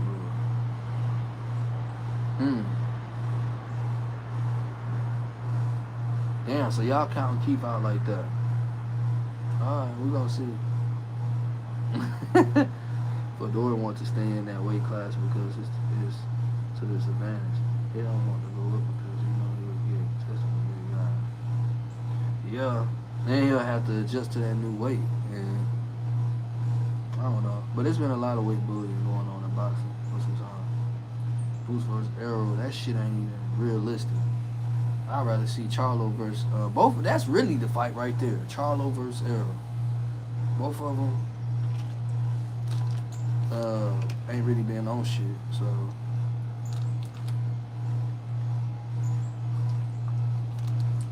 that's the better fight.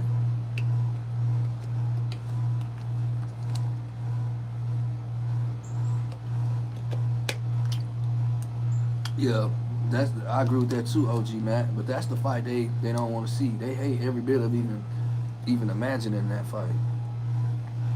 My bad, y'all. Them plays, man. You know. My bad, y'all. Them plays, man. You know how that shit go. I ain't gonna be on here too much longer. I want to go support my brothers them live, man. And show my face. Let me see what we got. True. See, Thurman winning by decision, but I see Fandora Tanner. Thurman is going to have to get inside to do anything to Fandora, and that's what. Okay. Yeah, but I think Thurman has the capabilities of using inside and out pretty good. But that's true though. I agree with you on that, Ramirez. That's probably the smartest shit you done said all day since you've been on here. I knew I didn't want to not like you for a reason. That's probably about the smartest shit you done said. I agree with that. I do think, but I don't know. I don't know about him. He gonna definitely take some punishment going in on him. I'm not gonna say that, but I don't think it's gonna be. Overall, I got Keith, like you said, winning on the scorecards. But I could see, like how OG Mac said too, like it could be Fandora, possibly. I'm not saying that y'all completely 100% wrong, but I just been noticing how people been dismissive towards Keith Thurman, and you know the layoff and all that shit. I get it, but I'm saying, as far as IQ level wise, skill set, and Keith might be slowing down on skill set wise, but he still got the capabilities off the IQ, and all it takes is one punch. You know what I'm saying? And I honestly think this is the real test fight for Keith Thurman. If Keith Thurman go in here and get punished and get his ass beat up, then yeah, he need to go ahead and go and be a coach, like I said he should be, because I think Keith Thurman would make a great coach for sure, professional coach. I definitely, you know, so.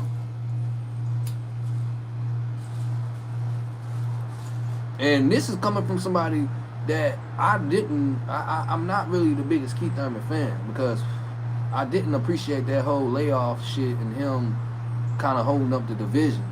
Not kinda, he was. So I didn't always think the best about Keith Thurman. So I'm just for transparency purpose. I'm not no Keith Thurman fan, but I respect Keith Thurman.